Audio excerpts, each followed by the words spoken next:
The Story of Sigfried, by James Baldwin.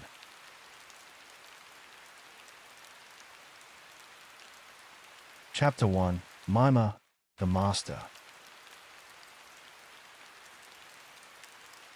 At Santan, in the lowlands, there once lived a young prince named Sigfried. His father, Sigmund, was king of the rich country through which the lazy Rhine winds its way just before reaching the great North Sea, and he was known, both far and near, for his good deeds and his prudent thrift. And Sigfried's mother, the gentle Sigelind, was loved by all for her goodness of heart and her kindly charity to the poor. Neither king nor queen left aught undone that might make the young prince happy, or fit him for life's usefulness. Wise men were brought from far-off lands to be his teachers, and every day something was added to his store of knowledge or his stock of happiness. And very skillful did he become in warlike games and in manly feats of strength. No other youth could throw the spear with so great force, or shoot the arrow with surer aim. No other youth could run more swiftly, or ride with more becoming ease. His gentle mother took delight in adding to the beauty of his matchless form, by clothing him in costly garments decked with the rarest jewels. The old, the young, the rich, the poor, the high, the low, all praised the fearless Sigfried, and all vied in friendly strife to win his favor. One would have thought that the life of the young prince could never be aught but a holiday, and that the birds would sing, and the flowers would bloom, and the sun would shine forever for his sake. But the business of man's life is not mere pastime, and none knew this truth better than the wise old king, Sigmund. All work is noble, said he to Sigfried, and he who yearns to win fame must not shun toil. Even princes should know how to earn a livelihood by the labor of their hands. And so, while Sigfried was still a young lad, his father sent him to live with a smith called Mime, whose smithy was among the hills not far from the great forest. For in those early times the work of the smith was looked upon as the most worthy of all trades, a trade which the gods themselves were not ashamed to follow. And this smith Mime was a wonderful master, the wisest and most cunning that the world had ever seen. Men said that he was akin to the dwarf folk who had ruled the earth in the early days, and who were learned in every law and skilled in every craft. And they said that he was so exceeding old that no one could remember the day when he came to dwell in the land of Sigmund's fathers. And some said, too, that he was the keeper of a wonderful well, or flowing spring, the waters of which imparted wisdom and far-seeing knowledge to all who drank of them. To Mime's school, then, where he would be taught to work skillfully and to think wisely, Sigfried was sent, to be in all respects like the other pupils there. A coarse blue blouse, and heavy leggings, and a leathern apron, took the place of the costly clothing which he had worn in his father's dwelling. His feet were encased in awkward wooden shoes, and his head was covered with a wolf-skin cap. The dainty bed, with its downy pillows, wherein every night his mother had been wont, with gentle care, to see him safely covered, was given up for a rude heap of straw in a corner of the smithy. And the rich food to which he had been used gave place to the coarsest and humblest fare. But the lad did not complain. The days which he passed in the smithy were mirthful and happy, and the sound of his hammer rang cheerfully, and the sparks from his forge flew briskly, from morning till night. And a wonderful smith he became. No one could do more work than he, and none wrought with greater skill. The heaviest chains and the strongest bolts, for prison or for treasure house, were but as toys in his stout hands, so easily and quick-lie did he beat them into shape. And he was alike cunning in work of the most delicate and brittle kind. Ornaments of gold and silver, studded with the rarest jewels, were fashioned into beautiful forms by his deft fingers. And among all of Mime's apprentices none learned the master's law so readily, nor gained the master's favor more. One morning the master, Mime, came to the smithy with a troubled look upon his face. It was clear that something had gone amiss, and what it was the apprentice soon learned from the smith himself. Never, until lately, had anyone questioned Mime's right to be called the foremost smith in all the world. But now a rival had come forward. An unknown upstart, one Amelia's, in Burgunderland, had made a suit of armor, which, he boasted, no stroke of sword could dent, and no blow of spear could scratch. And he had sent a challenge to all other smiths, both in the Rhine country and elsewhere, to equal that piece of workmanship, or else acknowledge themselves as underlings and vassals. For many days had Mime himself toiled, alone and vainly, trying to forge a sword whose edge the boasted armor of Amelia's could not fall. And now, in despair, he came to ask the help of his pupils and apprentices. "Who among you is skillful enough to forge such a sword?" he asked. One after another, the pupils shook their heads, and Valiant, the foreman of the apprentices, said, "I have heard much about that wonderful armor, and its extreme hardness, and I doubt if any skill can make a sword with edge so sharp and true as to cut into it. The best that can be done is to try to make another war coat whose temper shall equal that of Amelia's armor." Then the lad Siegfried quickly said, "I will make such a sword as you want, a blade that no war coat can foil. Give me but leave to try." The other pupils laughed in scorn, but Mima checked them. "You hear how this boy can talk. We will see what he can do. He is the king's son, and we know that he has uncommon talent. He shall make the sword, but if, upon trial, it fail, I will make him rue the day." Then Siegfried went to his task, and for 7 days and 7 nights the sparks never stopped flying from his forge, and the ringing of his anvil, and the hissing of the hot metal as he tempered it, were heard continuously. On the 8th day the sword was fashioned, and Siegfried brought it to Mima. The smith felt the razor edge of the bright weapon, and said, "This seems, indeed, a fair fire edge. Let us make a trial of its keenness." Then a thread of wool as light as thistledown was thrown upon water, and, as it floated there, Mima struck it with the sword. The glittering blade cleft the slender thread in twain, and the pieces floated undisturbed upon the surface of the liquid. "Well done," cried the delighted smith. "Never have I seen a keener edge. If its temper is as true as its sharpness would lead us to believe, it will indeed serve me well." But Siegfried took the sword again, and broke it into many pieces, and for 3 days he welded it in a white-hot fire, and tempered it with milk and oatmeal.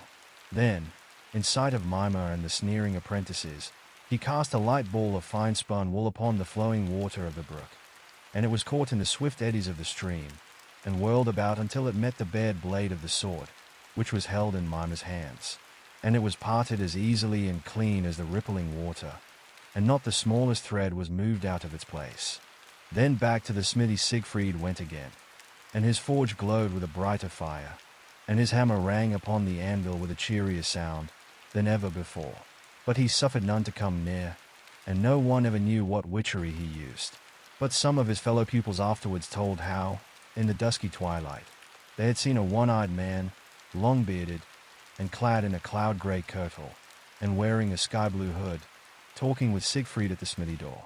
And they said that the stranger's face was at once pleasant and fearful to look upon, and that his one eye shone in the gloaming like the evening star, and that, when he had placed in Siegfried's hands bright shards, like pieces of a broken sword, he faded suddenly from their sight, and was seen no more.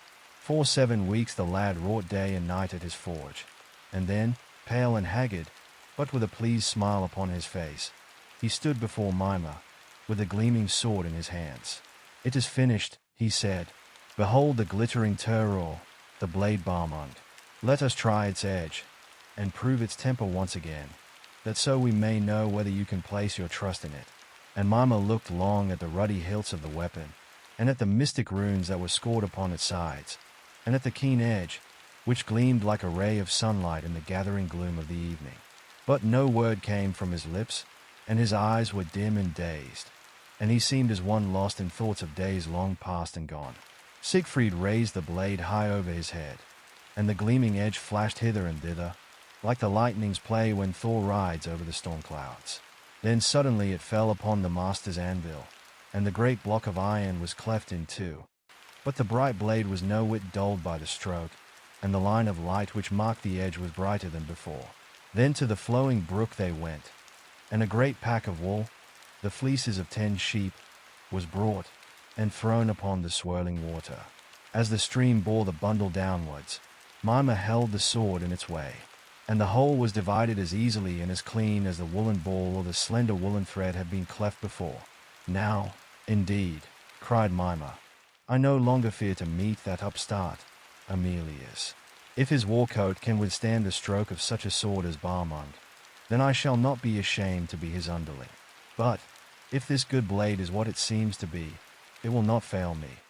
And I, Mima the old, shall still be called the wisest and greatest of smiths. And he sent word at once to Emilius, in Burgundyland, to meet him on a day, and settle forever the question as to which of the two should be the master, and which the underling. And heralds proclaimed it in every town and dwelling. When the time which had been set drew near, Mimer, bearing the sword Barmond, and followed by all his pupils and apprentices, wended his way towards the place of meeting. Through the forest they went, and then along the banks of the sluggish river, for many a league, to the height of land which marked the line between King Simon's country and the country of the Burgundians. It was in this place, midway between the shops of Mimer and Emilius, that the great trial of mettle and of skill was to be made. And here were already gathered great numbers of people from the lowlands and from Burgundy, anxiously waiting for the coming of the champions.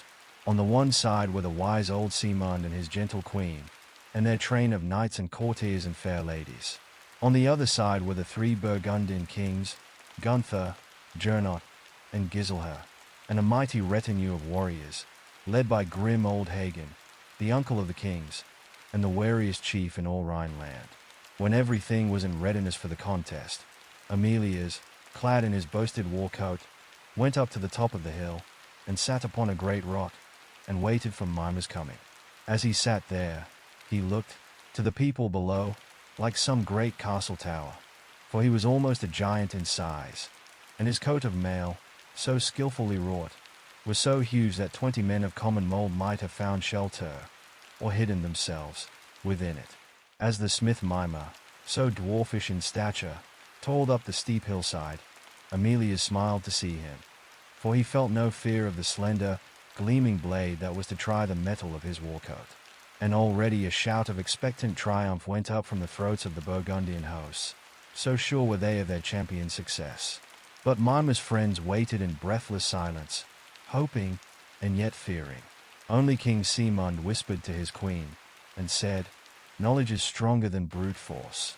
The smallest dwarf who has drunk from the well of the knowing one may safely meet the stoutest giant in battle." When Mimer reached the top of the hill, Emilius folded his huge arms, and smiled again, for he felt that this contest was mere play for him, and that Mimer was already as good as beaten, and his thrall. The smith paused a moment to take breath, and as he stood by the side of his foe he looked to those below like a mere black speck close beside a steel-grey castle tower. "Are you ready?" asked the smith. "Ready," answered Emilius. "Strike." Mimer raised the beaming blade in the air, and for a moment the lightning seemed to play around his head.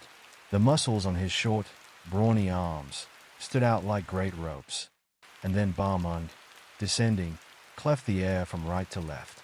The waiting lookers-on in the plain below thought to hear the noise of clashing steel, but they listened in vain, for no sound came to their ears, save a sharp hiss like that which red-hot iron gives when plunged into a tank of cold water.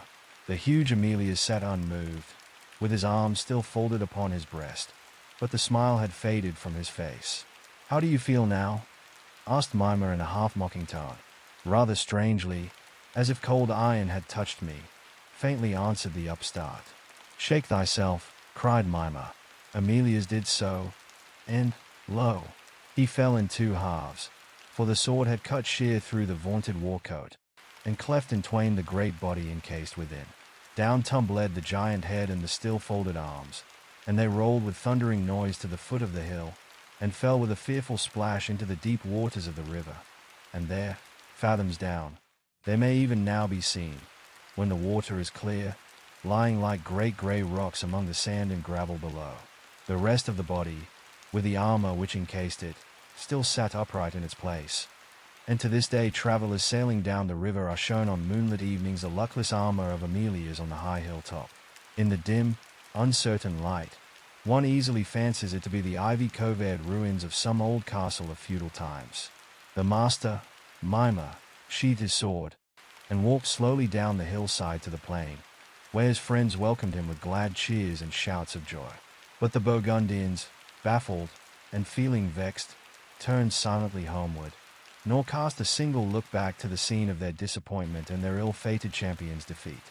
And Sigfried went again with the master and his fellows to the smoky smithy, to his roaring bellows and ringing anvil, and to his coarse fare, and rude, hard bed, and to a life of labor. And while all men praised Mima and his knowing skill, and the fiery edge of the sunbeam blade, no one knew that it was the boy Sigfried who had wrought that piece of workmanship. But after a while it was whispered around that not Mima, but one of his pupils, had forged the sword. And, when the master was asked what truth there was in this story, his eyes twinkled, and the corners of his mouth twitched strangely, and he made no answer. But Valiant, the foreman of the smithy, and the greatest of boasters said, "It was I who forged the fire edge of the blade Barmund." And, although none denied the truth of what he said, but few who knew what sort of a man he was believed his story. And this is the reason, my children, that, in the ancient songs and stories which tell of this wondrous sword, it is said by most that Mima, and by a few that Valiant, forged its blade. But I prefer to believe that it was made by Sigfried, the hero who afterwards wielded it in so many adventures. Be this as it may, however, blind hate and jealousy were from this time uppermost in the coarse and selfish mind of Valiant, and he sought how he might drive the lad away from the smithy in disgrace. "This boy has done what no one else could do," said he. "He may yet do greater deeds, and set himself up as the master smith of the world, and then we shall all have to humble ourselves before him as his underlings and thralls." And he nursed this thought, and brooded over the hatred which he felt towards the blameless boy. But he did not dare to harm him, for fear of their master, Mima. And Siegfried busied himself at his forge, where the sparks flew as briskly and as merrily as ever before, and his bellows roared from early morning till late at evening. Nor did the foreman's unkindness trouble him for a moment, for he knew that the master's heart was warm towards him. Oftentimes, when the day's work was done, Siegfried sat with Mima by the glowing light of the furnace fire, and listened to the sweet tales which the master told of the deeds of the early days, when the world was young, and the dwarf folk and the giants had a name and a place upon earth. And one night, as they thus sat, the master talked of Odin the All-Father, and of the gods who dwell with him in Asgard, and of the puny men-folk whom they protect and befriend, until his words grew full of bitterness, and his soul of a fierce longing for something he dared not name. And the lad's heart was stirred with a strange uneasiness, and he said, "Tell me, I pray, dear master, something about my own kin, my father's fathers, those mighty kings, who, I have heard said, were the bravest and best of men." Then the smith seemed pleased again, and his eyes grew brighter, and lost their faraway look, and a smile played among the wrinkles of his swarthy face, as he told a tale of old King Volsung and of the deeds of the Volsung kings. Long years ago, before the evil days had dawned, King Volsung ruled over all the land which lies between the sea and the country of the Goths. The days were golden, and the good fry dropped peace and plenty everywhere, and men went in and out and feared no wrong. King Volsung had a dwelling in the midst of fertile fields and fruitful gardens. Fairer than any dream was that dwelling. The roof was thatched with gold, and red turrets and towers rose above. The great feast hall was long and high, and its walls were hung with sun-bright shields, and the doornails were of silver. In the middle of the hall stood the pride of the Volsungs, a tree whose blossoms filled the air with fragrance, and whose green branches, thrusting themselves through the ceiling, covered the roof with fair foliage. It was Odin's tree, and King Volsung had planted it there with his own hands. On a day in winter, King Volsung held a great feast in his hall in honor of Sigurd, the king of the Goths, who was his guest. And the fires blazed bright in the broad chimneys, and music and mirth went round. But in the midst of the merry making, the guests were startled by a sudden peal of thunder, which seemed to come from the cloudless sky, and which made the shields upon the walls rattle and ring. In wonder they looked around. A strange man stood in the doorway, and laughed, but said not a word. And they noticed that he wore no shoes upon his feet, but that a cloud-grey cloak was thrown over his shoulders, and a blue hood was drawn down over his head. His face was half hidden by a heavy beard, and he had but one eye, which twinkled and glowed like a burning coal. And all the guests sat moveless in their seats, so awed were they in the presence of him who stood at the door, for they knew that he was none other than Odin the All-Father, the king of gods and men. He spoke not a word, but straight into the hall he strode, and he paused not until he stood beneath the blossoming branches of the tree. Then, forth from beneath his cloud-grey cloak, he drew a gleaming sword, and struck the blade deep into the wood. so deep that nothing but the hilt was left in sight. And, turning to the awestruck guests, he said, "A blade of mighty worth have I hidden in this tree. Never have the earth folk wrought better steel, nor has any man ever wielded a more trusty sword. Whoever there is among you brave enough and strong enough to draw it forth from the wood, he shall have it as a gift from Odin." Then slowly to the door he strode again, and no one saw him any more. And after he had gone, the Volsungs and their guests sat a long time silent, fearing to stir, lest the vision should prove a dream. But at last the old king arose, and cried, "Come, guests and kinsmen, and set your hands to the ruddy hilt. Odin's gift stays, waiting for its fated owner. Let us see which one of you is the favorite of the All-Father." First Siggeir, the king of the Goths, and his earls, the Volsung's guests, tried their hands. But the blade stuck fast, and the stoutest man among them failed to move it. Then King Volsung, laughing, seized the hilt, and drew with all his strength. But the sword held still in the wood of Odin's tree, and one by one the 9 sons of Volsung tugged and strained in vain, and each was greeted with shouts and laughter, as, ashamed and beaten, he wended to his seat again. Then, at last, Sigmund, the youngest son, stood up, and laid his hand upon the ruddy hilt, scarce thinking to try what all had failed to do. When, lo, the blade came out of the tree as if therein it had all along lain loose. And Sigmund raised it high over his head, and shook it, and the bright flame that leaped from its edge lit up the hall like the lightnings gleaming, and the Volsungs and their guests rent the air with cheers and shouts of gladness. For no one among all the men of the midworld was more worthy of Odin's gift than young Sigmund the Brave. But the rest of Mimer's story would be too long to tell you now, for he and his young apprentice sat for hours by the dying coals, and talked of Sigfried's kinfolk, the Volsung kings of old. And he told how Siggeir, the Goth king, was wedded to Scenery the Fair, the only daughter of Volsung, and the pride of the old king's heart, and how he carried her with him to his home in the land of the Goths, and how he coveted Sigmund's sword, and plotted to gain it by guile, and how, through presents of friendship, he invited the Volsung kings to visit him in Gothland, as the guests of himself and Scenery, and how he betrayed and slew them, save Sigmund alone, who escaped, and for long years lived an outlaw in the land of his treacherous foe. And then he told how Sigmund afterwards came back to his own country of the Volsungs, and how his people welcomed him, and he became a mighty king, such as the world had never known before, and how, when he had grown old, and full of years and honors, he went out with his earls and fighting men to battle against the hosts of King Lingi the Mighty, and how, in the midst of the fight, when his sword had hewn down numbers of the foe, and the end of the strife and victory seemed near, an old man, one-eyed and bearded, and wearing a cloud-grey cloak, stood up before him in the din, and his sword was broken in pieces, and he fell dead on the heap of the slain. And, when Mimer had finished his tale, his dark face seemed to grow darker, and his twinkling eyes grew brighter, as he cried out in a tone of despair and hopeless yearning, "Oh, past are those days of old and the worthy deeds of the brave, and these are the days of the homestayers, of the wise, but feeble-hearted. Yet the Norns have spoken, and it must be that another hero shall arise of the Volsung blood, and he shall restore the name and the fame of his kin of the early days. And he shall be my bane, and in him shall the race of heroes have an end." Sigfried's heart was strangely stirred within him as he hearkened to this story of ancient times and to the fateful words of the master, and for a long time he sat in silent thought, and neither he nor Mimer moved, or spoke again, until the darkness of the night had begun to fade, and the grey light of morning to steal into the smithy. Then, as if moved by a sudden impulse, he turned to the master, and said, "You speak of the Norns, dear master, and of their foretelling, but your words are vague, and their meaning very broad. When shall that hero come, and who shall he be, and what deed shall be his doing?" "Alas," answered Mimer, "I know not, save that he shall be of the Volsung race, and that my fate is linked with his." "And why do you not know?" returned Sigfried.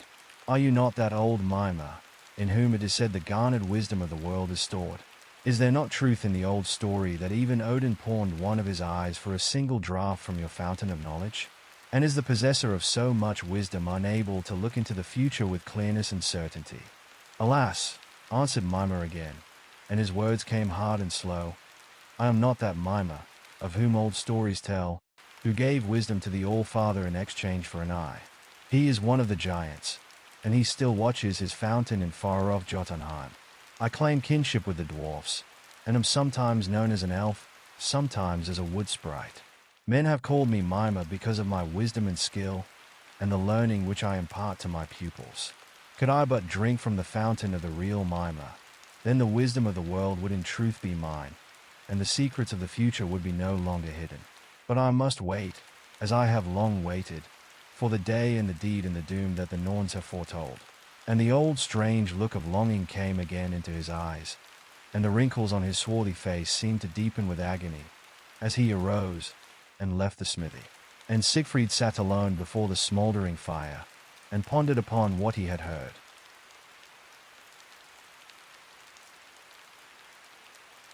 Chapter 2. Greyfell. Many were the pleasant days that Sigfried spent in Mimer's smoky smithy, and if he ever thought of his father's stately dwelling, or of the life of ease which he might have enjoyed within its halls, he never by word or deed showed signs of discontent. For Mimer taught him all the secrets of his craft and all the lore of the wise men, to beat hot iron, to shape the fire-edged sword, to smithy war coats, to fashion the slender bracelet of gold and jewels. All this he had already learned. But there were many other things to know, and these the wise master showed him. He told him how to carve the mystic runes which speak to the knowing ones with silent, unseen tongues. He told him of the men of other lands, and taught him their strange speech. He showed him how to touch the harp strings, and bring forth bewitching music. And the heart of Sigfried waxed very wise, while his body grew wondrous strong. And the master loved his pupil dearly. But the 12 apprentices grew more jealous day by day, and when Mimer was away they taunted Sigfried with cruel jests, and sought by harsh threats to drive him from the smithy. But the lad only smiled, and made the old shop ring again with the music from his anvil. On a day when Mimer had gone on a journey, Valiant, the foreman, so far forgot himself as to strike the boy. For a moment Sigfried gazed at him with withering scorn. Then he swung his hammer high in air, and brought it swiftly down, not upon the head of Valiant, who was trembling with expectant fear, but upon the foreman's anvil. The great block of iron was shivered by the blow, and flew into 1,000 pieces. Then, turning again towards the thoroughly frightened foreman, Sigfried said, while angry lightning flashes darted from his eyes, "What if I were to strike you thus?" Valiant sank upon the ground, and begged for mercy. "You are safe," said Sigfried, walking away. "I would scorn to harm a being like you." The apprentices were struck dumb with amazement and fear, and when Sigfried had returned to his anvil they one by one dropped their hammers, and stole away from the smithy. In a secret place not far from the shop, they met together, to plot some means by which they might rid themselves of him whom they both hated and feared. The next morning Valiant came to Sigfried's forge, with a sham smile upon his face. The boy knew that cowardice and base deceit lurked, ill-concealed, beneath that smile. Yet, as he was wont to do, he welcomed the foreman kindly. "Sigfried," said Valiant, "let us be friends again. I am sorry that I was so foolish and so rash yesterday, and I promise that I will never again be so rude and unmanly as to become angry at you. Let us be friends, good Sigfried. Give me your hand, I pray you, and with it your forgiveness." Sigfried grasped the rough palm of the young smith with such a gripe that the smile vanished from Valiant's face, and his muscles writhed with pain. "I give you my hand, certainly," said the boy, "and I will give you my forgiveness when I know that you are worthy of it." As soon as Valiant's aching hand allowed him speech, he said, "Sigfried, you know that we have but little charcoal left for our forges, and our master will soon return from his journey. It will never do for him to find us idle, and the fires cold. Someone must go today to the forest pits, and bring home a fresh supply of charcoal. How would you like the errand? It is but a pleasant day's journey to the pits, and a ride into the greenwood this fine summer day would certainly be more agreeable than staying in the smoky shop." "I should like the drive very much," answered Sigfried, "but I have never been to the coal pits, and I might lose my way in the forest." "No danger of that," said Valiant. "Follow the road that goes straight into the heart of the forest, and you cannot miss your way." It will lead you to the house of Regin, the master, the greatest charcoal man in all Rhineland. He will be right glad to see you for Mimer's sake, and you may lodge with him for the night. In the morning he will fill your cart with the choicest charcoal, and you can drive home at your leisure. And, when our master comes again, he will find our forges flaming, and our bellows roaring, and our anvils ringing, as of yore. Sigfried, after some further parley, agreed to undertake the errand, although he felt that Valiant, in urging him to do so, wished to work him some harm. He harnessed the donkey to the smith's best cat, and drove merrily away along the road which led towards the forest. The day was bright and clear, and as Sigfried rode through the flowery meadows, or betwixt the fields of corn, 1,000 sights and sounds met him, and made him glad. Now and then he would stop to watch the reapers in the fields, or to listen to the song of some heaven-soaring lark lost to sight in the blue sea overhead. Once he met a company of gaily dressed youths and maidens, carrying sheaves of golden grain, for it was now the harvest time, and singing in praise of Fry, the giver of peace and plenty. Whither away, young prince? They merrily asked. To Regin, the coal burner, in the deep greenwood, he answered. Then may the good Fry have thee in keeping, they cried. It is a long and lonesome journey. And each one blessed him as they passed. It was nearly noon when he drove into the forest, and left the blooming meadows and the warm sunshine behind him. And now he urged the donkey forwards with speed, for he knew that he had lost much precious time, and that many miles still lay between him and Regin's charcoal pits. And there was nothing here amid the thick shadows of the wood to make him wish to linger, for the ground was damp, and the air was chilly, and everything was silent as the grave. And not a living creature did Sigfried see, save now and then a grey wolf slinking across the road, or a doleful owl sitting low down in some tree-top, and blinking at him in the dull but garish light. Evening at last drew on, and the shadows in the wood grew deeper, and still no sign of charcoal burner, nor of other human being, was seen.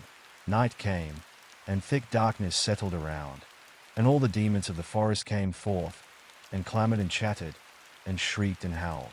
But Sigfried was not afraid. The bats and vampires came out of their hiding places, and flapped their clammy wings in his face. And he thought that he saw ogres and many fearful creatures peeping out from behind every tree and shrub. But, when he looked upwards through the overhanging treetops, he saw the star-decked roof of heaven, the blue mantle which the All-Father has hung as a shelter over the world. And he went bravely onwards, never doubting but that Odin has many good things in store for those who are willing to trust him. And by the great round moon arose in the east, and the fearful sounds that had made the forest hideous began to die away. And Sigfried saw, far down the path, a red light feebly gleaming. And he was glad, for he knew that it must come from the charcoal burner's pits. Soon he came out upon a broad, cleared space, and the charcoal burner's fires blazed bright before him, and some workmen, swarthy and soot-begrimed, came forwards to meet him. "Who are you?" they asked, "and why do you come through the forest at this late hour?" "I am Sigfried," answered the boy, "and I come from Mimer's smithy. I seek Regin, the king of charcoal burners, for I must have coal for my master's smithy." "Come with me," said one of the men. "I will lead you to Regin." Sigfried alighted from his cat, and followed the man to a low-roofed hut not far from the burning pits. As they drew near, they heard the sound of a harp, and strange, wild music within, and Sigfried's heart was stirred with wonder as he leased hand. The man knocked softly at the door, and the music ceased. "Who comes to break into Regin's rest at such a time as this?" said a rough voice within. "A youth who calls himself Sigfried," answered the man. "He says that he comes from Mimer's smithy, and he would see you, my master." "Let him come in," said the voice. Sigfried passed through the low door, and into the room beyond, and so strange was the sight that met him that he stood for a while in awe, for never in so lowly a dwelling had treasures so rich been seen. Jewels sparkled from the ceiling, rare tapestry covered the walls, and on the floor were heaps of ruddy gold and silver, still unfashioned. And in the midst of all this wealth stood Regin, the king of the forest, the greatest of charcoal men. And a strange old man he was, wrinkled and grey and beardless. But out of his eyes sharp glances gleamed of a light that was not human, and his heavy brow and broad forehead betokened wisdom and shrewd cunning. And he welcomed Sigfried kindly for Mimer's sake, and set before him a rich repast of venison, and wild honey, and fresh white bread, and luscious grapes. And, when the meal was finished, the boy would have told his errand, but Regin stopped him. "Say nothing of your business tonight," said he, "for the hour is already late, and you are weary. Better lie down, and rest until the morrow, and then we will talk of the matter which has brought you hither." And Sigfried was shown to a couch of the fragrant leaves of the myrtle and hemlock, overspread with soft white linen, such as is made in the far-off Emerald Isle. And he was lulled to sleep by sweet strains of music from Regin's harp, music which told of the days when the gods were young on the earth. And as he slept he dreamed that he stood upon the crag of a high mountain, and that the eagles flew screaming around him, and the everlasting snows lay at his feet, and the world in all its beauty was stretched out like a map below him. And he longed to go forth to partake of its abundance, and to make for himself a name among men. Then came the Norns, who spin the thread, and weave the woof, of every man's life, and they held in their hands the web of his own destiny. And Erd, the past, sat on the tops of the eastern mountains, where the sun begins to rise at dawn, while Verdanda, the present, stood in the western sea, where sky and water meet. And they stretched the web between them, and its ends were hidden in the faraway mists. Then with all their might the two Norns spanned the purple and golden threads, and wove the fatal woof. But as it began to grow in beauty and in strength, and to shadow the earth with its gladness and its glory, Skuld, the pitiless Norn of the future, seized it with rude fingers, and tore it into shreds, and cast it down at the feet of Hela, the White Queen of the dead. And the eagles shrieked, and the mountain shook, and the crag toppled, and Sigfried awoke. The next morning, at earliest break of day, the youth sought Regin, and made known his errand. "I have come for charcoal for my master Mimer's fordice. My cart stands ready outside, and I pray you to have it filled at once, for the way is long, and I must be back betimes." Then a strange smile stole over Regin's wrinkled face, and he said, "Does Sigfried the prince come on such a lowly errand? Does he come to me through the forest, driving a donkey, and riding in a sooty coal cart? I have known the day when his kin were the mightiest kings of earth, and they fared through every land the noblest men of menfolk." The taunting word, the jeering tones, made Sigfried's anger rise. The blood boiled in his veins, but he checked his tongue, and mildly answered, "It is true that I am a prince, and my father is the wisest of kings, and it is for this reason that I come thus to you. Mimer is my master, and my father early taught me that even princes must obey their master's behests." Then Regin laughed, and asked, "How long art thou to be Mimer's thrall? Does no work wait for thee but at his smoky forge?" "When Mimer gives me leave, and Odin calls me," answered the lad, "then I, too, will go faring over the world, like my kin of the earlier days, to carve me a name in great glory, and a place with the noble of earth." Regin said not a word, but he took his harp, and smote the strings, and a sad, wild music filled the room. And he sang of the gods and the dwarf folk, and of the deeds that had been in the time long past and gone.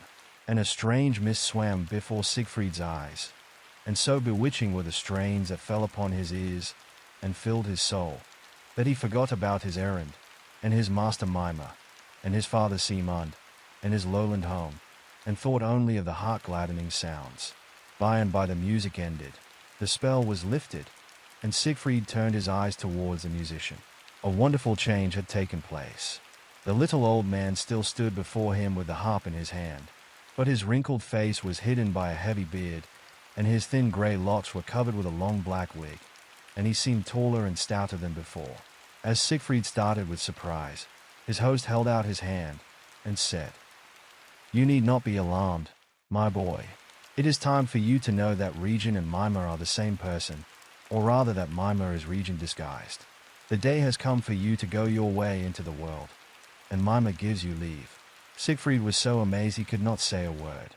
He took the master's hand, and gazed long into his deep, bright eyes. Then the two sat down together, and Mimer, or Regin as we shall now call him, told the prince many tales of the days that had been, and of his bold, wise forefathers. And the lad's heart swelled within him, and he longed to be like them, to dare and do and suffer, and gloriously win at last. And he turned to Regin and said, Tell me, wisest of masters, what I shall do to win fame, and to make myself worthy to rule the fair land which my fathers held. Go forth in your own strength, and with Odin's help, answered Regin. Go forth to right the wrong, to help the weak, to punish evil, and come not back to your father's kingdom until the world shall know your noble deeds. But whither shall I go? Asked Sigfried. I will tell you, answered Regin. Put on these garments, which better befit a prince than those soot-begrimed clothes you have worn so long. Gird about you this sword, the good Barmund, and go northward. When you come to the waste lands which border upon the sea, you will find the ancient Gripper, the last of the kin of the giants.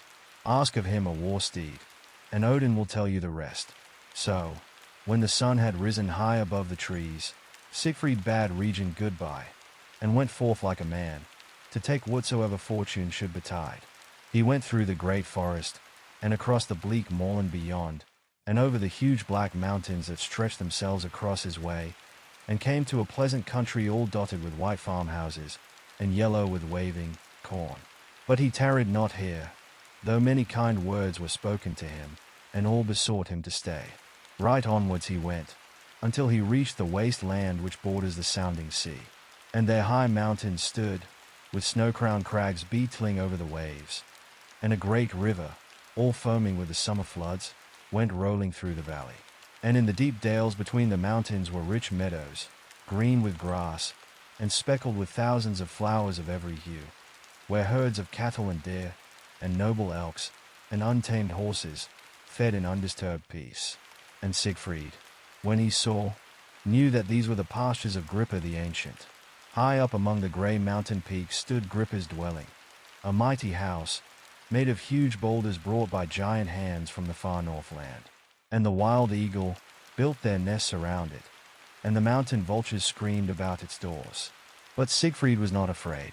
He climbed the steep pathway which the feet of men had never touched before, and, without pausing, walked straightway into the high-built hall. The room was so dark that at first he could see nothing save the white walls and the glass-green pillars which upheld the roof. But the light grew stronger soon, and Sigfried saw, beneath a heavy canopy of stone, the ancient Gripper, seated in a chair made from the seahorse teeth. And the son of the giants held in his hand an ivory staff, and a purple mantle was thrown over his shoulders, and his white beard fell in sweeping waves almost to the sea-green floor. Very wise he seemed, and he gazed at Sigfried with a kindly smile. "Hail, Sigfried," he cried. "Hail, prince with a gleaming eye. I know thee, and I know the woof that the Norns have woven for thee. Welcome to my lonely mountain home. Come and sit by my side in the high seat where man has never sat, and I will tell thee of things that have been, and of things that are yet to be." Then Sigfried fearlessly went and sat by the side of the ancient wise one, and long hours they talked together, strong youth and hoariest age, and each was glad that in the other he had found some source of hope and comfort. And they talked of the great midworld, and of the starry dome above it, and of the seas which gird it, and of the men who live upon it. All night long they talked, and in the morning Sigfried arose to go. "Thou hast not told me of thy errand," said Gripper, "but I know what it is. Come first with me, and see this great midworld for thyself." Then Gripper, leaning on his staff, led the way out of the great hall, and up to the top of the highest mountain crag. And the wild eagles circled in the clear, cold air above them, and far below them the white waves dashed against the mountain's feet, and the frosty winds swept around them unchecked, bringing to their ears the lone lamenting of the North giants, moaning for the days that had been and for the glories that were past. Then Sigfried looked to the north, and he saw the dark mountain wall of Norway trending away in solemn grandeur towards the frozen sea, but broken here and there by sheltering fjords and pleasant, sunny dales. He looked to the east, and saw a great forest stretching away and away until it faded to sight in the blue distance. He looked to the south, and saw a pleasant land, with farms and vineyards and towns and strong-built castles, and through it wound the river Rhine, like a great white serpent, reaching from the snow-capped Alps to the northern sea. And he saw his father's little kingdom of the Netherlands lying like a green speck on the shore of the ocean. Then he looked to the west, and nothing met his sight but a wilderness of rolling, restless waters, save, in the far distance, a green island half hidden by sullen mists and clouds. And Sigfried sighed, and said, "The world is so wide, and the life of man so short." "The world is all before thee," answered Grippa. "Take what the Norns have allotted thee. Choose from my pastures a battle steed, and ride forth to win for thyself a name and fame among the sons of men." Then Sigfried ran down the steep side of the mountain to the grassy dell where the horses were feeding. But the beasts were all so fair and strong that he knew not which to choose. While he paused, uncertain what to do, a strange man stood before him. Tall and handsome was the man, with one bright eye, and a face beaming like the dawn in summer. And upon his head he wore a sky-blue hood bespangled with golden stars, and over his shoulder was thrown a cloak of ashen grey. "Would you choose a horse, Sir Sigfried?" asked the stranger. "Indeed I would," answered he, "but it is hard to make a choice among so many." "There is one in the meadow," said the man, "far better than all the rest. They say that he came from Odin's pastures on the green hill slopes of Asgard, and that none but the noblest shall ride him." "Which is he?" asked Sigfried. "Drive the herd into the river," was the answer, "and then see if you can pick him out." And Sigfried and the stranger drove the horses down the sloping bank and into the rolling stream, but the flood was too strong for them. Some soon turned back to the shore, while others, struggling madly, were swept away and carried out to the sea. Only one swam safely over. He shook the dripping water from his menere, tossed his head in the air, and then plunged again into the stream. Right bravely he stemmed the torrent the second time. He clambered up the shelving bank and stood by Sigfried's side. "What need to tell you that this is the horse?" said the stranger. "Take him. He is yours. He is Greyfell, the shining hope that Odin sends to his chosen heroes." And then Sigfried noticed that the horse's menere glimmered and flashed like 1,000 rays from the sun, and that his coat was as white and clear as the fresh-fallen snow on the mountains. He turned to speak to the stranger, but he was nowhere to be seen, and Sigfried bethought him how he had talked with Odin unawares. Then he mounted the noble Greyfell and rode with a light heart across the flowery meadows. "Whither ridest thou?" cried Grippa the Ancient, from his doorway among the crags. "I ride into the wide world," said Sigfried, "but I know not whither. I would right the wrong, and help the weak, and make myself a name on the earth, as did my kinsmen of yore. Tell me, I pray you, where I shall go, for you are wise, and you know the things which have been, and those which shall befall." "Ride back to Regin, the master of masters," answered Grippa. "He will tell thee of a wrong to be righted." And the ancient son of the giants withdrew into his lonely abode, and Sigfried, on the shining Greyfell, rode swiftly away towards the south.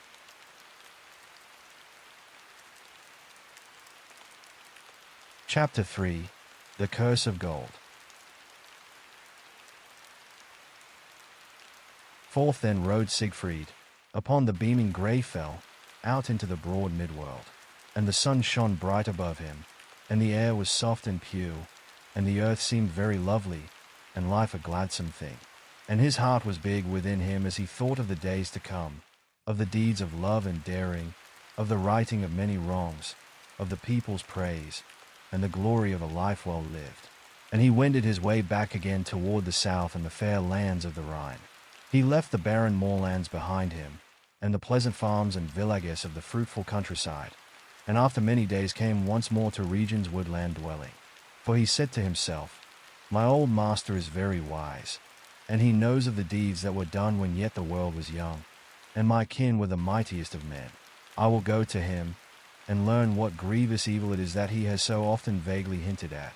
Regin, when he saw the lad in the beaming Greyfell standing like a vision of light at his door, welcomed them most gladly, and led Sigfried into the inner room, where they sat down together amid the gold, and the gemstones, and the fine-wrought treasures there. "Truly," said the master, "the days of my long waiting are drawing to a close, and at last the deed shall be done." And the old look of longing came again into his eyes, and his pinched face seemed darker and more wrinkled than before, and his thin lips trembled with emotion as he spoke. "What is that deed of which you speak?" asked Sigfried. "It is the righting of a grievous wrong," answered Regin. and the winning of treasures untold. Lo, many years have I waited for the coming of this day, and now my heart tells me that the hero so long hoped for is here, and the wisdom and the wealth of the world shall be mine. But what is the wrong to be righted? Asked Sigfried. And what is this tree as you that you speak of as your own? Alas, answered Regin, the treasure is indeed mine, and yet wrongfully has it been withheld from me. But listen a while to a tale of the early days, and thou shalt know what the treasure is, and what is the wrong to be righted. He took his harp and swept the strings, and played a soft, low melody which told of the dim past, and of blighted hopes, and of a nameless, never satisfied yearning for that which might have been. And then he told Sigfried this story, Regin's story, when the earth was still very young, and men were feeble and few, and the dwarfs were many and strong. The Aesirfolk were wont ofttimes to leave their halls in heaven-towering Asgard in order to visit the new-formed midworld, and to see what the short-lived sons of men were doing. Sometimes they came in their own godlike splendor and might. Sometimes they came disguised as feeble menfolk, with all man's weaknesses and all his passions. Sometimes Odin, as a beggar, wandered from one country to another, craving charity. Sometimes, as a warrior clad in coat of mail, he rode forth to battle for the cause of right. Or as a minstrel he sang from door to door, and played sweet music in the halls of the great. Or as a huntsman he dashed through brakes and fens, and into dark forests, and climbed steep mountains in search of game. Or as a sailor he embarked upon the sea, and sought new scenes in unknown lands. And many times did menfolk entertain him unawares. Once on a time he came to the midworld in company with Honi and Loki, and the three wandered through many lands and in many climes, each giving gifts wherever they went. Odin gave knowledge and strength, and taught men how to read the mystic runes. Honi gave gladness and good cheer, and lightened many hearts with the glow of his comforting presence. But Loki had naught to give but cunning deceit and base thoughts, and he left behind him bitter strife and many aching breasts. At last, growing tired of the fellowship of men, the three Aces sought the solitude of the forest, and as huntsmen wandered long among the hills and over the wooded heights of Hunaland. Late one afternoon they came to a mountain stream at a place where it poured over a ledge of rocks, and fell in clouds of spray into a rocky gorge below. As they stood, and with pleased eyes gazed upon the waterfall, they saw near the bank an otter lazily making ready to eat a salmon which he had caught. And Loki, ever bent on doing mischief, hurled a stone at the harmless beast, and killed it. And he boasted loudly that he had done a worthy deed. And he took both the otter, and the fish which it had caught, and carried them with him as trophies of the day's success.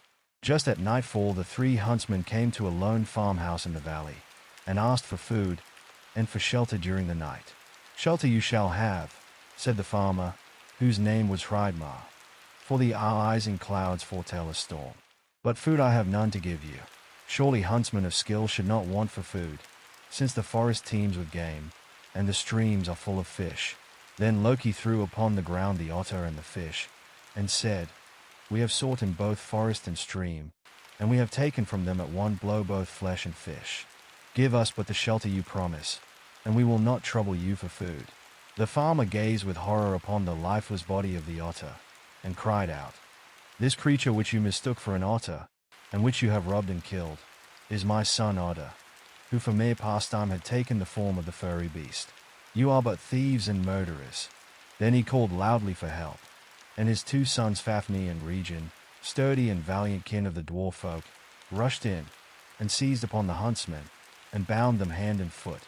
For the three Aces, having taken upon themselves the forms of men, had no more than human strength, and were unable to withstand them. Then Odin and his fellows bemoaned their ill fate, and Loki said, "Wherefore did we foolishly take upon ourselves the likenesses of puny men? Had I my own power once more, I would never part with it in exchange for man's weaknesses." And Honi sighed, and said, "Now, indeed, will darkness win, and the frosty breath of the Riamthurson giants will blast the fair handiwork of the sunlight and the heat. For the givers of life and light and warmth are helpless prisoners in the hands of these cunning and unforgiving jailers."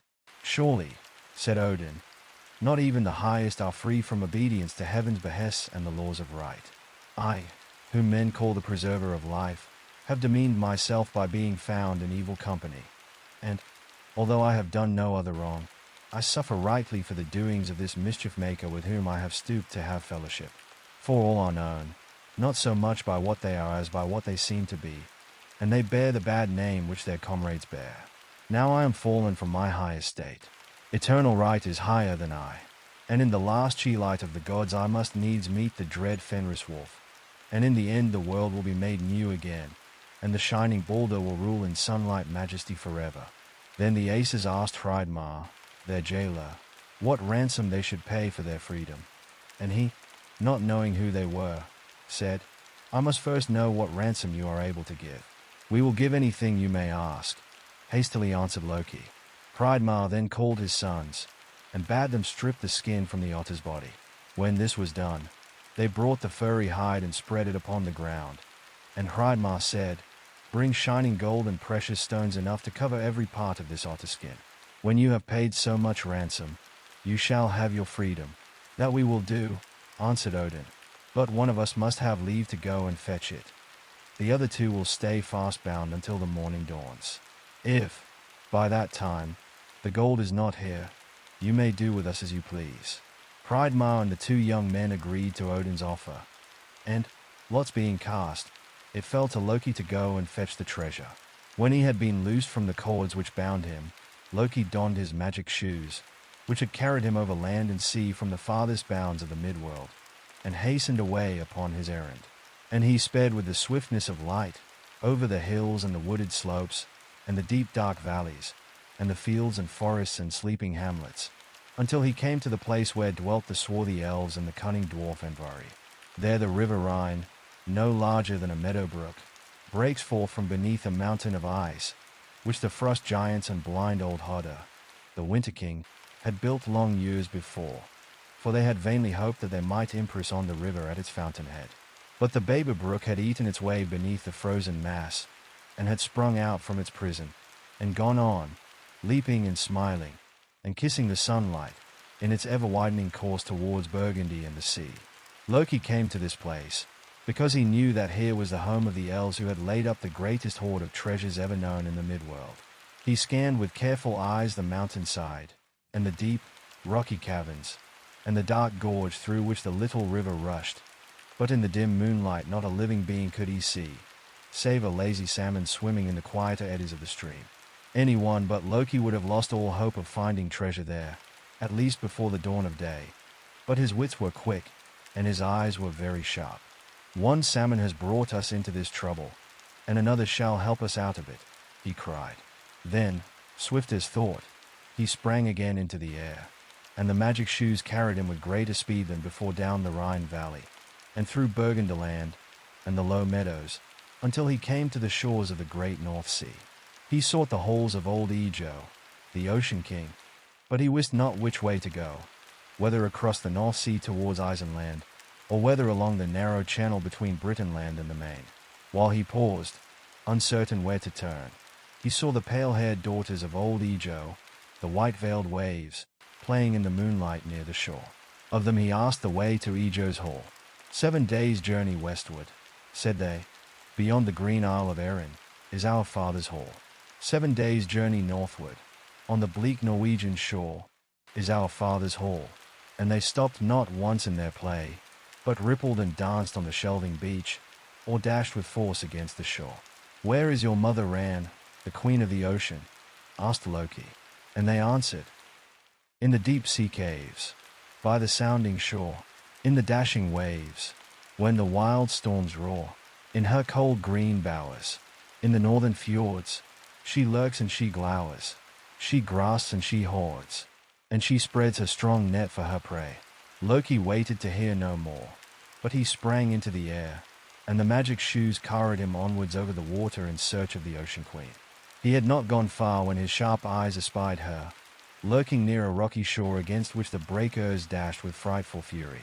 Half hidden in the deep dark water, she lay waiting and watching, and she spread her cunning net upon the waves, and reached out with her long greedy fingers to seize whatever booty might come near her. When the wary queen saw Loki, she hastily drew in her net, and tried to hide herself in the shadows of an overhanging rock. But Loki called her by name, and said, Sister Ran, fear not, I am your friend Loki. whom once you served as a guest in Ejo's gold-lit halls." Then the Ocean Queen came out into the bright moonlight and welcomed Loki to her domain, and asked, "Why does Loki thus wander so far from Asgard and over the trackless waters?" And Loki answered, "I have heard of the net which you spread upon the waves, and from which no creature once caught in its meshes can ever escape. I have found a salmon where the Rhine spring gushes from beneath the mountains, and a very cunning salmon he is, for no common skill can catch him. Come, I pray, with your wondrous net, and cast it into the stream where he lies. Do but take the wary fish from me, and you shall have more gold than you have taken in a year from the wrecks of stranded vessels." "I dare not go," cried Ran. "A bound is set, beyond which I may not venture. If all the gold of earth were offered me, I could not go." "Then lend me your net," entreated Loki. "Lend me your net, and I will bring it back tomorrow filled with gold." "Much I would like your gold," answered Ran, "but I cannot lend my net. Should I do so, I might lose the richest prize that has ever come into my husband's kingdom. For 3 days, now, a gold-rigged ship, bearing a princely crew with rich armor and abundant wealth, has been sailing carelessly over these seas. Tomorrow I shall send my daughters and the bewitching mermaids to decoy the vessel among the rocks, and into my net the ship, and the brave warriors, and all their armor and gold, shall fall. A rich prize it will be. No, I cannot part with my net, even for a single hour." But Loki knew the power of flattering words. "Beautiful queen," said he, "there is no one on earth, nor even in Asgard, who can equal you in wisdom and foresight. Yet I promise you that, if you will but lend me your net until the morning dawns, the ship and the crew of which you speak shall be yours, and all their golden treasures shall deck your azure halls in the deep sea." Then Ran carefully folded the net and gave it to Loki. "Remember your promise," was all that she said. "An Aesir never forgets," he answered, and he turned his face again towards Rhineland, and the magic shoes bore him aloft, and carried him in a moment back to the ice mountain and the gorge and the infant river, which he had so lately left. The salmon still rested in his place, and had not moved during Loki's short absence. Loki unfolded the net, and cast it into the stream. The cunning fish tried hard to avoid being caught in its meshes, but, dart which way he would, he met the skillfully woven cords, and these drew themselves around him, and held him fast.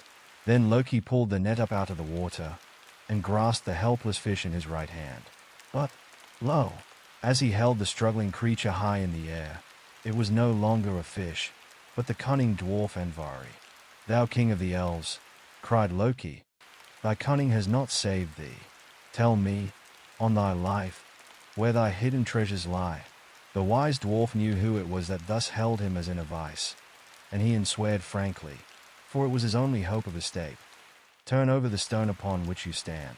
Beneath it you will find the treasure you seek." Then Loki put his shoulder to the rock, and pushed with all his might.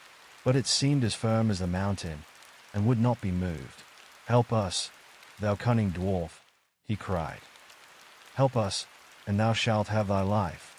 The dwarf put his shoulder to the rock, and it turned over as if by magic, and underneath was disclosed a wondrous chamber, whose walls shone brighter than the sun, and on whose floor lay treasures of gold and glittering gemstones such as no man had ever seen. And Loki, in great haste, seized upon the hoard, and placed it in the magic net which he had borrowed from the Ocean Queen. Then he came out of the chamber, and Andvari again put his shoulder to the rock which lay at the entrance, and it swung back noiselessly to its place. "What is that upon thy finger?" suddenly cried Loki. "Wouldst keep back a part of the treasure? Give me the ring thou hast." But the dwarf shook his head, and made answer, "I have given thee all the riches that the elves of the mountain have gathered since the world began. This ring I cannot give thee, for without its help we shall never be able to gather more treasures together." And Loki grew angry at these words of the dwarf, and he seized the ring, and tore it by force from Andvari's fingers. It was a wondrous little piece of mechanism shaped like a serpent, coiled, with its tail in its mouth, and its scaly sides glittered with many a tiny diamond, and its ruby eyes shone with an evil light. When the dwarf knew that Loki really meant to rob him of the ring, he cursed it and all who should ever possess it, saying, "May the ill-gotten treasure that you have seized tonight be your bane." and the bane of all to whom it may come, whether by fair means or by foul. And the ring which you have torn from my hand, may it entail upon the one who wears it sorrow and untold ills, the loss of friends, and a violent death. The Norns have spoken, and thus it must be. Loki was pleased with these words, and with the dark curses which the dwarf pronounced upon the gold. For he loved wrongdoing, for wrongdoing's sake, and he knew that no curses could ever make his own life more cheerless than it always had been. So he thanked Andvari for his curses and his treasures, and, throwing the magic net upon his shoulder, he sprang again into the air, and was carried swiftly back to Hunaland. And, just before the dawn appeared in the east, he alighted at the door of the farmhouse where Odin and Honi still lay bound with thongs, and guarded by Fafnir and Regin. Then the farmer, Hreidmar, brought the otter's skin, and spread it upon the ground, and, lo, it grew, and spread out on all sides, until it covered an acre of ground. And he cried out, "Fulfill now your promise. Cover every hair of this hide with gold or with precious stones. If you fail to do this, then your lives, by your own agreement, are forfeited, and we shall do with you as we list." Odin took the magic net from Loki's shoulder, and opening it, he poured the treasures of the mountain elves upon the otter skin. And Loki and Honi spread the yellow pieces carefully and evenly over every part of the furry hide. But, after Ivar white piece had been laid in its place, Hreidmar saw near the otter's mouth a single hair uncovered, and he declared that unless this hair, too, were covered, the bargain would be unfulfilled, and the treasures and lives of his prisoners would be forfeited. And the aces looked at each other in dismay, for not another piece of gold, and not another precious stone, could they find in the net, although they searched with the greatest care. At last Odin took from his bosom the ring which Loki had stolen from the dwarf, for he had been so highly pleased with its form and workmanship, that he had hidden it, hoping that it would not be needed to complete the payment of the ransom. And they laid the ring upon the uncovered hair, and now no portion of the otter's skin could be seen. And Fafnir and Regin, the ransom being paid, loosed the shackles of Odin and Honi, and bade the three huntsmen go on their way. Odin and Honi at once shook off their human disguises, and, taking their own forms again, hastened with all speed back to Asgard. But Loki tarried a little while, and said to Hreidmar and his sons, "By your greediness and falsehood you have won for yourselves the curse of the earth, which lies before you. It shall be your bane. It shall be the bane of every one who holds it. It shall kindle strife between father and son, between brother and brother. It shall make you mean, selfish, beastly. It shall transform you into monsters. The noblest king among menfolk shall feel its curse. Such is gold, and such it shall ever be to its worshippers. And the ring which you have gotten shall impart to its possessor its own nature. Grasping, snaky, cold, unfeeling, shall he live, and death through treachery shall be his doom." Then he turned away, delighted that he had thus left the curse of Andvari with Hreidmar and his sons, and hastened northward toward the sea, for he wished to redeem the promise that he had made to the Ocean Queen, to bring back her magic net, and to decoy the richly laden ship into her clutches. No sooner were the strange huntsmen well out of sight than Fafnir and Regin began to ask their father to divide the glittering hoard with them. "By our strength and through our advice," said they, "this great store has come into your hands. Let us place it in 3 equal heaps, and then let each take his share and go his way." At this the farmer waxed very angry, and he loudly declared that he would keep all the treasure for himself, and that his sons should not have any portion of it whatever. So Fafnir and Regin, nursing their disappointment, went to the fields to watch their sheep. But their father sat down to guard his new-gotten treasure, and he took in his hand the glittering serpent ring, and gazed into its cold ruby eyes. And, as he gazed, all his thoughts were fixed upon his gold, and there was no room in his heart for love toward his fellows, nor for deeds of kindness, nor for the worship of the All-Father. And behold, as he continued to look at the snaky ring, a dreadful change came over him. The warm red blood, which until that time had leaped through his veins, and given him life and strength and human feelings, became purple and cold and sluggish, and selfishness, like serpent poison, took hold of his heart. Then, as he kept on gazing at the hoard which lay before him, he began to lose his human shape, His body lengthened into many scaly folds, and he coiled himself around his loved treasures, the very likeness of the ring upon which he had looked so long. When the day drew near its close, Fafnir came back from the fields with his herd of sheep, and thought to find his father guarding the treasure, as he had left him in the morning. But instead he saw a glittering snake, fast asleep, encircling the hoard like a huge scaly ring of gold. His first thought was that the monster had devoured his father, and, hastily drawing his sword, with one blow he severed the serpent's head from its body. And, while yet the creature writhed in the death agony, he gathered up the hoard, and fled with it beyond the hills of Hunterland, until on the 7th day he came to a barren heath far from the homes of men. There he placed the treasures in one glittering heap, and he clothed himself in a wondrous mailcoat of gold that was found among them. And he put on the helmet of dread, which had once been the terror of the midworld, and the like of which no man had ever seen. And then he gazed with greedy eyes upon the fateful ring, until he, too, was changed into a cold and slimy reptile, a monster dragon. And he coiled himself about the hoard, and, with his restless eyes forever open, he gloated day after day upon his loved gold, and watched with ceaseless care that no one should come near to despoil him of it. This was ages and ages ago, and still he wallows among his treasures on the glittering heath, and guards as of yore the garnered wealth of Andvari. When I, Regin, the younger brother, came back in the late evening to my father's dwelling, I saw that the treasure had been carried away, and, when I beheld the dead serpent lying in its place, I knew that a part of Andvari's curse had been fulfilled. And a strange fear came over me, and I left everything behind me, and fled from that dwelling, never more to return. Then I came to the land of the Volsungs, where your father's fathers dwelt, the noblest kingfolk that the world has ever seen. But a longing for the gold and the treasure, a hungry yearning that would never be satisfied, filled my soul. Then for a time I sought to forget this craving. I spent my days in the getting of knowledge and in teaching menfolk the ancient lore of my kin, the dwarfs. I taught them how to plant and to sow, and to reap the yellow grain. I showed them where the precious metals of the earth lie hidden, and how to smelt iron from its ores, how to shape the plowshare and the spade, the spear and the battle axe. I taught them how to tame the wild horses of the meadows, and how to train the yoke beast to the plow, how to build lordly dwellings and mighty strongholds, and how to sail in ships across old Ejo's watery kingdom. But they gave me no thanks for what I had done, and as the years went by they forgot who had been their teacher, and they said that it was Fry who had given them this knowledge and skill. And I taught the young maidens how to spin and weave, and to handle the needle deftly, to make rich garments, and to work in tapestry and embroidery. But they, too, forgot me, and said that it was Freyja who had taught them.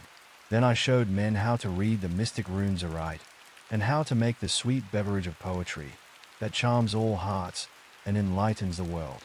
But they say now that they had these gifts from Odin. I taught them how to fashion the tales of old into rich melodious songs, and with music and sweet-mouthed eloquence to move the minds of their fellow men. But they say that Bragi taught them this, and they remember me only as Regin, the elfin schoolmaster, or at best as Mima, the master of smiths. At length my heart grew bitter because of the neglect and ingratitude of man, and the old longing for Andvari's hoard came back to me, and I forgot much of my cunning and lore. But I lived on, and generations of short-lived men arose and passed, and still the hoard was not mine, for I was weak, and no man was strong enough to help me. Then I sought wisdom of the Norns, the weird women who weave the woof of every creature's fate. How long, asked I, must I hope and wait in weary expectation of that day when the wealth of the world and the garnered wisdom of the ages shall be mine? And the witches answered, when a prince of the Volsung race shall come who shall excel thee in the smithying craft, and to whom the All-Father shall give the shining hope as a helper, then the days of thy weary watching shall cease. How long, asked I, shall I live to enjoy this wealth and this wisdom, and to walk as a god among men? Shall I be long-lived as the Aesir folk, and dwell on the earth until the last twilight comes? It is written, answered Skuld, that a beardless youth shall see thy death. But go thou now, and bide thy time. Here Regin ended his story, and both he and Sigfried sat for a long time silent and thoughtful. I know what you wish, said Sigfried at last. You think that I am the prince of whom the weird sisters spoke, and you would have me slay the dragon Fafnir, and win for you the hoard of Andvari. It is even so, answered Regin. But the hoard is accursed, said the lad. Let the curse be upon me, was the answer. Is not the wisdom of the ages mine? And think you that I cannot escape the curse? Is there aught that can prevail against him who has all knowledge and the wealth of the world at his call? Nothing but the word of the Norns and the will of the All-Father, answered Sigfried. But will you help me? Asked Regin, almost wild with earnestness. Will you help me to win that which is rightfully mine, and to rid the world of a horrible evil? Why is the hoard of Andvari more thine than Fafnir's? He is a monster, and he keeps the treasure but to gloat upon its glittering richness. I will use it to make myself a name upon the earth. I will not hoard it away. But I am weak, and he is strong and terrible. Will you help me? Tomorrow, said Sigfried. Be ready to go with me to the glittering heath. The treasure shall be thine, and also the curse. And also the curse, echoed Regin.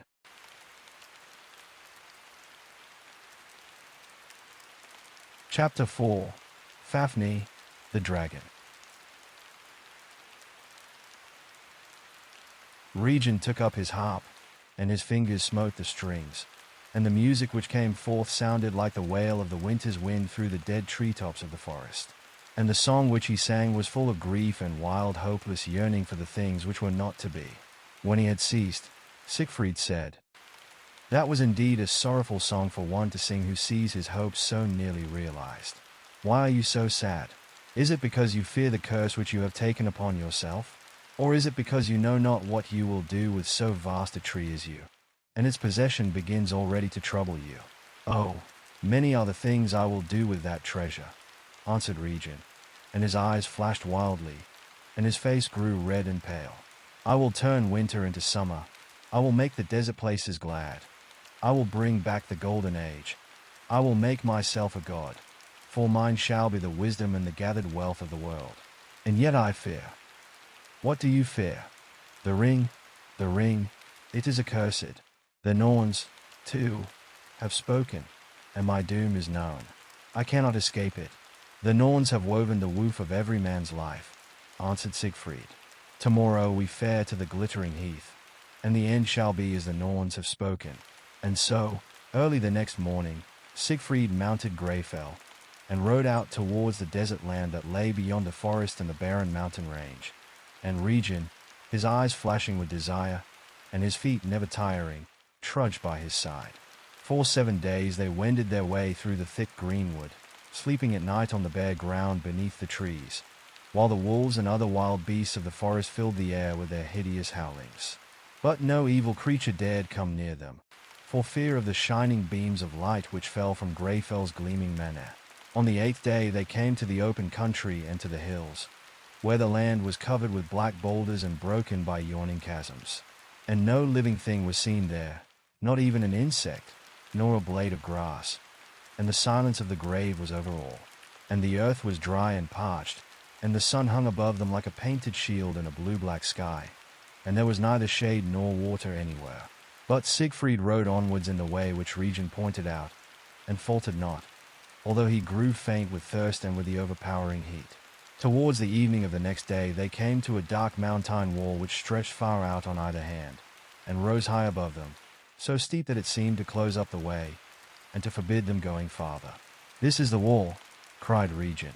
Beyond this mountain is the glittering heath, and the goal of all my hopes. And the little old man ran forwards, and scaled the rough side of the mountain, and reached its summit, while Sigfried and Greyfell were yet toiling among the rocks at its foot. Slowly and painfully they climbed the steep ascent, sometimes following a narrow path which wound along the edge of a precipice, sometimes leaping from rock to rock, or over some deep gorge, and sometimes picking their way among the crags and cliffs. The sun at last went down, and one by one the stars came out, and the moon was rising, round and red, when Sigfried stood by Regin's side, and gazed from the mountain-top down upon the glittering heath which lay beyond. And a strange, weird scene it was that met his sight. At the foot of the mountain was a river, white and cold and still, and beyond it was a smooth and barren plain, lying silent and lonely in the pale moonlight. But in the distance was seen a circle of flickering flames, ever changing, now growing brighter, now fading away, and now shining with a dull, cold light, like the glimmer of the glowworm or the foxfire. And as Sigfried gazed upon the scene, he saw the dim outline of some hideous monster moving hither and thither, and seeming all the more terrible in the uncertain light. "It is he," whispered Regin, and his lips were ashy pale, and his knees trembled beneath him. "It is Fafnir, and he wears the helmet of terror. Shall we not go back to the smithy by the great forest, and to the life of ease and safety that may be ours there? Or will you rather dare to go forwards, and meet the terror in its abode?" "None but cowards give up an undertaking once begun," answered Siegfried. "Go back to Rhineland yourself, if you are afraid, but you must go alone. You have brought me thus far to meet the dragon of the heath, to win the horde of the swarthy elves, and to rid the world of a terrible evil. Before the setting of another sun, the deed which you have urged me to do will be done." Then he dashed down the eastern slope of the mountain, leaving Greyfell and the trembling region behind him. Soon he stood on the banks of the White River, which lay between the mountain and the heath, but the stream was deep and sluggish, and the channel was very wide. He paused a moment, wondering how he should cross, and the air seemed heavy with deadly vapors, and the water was thick and cold. While he thus stood in thought, a boat came silently out of the mists and drew near, and the boatman stood up and called to him, and said, "What man are you who dares come into this land of loneliness and fear?" "I am Siegfried," answered the lad, "and I have come to slay Fafnir, the terror." "Sit in my boat," said the boatman, "and I will carry you across the river." And Siegfried sat by the boatman's side, and without the use of an oar, and without a breath of air to drive it forwards, the little vessel turned, and moved silently towards the farther shore. "In what way will you fight the dragon?" asked the boatman. "With my trusty sword Balmung I shall slay him," answered Siegfried. "But he wears the helmet of terror, and he breathes deathly poisons, and his eyes dart forth lightning, and no man can withstand his strength," said the boatman. "I will find some way by which to overcome him." "Then be wise, and listen to me," said the boatman. "As you go up from the river you will find a road, worn deep and smooth, starting from the water's edge, and winding over the moor. It is the trail of Fafnir, adown which he comes at dawn of every day to slake his thirst at the river.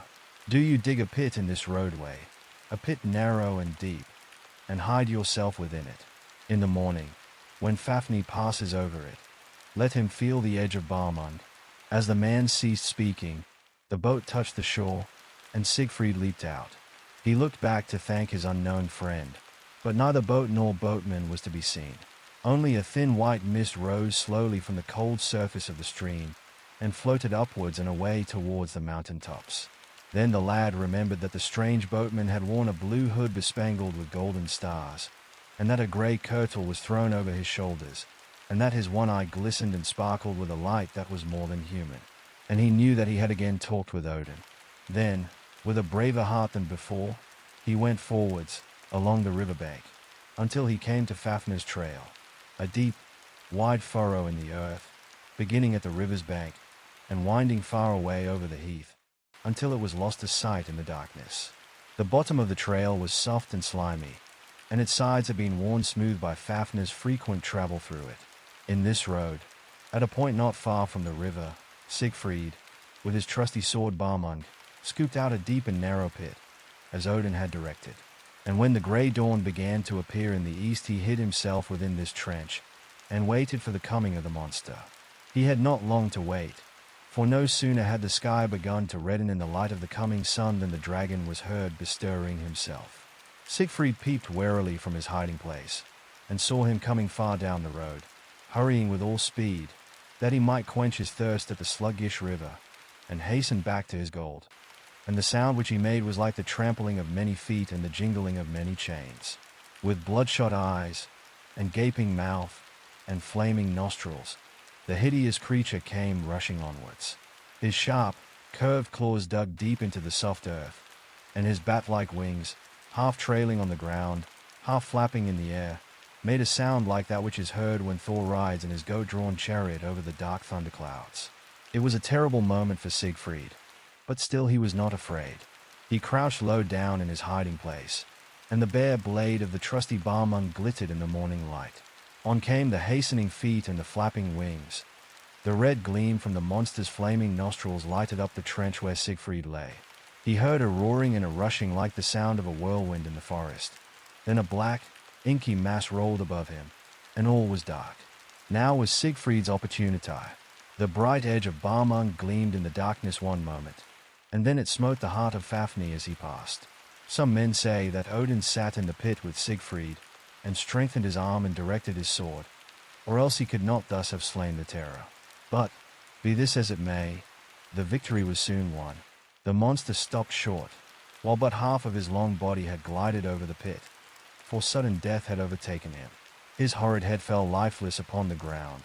His cold wings flapped once, and then lay, quivering and helpless, spread out on either side, and streams of thick black blood flowed from his heart, through the wound beneath, and filled the trench in which Sigfried was hidden, and ran like a mountain torrent down the road towards the river. Sigfried was covered from head to foot with the slimy liquid, and, had he not quickly leaped from his hiding place, he would have been drowned in the swift-rushing stream. The bright sun rose in the east, and gilded the mountain tops, and fell upon the still waters of the river, and lighted up the treeless plains around. The south wind played gently against Sigfried's cheeks and in his long hair, as he stood gazing on his fallen foe, and the sound of singing birds, and rippling waters, and gay insects, such as had not broken the silence of the glittering heath for ages, came to his ears. The terror was dead, and nature had awakened from her sleep of dread. And as the lad leaned upon his sword, and thought of the deed he had done, behold, the shining Greyfell, with the beaming, hopeful Manner, having crossed the now bright river, stood by his side. And Regin, his face grown wondrous cold, came trudging over the meadows, and his heart was full of guile. Then the mountain vultures came wheeling downwards to look upon the dead dragon, and with them were 2 ravens, black as midnight. And when Sigfried saw these ravens he knew them to be Odin's birds, Hugin, thought, and Munin, memory, and they alighted on the ground nearby. And the lad listened to hear what they would say. Then Hugin flapped his wings, and said, "The deed is done, why tarries the hero?" And Munin said, "The world is wide, fame waits for the hero." And Hugin answered, "What if he win the hoard of the elves? That is not honor. Let him seek fame by nobler deeds." Then Munin flew past his ear, and whispered, "Beware of Regin, the master. His heart is poisoned. He would be thy bane." And the 2 birds flew away to carry the news to Odin in the happy halls of Gladsheim. When Regin drew near to look upon the dragon, Sigfried kindly accosted him, but he seemed not to hear, and a snaky glitter lurked in his eyes, and his mouth was set and dry, and he seemed as one walking in a dream. "It is mine now," he murmured. "It is all mine, now. The hoard of the swarthy elf folk, the garnered wisdom of ages. The strength of the world is mine. I will keep, I will save, I will heap up, and none shall have part or parcel of the treasure which is mine alone." Then his eyes fell upon Sigfried, and his cheeks grew dark with wrath, and he cried out, "Why are you here in my way? I am the lord of the glittering heath. I am the master of the hoard. I am the master, and you are my thrall." Sigfried wondered at the change which had taken place in his old master, but he only smiled at his strange words, and made no answer. "You have slain my brother," Regin cried, and his face grew fearfully black, and his mouth foamed with rage. "It was my deed and yours," calmly answered Sigfried. "I have rid the world of a terror. I have righted a grievous wrong." "You have slain my brother," said Regin, "and a murderer's ransom you shall pay." "Take the hoard for your ransom, and let us each wend his way," said the lad. "The hoard is mine by rights," answered Regin still more wrathfully. "I am the master, and you are my thrall. Why stand you in my way?" Then, blinded with madness, he rushed at Sigfried as if to strike him down, but his foot slipped in a puddle of gore, and he pitched headlong against the sharp edge of Balmung. So sudden was this movement, and so unlooked for, that the sword was twitched out of Sigfried's hand, and fell with a dull splash into the blood-filled pit before him, while Regin, slain by his own rashness, sank dead upon the ground. Full of horror, Sigfried turned away, and mounted Greyfell. "This is a place of blood," said he, "and the way to glory leads not through it. Let the hoard still lie on the glittering heath. I will go my way from hence, and the world shall know me for better deeds than this." And he turned his back on the fearful scene, and rode away. And so swiftly did Greyfell carry him over the desert land and the mountain waste, that, when night came, they stood on the shore of the great North Sea, and the white waves broke at their feet. And the lad sat for a long time silent upon the warm white sand of the beach, and Greyfell waited at his side.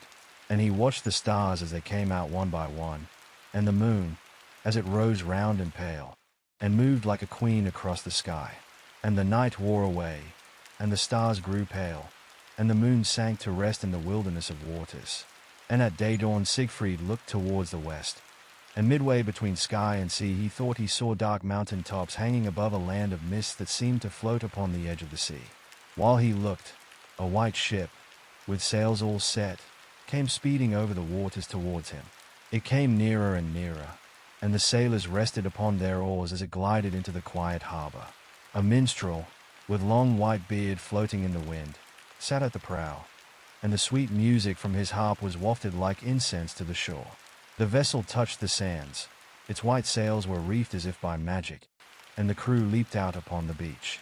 "Hail, Siegfried the Golden," cried the harper, "whither do you fare this summer day?" "I have come from a land of horror and dread," answered the lad, "and I would fain fare to a brighter." "Then go with me to awaken the earth from its slumber, and to robe the fields in their garbs of beauty," said the harper. And he touched the strings of his harp, and strains of the softest music arose in the still morning air. And Siegfried stood entranced, for never before had he heard such music. "Tell me who you are," he cried, when the sounds died away. "Tell me who you are, and I will go to the ends of the earth with you." "I am Bragi," answered the harper, smiling. And Siegfried noticed then that the ship was laden with flowers of every hue, and that thousands of singing birds circled around and above it, filling the air with the sound of their glad twitterings. Now, Bragi was the sweetest musician in all the world. It was said by some that his home was with the songbirds, and that he had learned his skill from them.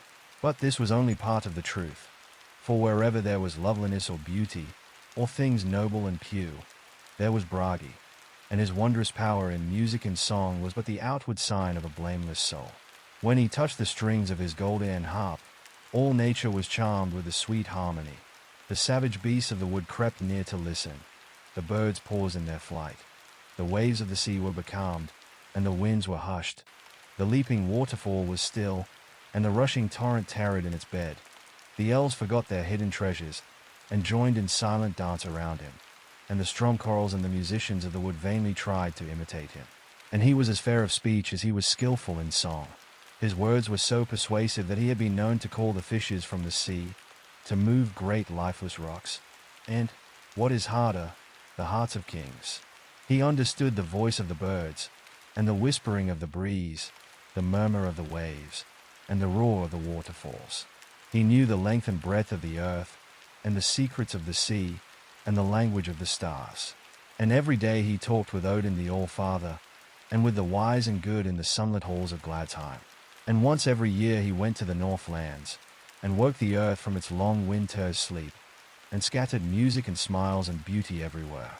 Right gladly did Siegfried agree to sail with Bragi over the sea, for he wot that the bright Aesogod would be a very different guide from the cunning, evil-eyed Regin. So he went on board with Bragi, and the gleaming Greyfell followed them, and the sailors sat at their oars. And Bragi stood in the prow, and touched the strings of his harp. And, as the music arose, the white sails leaped up the masts, and a warm south breeze began to blow, and the little vessel, wafted by sweet sounds and the incense of spring, sped gladly away over the sea.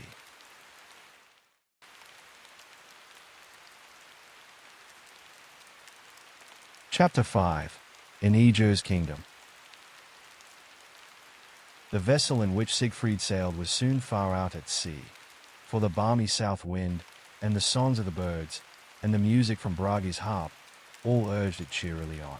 And Siegfried sat at the helm, and guided it in its course. By and by they lost all sight of land, and the sailors wist not where they were. but they knew that Bragi, the wise, would bring them safely into some haven whenever it should so please him, and they felt no fear.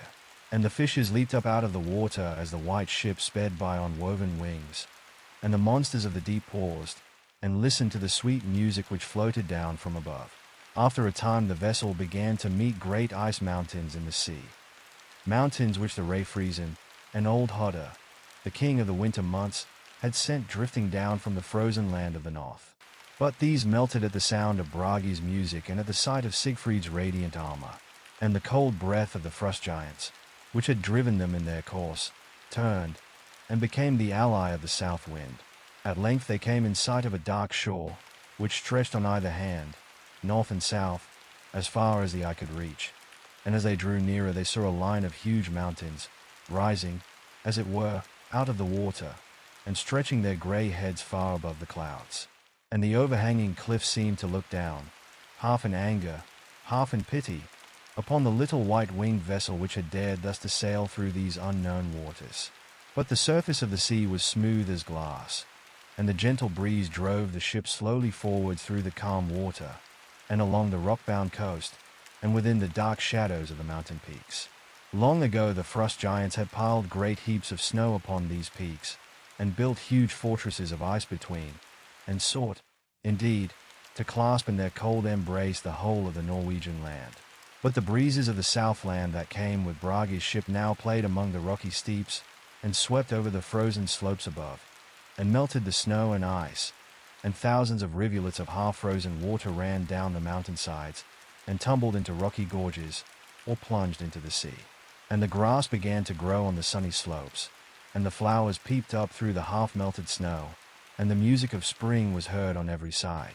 Now and then the little vessel passed by deep, dark inlets enclosed between high mountain walls, and reaching many leagues far into land. But the sailors steered clear of these shadowy fjords, for they said that Ran, the dread ocean queen, lived there, and spread her nets in the deep green waters to entangle unwary seafaring men. And the sound of Bragi's harp awakened all sleeping things, and it was carried from rock to rock, and from mountain height to valley, and was borne on the breeze far up the fjords, and all over the land. One day, as they were sailing through these quiet waters, beneath the overhanging cliffs, Bragi tuned his harp, and sang a song of sea. And then he told Siegfried a story of Ejo and his goldlet hall. Old Ejo was the ocean king. At most times he was rude and rough, and his manners were uncouth and boisterous. But when Balder, the Shining One, smiled kindly upon him from above, or when Bragi played his harp by the seashore, or sailed his ship on the waters, the heart of the bluff old king was touched with a kindly feeling, and he tried hard to curb his ungentle passions, and to cease his blue-stirring ways. He was one of the old race of giants, and men believed that he would have been a very good and quiet giant, had it not been for the evil ways of his wife, the crafty Queen Ran. For, however kind at heart the king might be, his good intentions were almost always thwarted by the queen. Ran could never be trusted, and no one, unless it were Loki, the mischief maker, could ever say anything in her praise.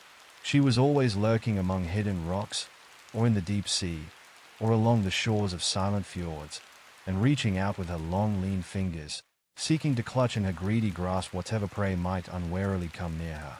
And many richly laden vessels, and many brave seamen and daring warriors, had she dragged down to her blue-hung chamber in old Ejo's hall. And this is the story that Bragi told of the feast in Ejo's hall. It happened long ago, when the good folk at Gladsheim were wont to visit the midworld oftener than now. On a day in early autumn Queen Ran, with her older daughters, raging sea, breaker, billow, surge, and surf, went out to search for plunder. But old Ejo stayed at home, and with him his younger daughters, fair purple hair, gentle diver, dancing ripple, and smiling sky clear. And as they played around him, and kissed his old storm-beaten cheeks, the heart of the king was soft-turned into gentleness, and he began to think kindly of the green earth which bordered his kingdom, and of the brave men who lived there. But most of all did he think of the great and good Aesir folk, who dwell in Asgard, and overlook the affairs of the world. Then he called his servants, Funfung and Elder, and bade them prepare a feast in his goldlit hall. and he sent fleet messengers to invite the Aesir folk to come and partake of the good cheer. And his 4 young daughters played upon the beach, and smiled and danced in the beaming sunlight. And the hearts of many seafaring men were gladdened that day, as they spread their sails to the wind, for they saw before them a pleasant voyage, and the happy issue of many an undertaking. Long before the day had begun to wane, the Aesir folk arrived in a body at Ejo's hall, for they were glad to answer the bidding of the Ocean King. Odin came, riding Sleipnir, his 8-footed steed. Thor rode in his iron chariot drawn by goats. Frey came with Gullinbursti, his golden-bristled boar. There, too, was the warlike Tyr, and blind Hodder, and the silent Vidar, and the sage Facete, and the hearkening Heimdall, and Njord, the ruler of the winds, and Bragi, with his harp. And lastly came many elves, the thralls of the Aesir folk, and Loki, the cunning mischief-maker. In his rude but hearty way old Ejo welcomed them, and they went down into his amber hall, and rested themselves upon the sea-green couches that had been spread for them. And 1,000 fair mermaids stood around them, and breathed sweet melodies through seashells of rainbow hue, while the gentle white-veiled daughters of the Ocean King danced to the bewitching music. Hours passed by, and the sun began to slope towards the west, and the waiting guests grew hungry and ill at ease. And then they began to wonder why the feast was so long in getting ready. At last the host himself became impatient, and he sent out in haste for his servants, Funfung and Elder. Trembling with fear, they came and stood before him. "Master," said they, "we know that you are angry because the feast is not yet made ready, but we beg that your anger may not fall upon us. The truth is that some thief has stolen your brewing kettle, and we have no ale for your guests." Then old Ejo's brow grew dark, and his breath came quick and fast. And, had not Njord held the winds tightly clutched in his hand, there would have been a great uproar in the hall. Even as it was, the mermaids fled away in great fright, and the white-veiled waves stopped dancing, and a strange silence fell upon all the company. "Some enemy has done this," cried Ejo, as soon as he could speak. "Some Enemy has taken away my brewing kettle, and, unless we can find it, I fear our feast will be but a dry one." Then Thor said, "If anyone knows where this kettle is, let him speak, and I will bring it back. And I promise you shall not wait long for the feast." But not one in all this company knew aught about the missing kettle. At last Tyr stood up and said, "If we cannot find the same vessel that our host has lost, mayhap we may find another as good. I know a dog-wise giant who lives east of the rivers of Liviga, and who has a strong kettle, fully a mile deep, and large enough to brew ale for all the world." "That is the very kettle we want," cried Thor. "Think you that we can get it?" "If we are cunning enough, we may," answered Tyr. "But old Heimer will never give it up willingly." "Is it Heimer of whom you speak?" asked Thor. "Then I know him well, and, willingly or not willingly, he must let us have his kettle. For what is a feast without the gladsome ale?" Then Thor and Tyr set out on their journey towards the land of Oliviga, and they traveled many a league northwards, across snowy mountains and barren plains, until they came to the shores of the frozen sea. And there the sun rises and sets but once a year, and even in summer the sea is full of ice. On the lonely beach stood Heimer's dwelling, a dark and gloomy abode. Tyr knocked at the door, and it was opened by Heimer's wife, a strangely handsome woman, who bade them come in. Inside the hall they saw Heimer's old mother, sitting in the chimney corner, and crooning over the smoldering fire. She was a horribly ugly old giantess, with 900 heads, but every head was blind and deaf and toothless. "Ah, me, what a wretched old age that must have been. Is your husband at home?" asked Thor, speaking to the pretty woman who had opened the door. "He is not," was the answer. "He is catching fish in the warm waters of the sheltered bay. Or, mayhap, he is tending his cows in the open sea, just around the headland. For the great icebergs that float down from the frozen sea are called old Heimer's cows." "We have come a very long journey," said Tyr. "Will you not give 2 tired strangers food and lodging until they shall have rested themselves?" The woman seemed in no wise loath to do this, and she set before the 2 Aesir folk a plentiful meal of the best that she had in the house. When they had eaten, she told them that it would be far safer for them to hide themselves under the great kettles in the hall. For, She said her husband would soon be home, and he might not be kind to them. So Thor and Tyr hid themselves, and listened for Hymir's coming. After a time, the great hall door opened, and they heard the heavy steps of the giant. "Welcome home," cried the woman, as Hymir shook the frost from his hair and beard, and stamped the snow from his feet. "I am so glad that you have come, for there are two strangers in the hall, and they have asked for you. One of them I know is Thor, the foe of the giants, and the friend of man. The other is the one-armed god of war, the brave Tyr. What can be their errand at Hymir's hall?" "Where are they?" roared Hymir, stamping so furiously that even his deaf old mother seemed to hear, and lifted up her heads. "They are under the kettles, at the gable end of the hall," answered the woman. Hymir cast a wrathful glance towards the place. The post at the end of the hall was shivered in pieces by his very look. The beam that upheld the floor of the loft was broken, and all the kettles tumbled down with a fearful crash. Thor and Tyr crept out from among the rubbish, and stood before old Hymir. The giant was not well pleased at the sight of such guests come thus unbidden to his hall, but he knew that his rude strength would count as nothing if matched with their skill and weapons. Hence he deemed it wise to treat the two aces as his friends, and to meet them with cunning and strategy. "Welcome to my hall," he cried. "Fear no hurt from Hymir," for he was never known to harm a guest. And Thor and Tyr were given the warmest seats at the fireside, and the giant ordered his thralls to kill the fatted oxen, and to make ready a great feast in honor of his guests. And, while the meal was being got ready, he sat by Thor's side, and asked him many questions about what was going on in the great Southland. And Thor answered him pleasantly, meeting guile with guile. When the feast was in readiness, all sat down at the table, which groaned beneath its weight of meat and drink. For Hymir's thralls had killed 3 fat oxen, and baked them whole for this meal, and they had filled 3 huge bowls with ale from his great brewing kettle. Hymir ate and drank very fast, and wished to make his guests fear him, because he could eat so much. But Thor was not to be taken aback in this way, for he at once ate 2 of the oxen, and quaffed a huge bowl of ale which the giant had set aside for himself. The giant saw that he was outdone, and he arose from the table, saying, "Not all my cows would serve to feed 2 guests so hungry as these. We shall be obliged to live on fish now." He strode out of the hall without another word, and began getting his boat ready for a sail. But Thor followed him. "It is a fine day for fishing," said Thor gaily. "How I should like to go out with you. Such little fellows as you would better stay at home," growled Hymir.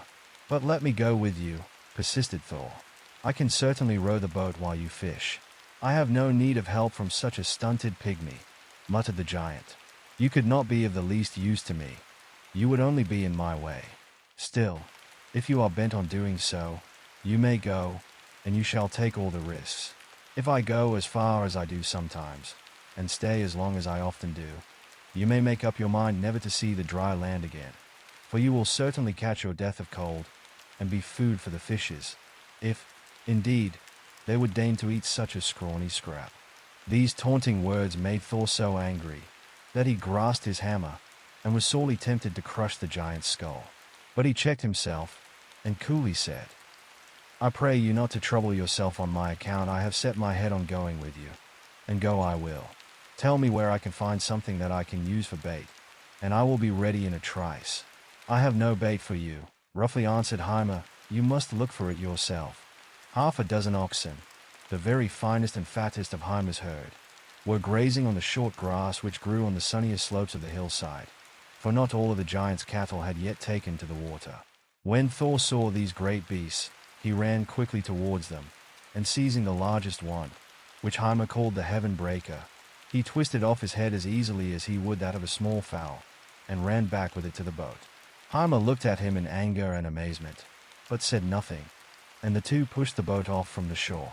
The little vessel sped through the water more swiftly than it had ever done before, for Thor plied the oars.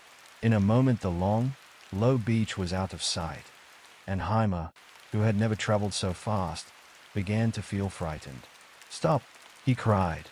"Here is the place to fish. I have often caught great store of flatfish here. Let us out with our lines." "No, no," answered Thor, and he kept on plying the oars. "We are not yet far enough from shore. The best fish are still many leagues out. and the boat skimmed onwards through the waters, and the white spray dashed over the prow. And Hymer, now very much frightened, sat still, and looked at his strange fellow fishermen, but said not a word. On and on they went, and the shore behind them first grew dim, and then sank out of sight, and the high mountain tops began to fade away in the sky, and then were seen no more. And when at last the fishermen were so far out at sea that nothing was in sight but the rolling waters on every side, Thor stopped his rowing. "We have come too far," cried the giant, trembling in every limb. "The great Midgard snake lies hereabouts. Let us turn back." "Not yet," answered Thor quietly. "We will fish here a little while." Without loss of time he took from his pocket a strong hook, wonderfully made, to which he fastened a long line as strong as 10 ships' cables twisted together. Then he carefully baited the hook with the gory head of the heavenbreaker ox, and threw it into the water. As the giant had feared, they were now right over the head of the great Midgard snake. The huge beast looked upward with his sleepy eyes, and saw the tempting bait falling slowly through the water. But he did not see the boat, it was so far above him. Thinking of no harm, he opened his leathern jaws, and greedily gulped the morsel down. But the strong iron hook stuck fast in his throat.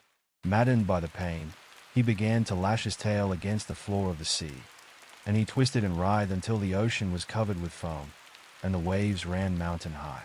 But Thor pulled hard upon the line above, and strove to lift the reptile's head out of the water. Then the snake darted with lightning speed away, pulling the boat after him so swiftly that, had not Thor held on to the oarlocks, he would have been thrown into the sea. Quickly he tightened his magic girdle of strength around him, and, standing up in the boat, he pulled with all his might. The snake would not be lifted, but the boat split in two, and Thor slid into the water and stood upon the bottom of the sea. He seized the great snake in his hands and raised his head clean above the water. What a scene of frightful turmoil was there then! The earth shook, the mountains belched forth fire, the lightnings flashed, the caves howled, and the sky grew black and red. Nobody knows what the end would have been, had not Hymer reached over and cut the strong cord. The slippery snake glided out of Thor's hands and hid himself in the deep sea, and everything became quiet again. Silently Thor and Hymer sat in the broken boat and rowed swiftly back towards land. Thor felt really ashamed of himself, because he had gained nothing by his venture, and the giant was not at all happy. When they reached the frozen shore and Hymer's cheerless castle again, they found Tyr there, anxiously waiting for them. He felt that they were tarrying too long in this dreary place, and he wished to be back among his fellows in old Ejo's hall. Hymer felt very cross and ugly because his boat had been broken, and, when they came into the hall, he said to Thor, "You may think that you are very stout, you who dared attack the Midgard snake and lifted him out of the sea. Yet there are many little things that you cannot do. For instance, here is the earthen goblet from which I drink my ale. Great men, like myself, can crush such goblets between their thumbs and fingers, but such puny fellows as you will find that they cannot break it by any means." "Let me try," cried Thor. He took the great goblet in his hands and threw it with all his strength against a stone post in the middle of the hall. The post was shattered into 1,000 pieces, but the goblet was unharmed. "Ha! Ha!" laughed the giant. "Try again." Thor did so. This time he threw it against a huge granite rock that stood like a mountain near the seashore. The rock crumbled in pieces and fell, but the goblet was whole as ever. "What a very stout fellow you are!" cried Hymer in glee. "Go home now, and tell the good Asafolk that you cannot even break a goblet." "Let me try once more," said Thor, amazed, but not disheartened. "Throw it against Hymer's forehead," whispered someone over his shoulder. "It is harder than any rock." Thor looked, and saw that it was the giant's handsome wife who had given him this kind advice. He took the goblet, and hurled it quickly, straight at old Hymer's head. The giant had no time to dodge. The vessel struck him squarely between the eyes, and was shattered into 10,000 little pieces. But the giant's forehead was unhurt. "That drink was rather hot," cried Hymer, trying to joke at his ill luck. "But it doesn't take a very great man to break a goblet. There is one thing, however, that you cannot do. Yonder is my great brewing kettle, a mile deep. No man has ever lifted it. Now, If you will carry it out of the hall, where it sits, you may have it for your own." "Agreed," cried Thor. "It is a fair bargain. And, if I fail, I will go home and never trouble you again." Then he took hold of the edge of the great kettle, and lifted it with all his might. The floor of Hymir's hall broke under him, and the walls and roof came tumbling down. But he turned the kettle over his head, and walked away with it, the great rings of the vessel clattering at his heels. Tyr went before him, and cleared the way, and Hymir gazed after him in utter amazement. The two Asafolk had fairly won the brewing kettle. In due time they reached old Ejo's hall, where the guests were still waiting for them.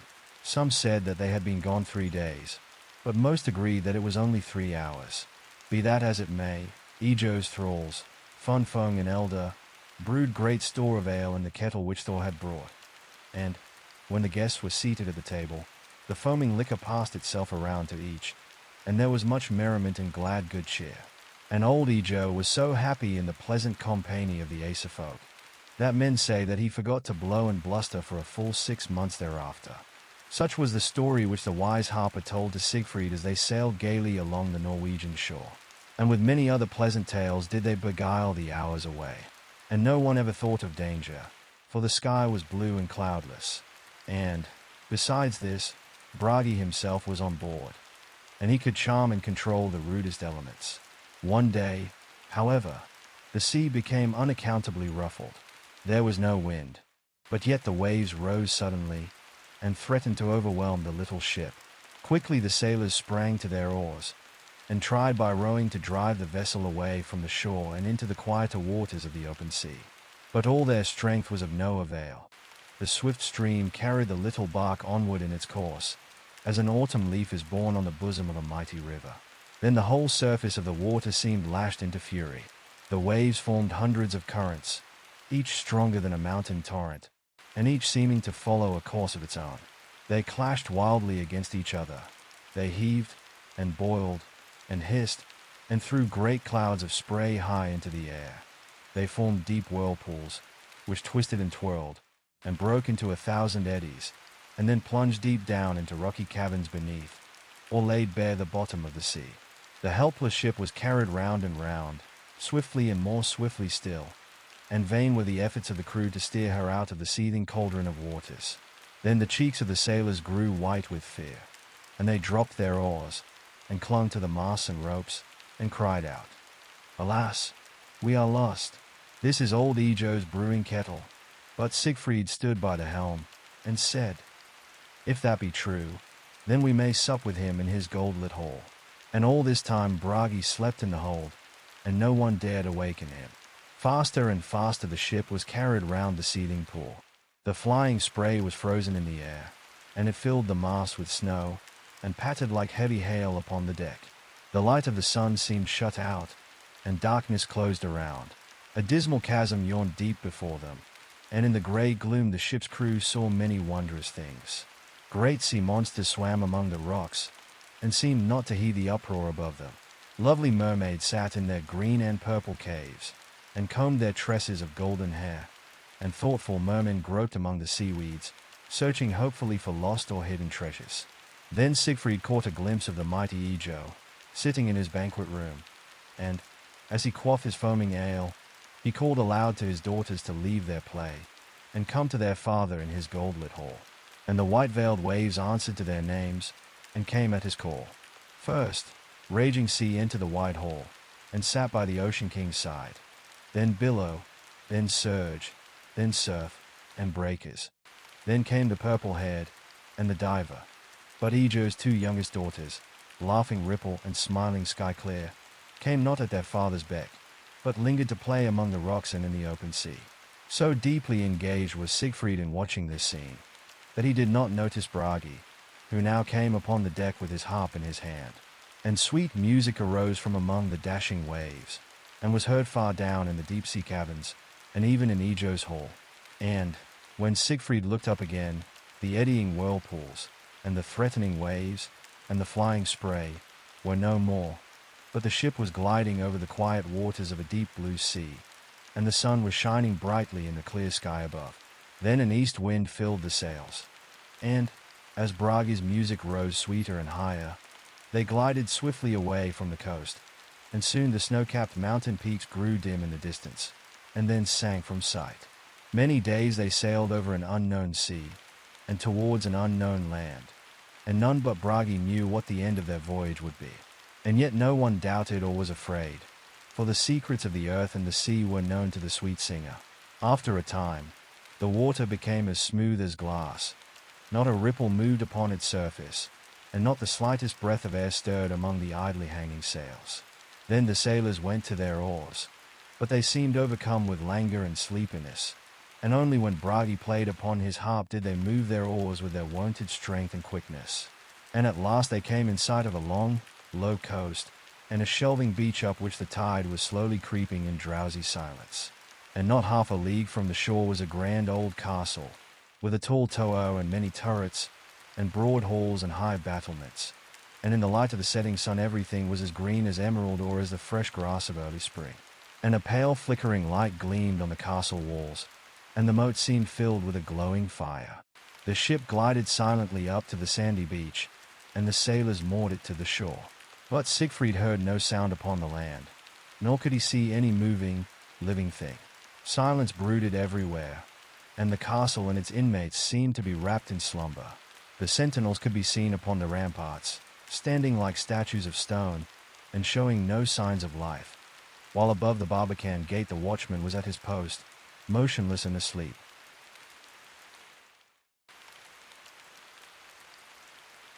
Chapter 6. Brunhild.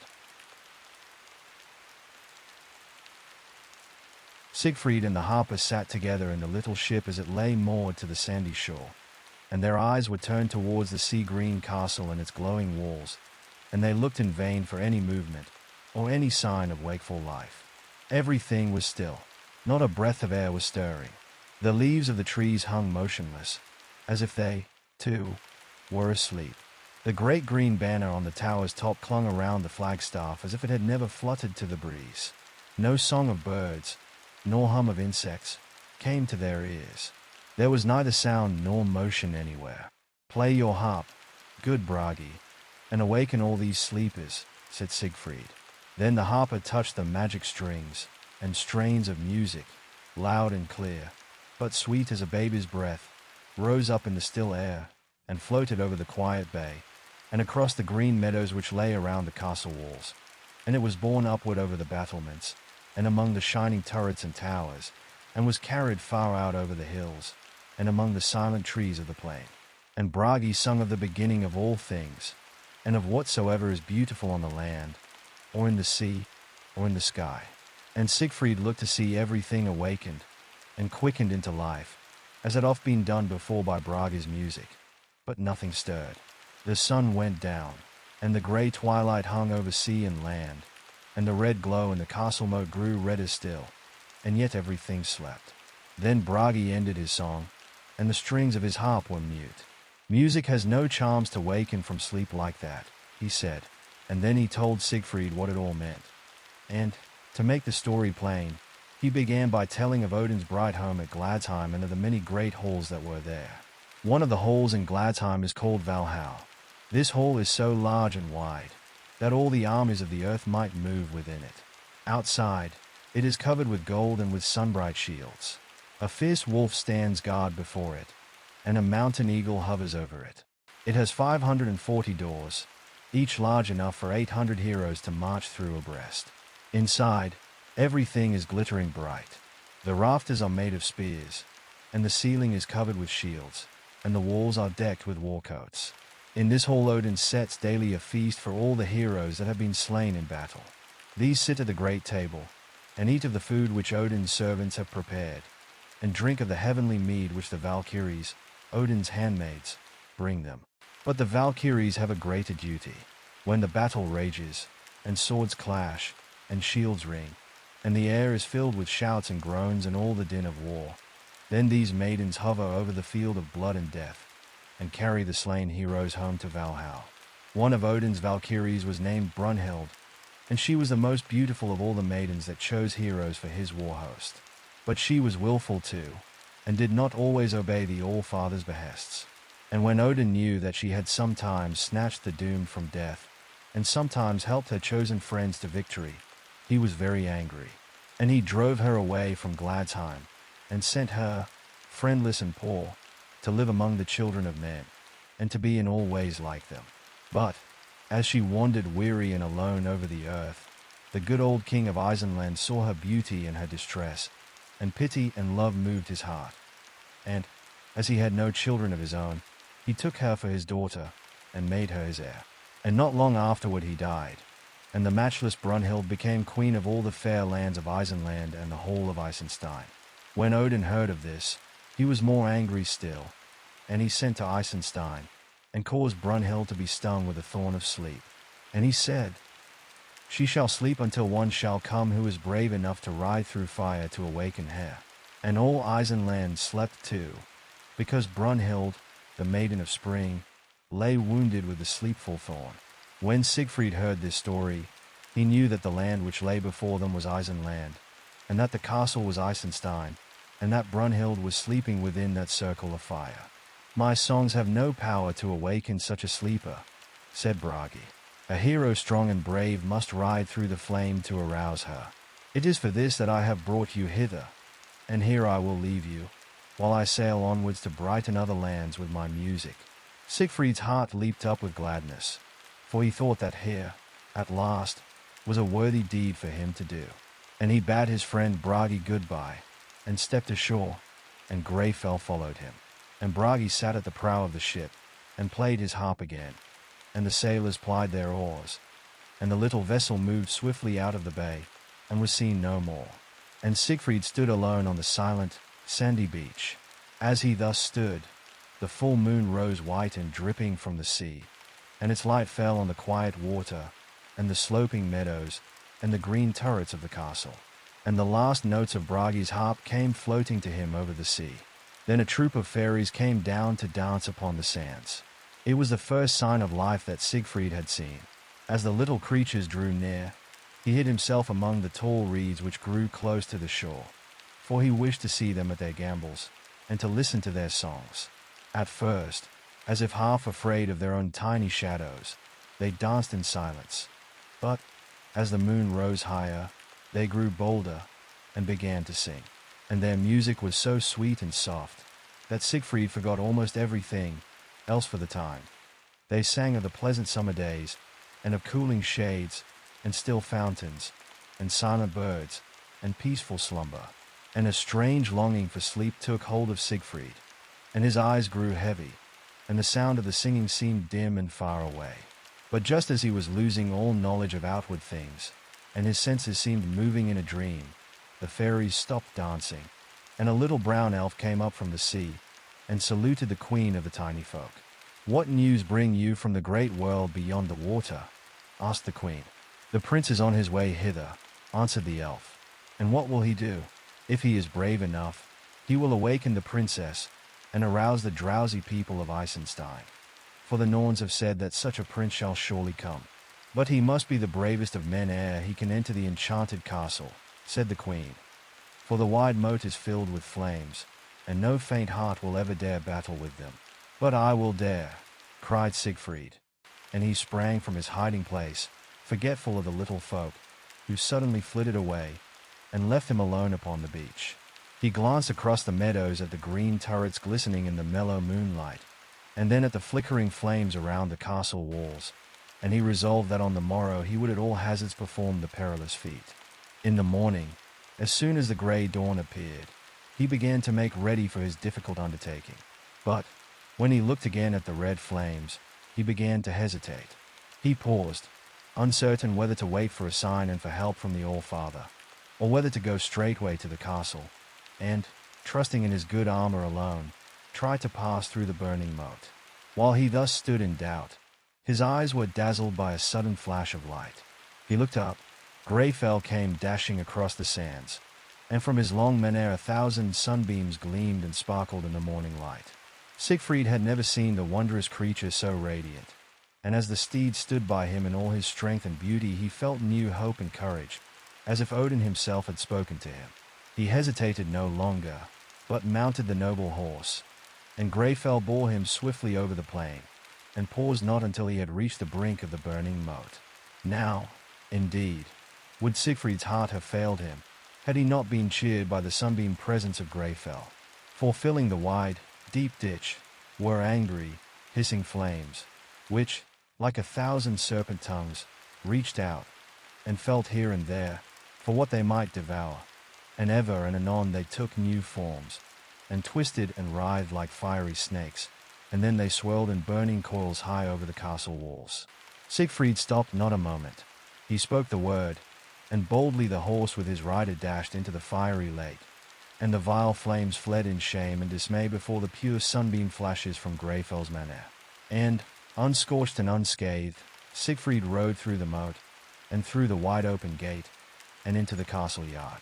The gatekeeper sat fast asleep in his lodge, while the chains and the heavy key with which, when awake, he was wont to make the great gate fast, lay rusting at his feet, and neither he, nor the sentinels on the ramparts above, stirred or awoke at the sound of Greyfell's clattering hoofs.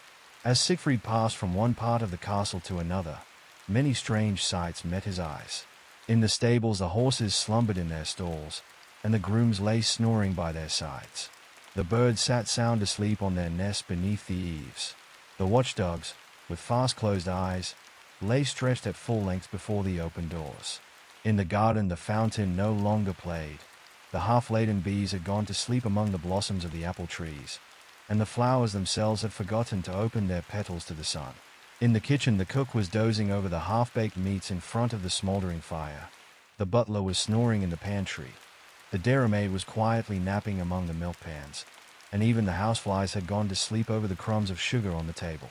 In the great banquet room 1,000 knights, overcome with slumber, sat silent at the festal board, and their chief, sitting on the dais, slept, with his half-emptied goblet at his lips. Sigfried passed hurriedly from room to room and from hall to hall, and cast but one hasty glance at the strange sights which met him at every turn, for he knew that none of the drowsy ones in that spacious castle could be awakened until he had aroused the Princess Brunhild. In the grandest hall of the palace he found her, the peerless maiden, most richly dight, reclined upon a couch beneath a gold-hung canopy, and her attendants, the ladies of the court, sat near and around her. Sleep held fast her eyelids, and her breathing was so gentle that, but for the blush upon her cheeks, Sigfried would have thought her dead. For long years had her head thus lightly rested on that gold-fringed pillow, and in all that time neither her youth had faded, nor her wondrous beauty waned. Sigfried stood beside her. Gently he touched his lips to that matchless forehead. Softly he named her name. Brunhild. The charm was broken. Up rose the peerless princess in all her queen-like beauty. Up rose the courtly ladies round her. All over the castle, from cellar to belfry tower, from the stable to the banquet hall, there was a sudden awakening, a noise of hurrying feet and mingled voices, and sounds which had long been strangers to the halls of Eisenstein. The watchmen on the tower, and the sentinels on the ramparts, yawned, and would not believe they had been asleep. The porter picked up his keys, and hastened to lock the long-forgotten gates. The horses neighed in their stalls. The watchdogs barked at the sudden hubbub. The birds, ashamed at having allowed the sun to find them napping, hastened to seek their food in the meadows. The servants hurried here and there, each intent upon his duty. The warriors in the banquet hall clattered their knives and plates, and began again their feast. And their chief dropped his goblet, and rubbed his eyes, and wondered that sleep should have overtaken him in the midst of such a meal. And Sigfried, standing at an upper window, looked out over the castle walls, and he saw that the flames no longer raged in the moat, but that it was filled with clear sparkling water from the fountain which played in the garden. And the south wind blew gently from the sea, bringing from afar the sweetest strains of music from Bragi's golden harp. And the breezes whispered among the trees, and the flowers opened their petals to the sun, and birds and insects made the air melodious with their glad voices. Then Brunhild, radiant with smiles, stood by the hero's side, and welcomed him kindly to Eisenland and to her green-towered castle of Eisenstein. Chapter 7. In Nibelungen Land. Every one in the castle of Eisenstein, from the princess to the kitchen maid, felt grateful to the young hero for what he had done. The best rooms were fitted up for his use, and a score of serving men and maidens were set apart to do his bidding, in order to be mindful of his slightest wish.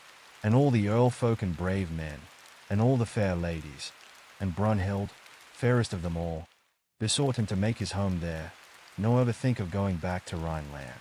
Sigfried yielded to their persuasions, and for 6 months he tarried in the enchanted land in one long round of merrymaking and gay enjoyment. But his thoughts were ever turned toward his father's home in the lowlands across the sea, and he longed to behold again his gentle mother Sigfried. Then he grew tired of his life of idleness and ease, and he wished that he might go out again into the busy world of manly action and worthy deeds. And day by day this feeling grew stronger, and filled him with unrest. One morning, as he sat alone by the seashore, and watched the lazy tide come creeping up the sands, 2 ravens lighted near him. Glad was he to see them, for he knew them to be Hugin and Munin, the sacred birds of Odin, and he felt sure that they brought him words of cheer from the All-Father. Then Hugin flapped his wings, and said, "In idleness the stings of death lie hidden, but in busy action are the springs of life." For 100 years fair Brunhild slept, but why should Sigfried sleep? The world awaits him, but it waits too long. Then Munin flapped his wings also, but he said nothing. And busy memory carried Sigfried back to his boyhood days, and he called to mind the wise words of his father Simond, and the fond hopes of his gentle mother. And he thought, too, of the noble deeds of his kinsfolk of the earlier days. And he rose in haste, and cried, "Life of ease, farewell. I go where duty leads. To him who wills to do, the great All-Father will send strength and help." While he spoke, his eyes were dazzled with a flash of light. He looked, and the beaming Greyfell, his long mane sparkling like 1,000 sunbeams, dashed up the beach, and stood beside him.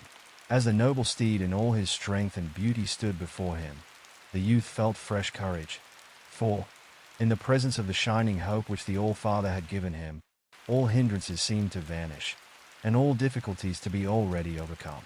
He looked toward the sea again, and saw in the blue distance a white-sailed ship drawing swiftly near, its golden dragon stem plowing through the waves like some great bird of the deep. And as with straining, eager eyes, he watched its coming, he felt that Odin had sent it, and that the time had come wherein he must be up and doing. The hour for thriving action comes to us once. If not seized upon and used, it may never come again. The ship drew near the shore. The sailors rested on their oars. Sigfried and the steed Greyfell sprang upon the deck. Then the sailors silently bent again to their rowing. The flapping sails were filled and tightened by the strong west wind, and the light vessel leaped from wave to wave like a thing of life, until Eisenstein, with its tall towers and its green marble halls, sank from sight in the distance and the mist. And Sigfried and his noble steed seemed to be the only living beings on board. For the sailors who plied the oars were so silent and phantom-like, that they appeared to be naught but the ghosts of the summer sea breezes. As the ship sped swiftly on its way, all the creatures in the sea paused to behold the sight. The mermen rested from their weary search for hidden treasures, and the mermaids forgot to comb their long tresses, as the radiant vessel and its hero freight glided past. And even old King Ejo left his brewing kettle in his great hall, and bade his daughters, the white-veiled waves, cease playing until the vessel should safely reach its haven. When, at length, the day had passed, and the evening twilight had come, Sigfried saw that the ship was nearing land. But it was a strange land. Like a fleecy cloud it appeared to rest above the waves, midway between the earth and the sky. A dark mist hung upon it, and it seemed a land of dreams and shadows. The ship drew nearer and nearer to the mysterious shore, and as it touched the beach the sailors rested from their rowing. Then Sigfried and the horse Greyfell leaped ashore. But, when they looked back, the fair vessel that had carried them was nowhere to be seen. Whether it had suddenly been clutched by the greedy fingers of the Sea Queen Ran, and dragged down into her deep-sea caverns, or whether, like the wondrous ship Skidbladner, it had been folded up and made invisible to the eyes of men, Sigfried never knew. The thick mists and the darkness of night closed over and around both hero and horse, and they dared not stir, but stood long hours in the silent gloom, waiting for the coming of the dawn. At length the morning came, but the light was not strong enough to scatter the fogs and thick vapors that rested upon the land. Then Sigfried mounted Greyfell, and the sunbeams began to flash from the horse's maner and from the hero's glittering mailcoat, and the hazy clouds fled upward and away, until they were caught and held fast by great mist giants, who stood like sentinels on the mountain tops. As the shining pair came up from the sea, and passed through the woods and valleys of the Nibelungen land, there streamed over all that region such a flood of sunlight as had never before been seen. In every leafy tree, and behind every blade of grass, elves and fairies were hidden, and under every rock and in every crevice lurked cunning dwarfs. But Siegfried rode straight forward until he came to the steep side of a shadowy mountain. There, at the mouth of a cavern, a strange sight met his eyes. Two young men, dressed in prince's clothing, sat upon the ground. Their features were all haggard and gaunt, and pinched with hunger, and their eyes wild with wakefulness and fear. And all around them were heaps of gold and precious stones, more than 100 wagones could carry away. And neither of the two princes would leave the shining hoard for food, nor close his eyes in sleep, lest the other might seize and hide some part of the treasure. And thus they had watched and hungered through many long days and sleepless nights, each hoping that the other would die, and that the whole inheritance might be his own. When they saw Siegfried riding near, they called out to him, and said, "Noble stranger, stop a moment. Come and help us divide this treasure." "Who are you?" asked Siegfried, "and what treasure is it that lies there?" "We are the sons of Nibelung, who until lately was king of this mist land. Our names are Shilbung and the young Nibelung," faintly answered the princes. "And what are you doing here with this gold and these glittering stones?" "This is the great Nibelungen hoard, which our father not long ago brought from the Southland. It is not clear just how he obtained it. Some say that he got it unjustly from his brother, whose vassals had digged it from the earth. Others say that he found it lying on the glittering heath, where Fafnir the dragon had guarded it zealously for ages past, until he was slain by a hero who cared naught for his gold. But, be this as it may, our father is now dead, and we have brought the hoard out of the cavern where he had hidden it, in order that we may share it between us equally. But we cannot agree, and we pray you to help us divide it." Then Siegfried dismounted from the horse Greyfell, and came near the two princes. "I will gladly do as you ask," said he. "But first I must know more about your father, who he was, and whether this is really the hoard of the glittering heath."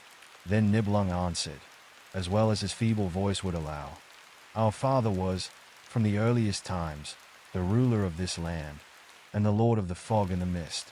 Many strongholds, and many noble halls, had he in this land, and 10,000 brave warriors were ever ready to do his bidding. The trolls, and the swarthy elves of the mountains, and the giants of the cloudy peaks, were his vassals. But he did more than rule over the Nibelungen land. Twice every year he crossed the sea and rambled through the Rhine valleys, or loitered in the moist lowlands, and now and then he brought rich trophies back to his island home. The last time, he brought this treasure with him. But, as we have said, it is not clear how he obtained it. We have heard men say that it was the hoard of Andvari, and that when Fafnir, the dragon who watched it, was slain, the hero who slew him left it to be taken again by the swarthy elves who had gathered it.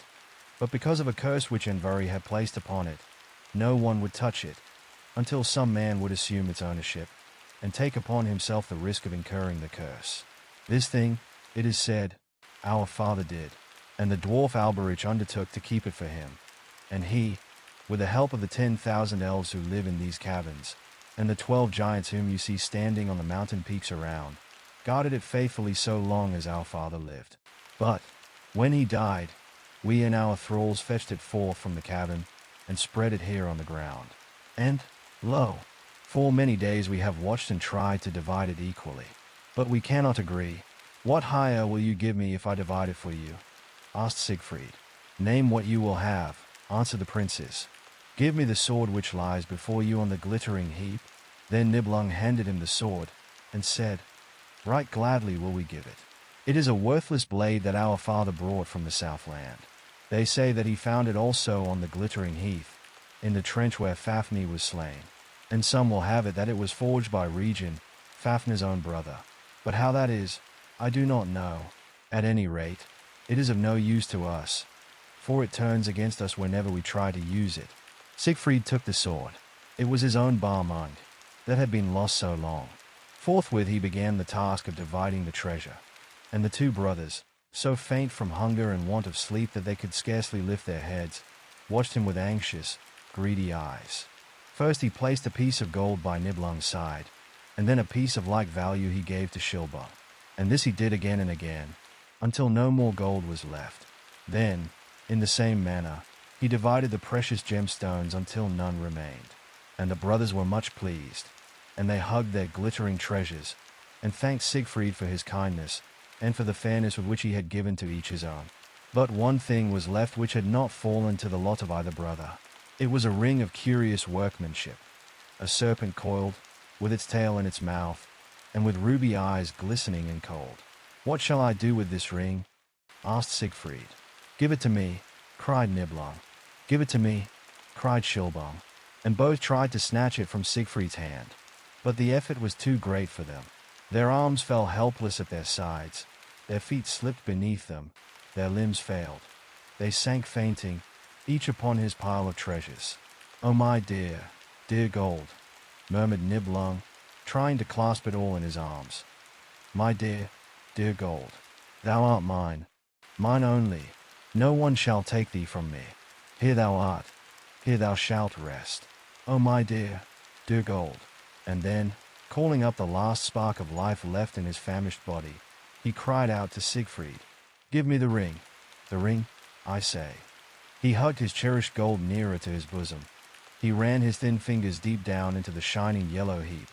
He pressed his pale lips to the cold and senseless metal. He whispered faintly, "My dear, dear gold." And then he died. "Oh precious, precious gemstones," faltered Shilbung. "How beautiful you are. And you are mine, all mine. I will keep you safe. Come, come, my bright-eyed bow ties. No one but me shall touch you. You are mine, mine, mine." And he chattered and laughed as only madmen laugh. And he kissed the hard stones, and sought to hide them in his bosom.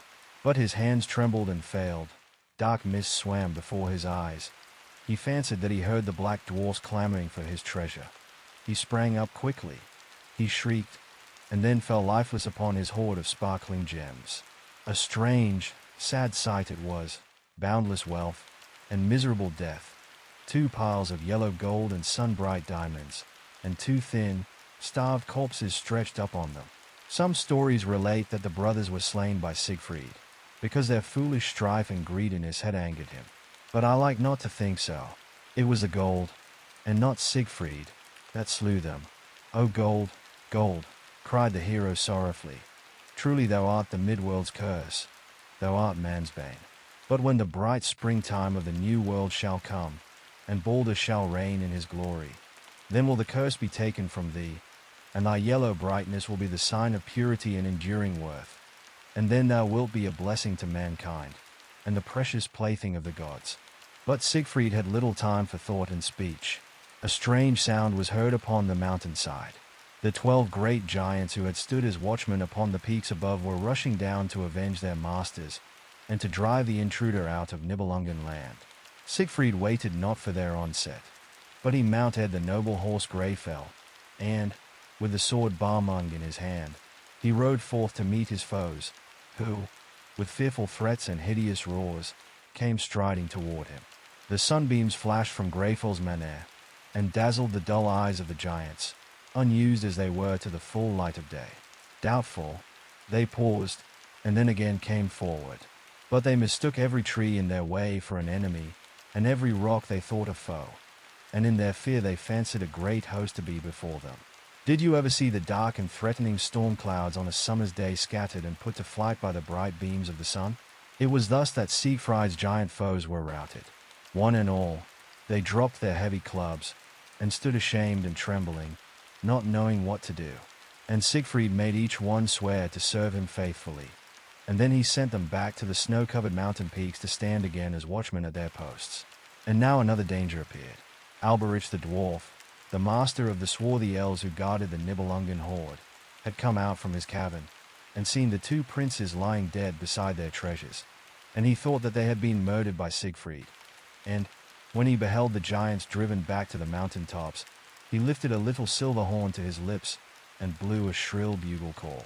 And the little brown elves came trooping forth by thousands, from under every rock, from the nooks and crannies and crevices in the mountainside, from the deep cavern and the narrow gorge. They came at the call of their chief. Then, at Alberich's word, they formed in line of battle, and stood in order around the horde and the bodies of their late masters. Their little golden shields and their sharp-pointed spears were thick as the blades of grass in a Rhine meadow. And Sigfried, when he saw them, was pleased and surprised, for never before had such a host of pygmy warriors stood before him. While he paused and looked, the elves became suddenly silent, and Sigfried noticed that Alberich stood no longer at their head, but had strangely vanished from sight.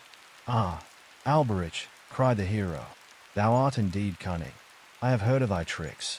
Thou hast donned the Tarn cap, the cloak of darkness, which hides thee from sight, and makes thee as strong as 12 common men.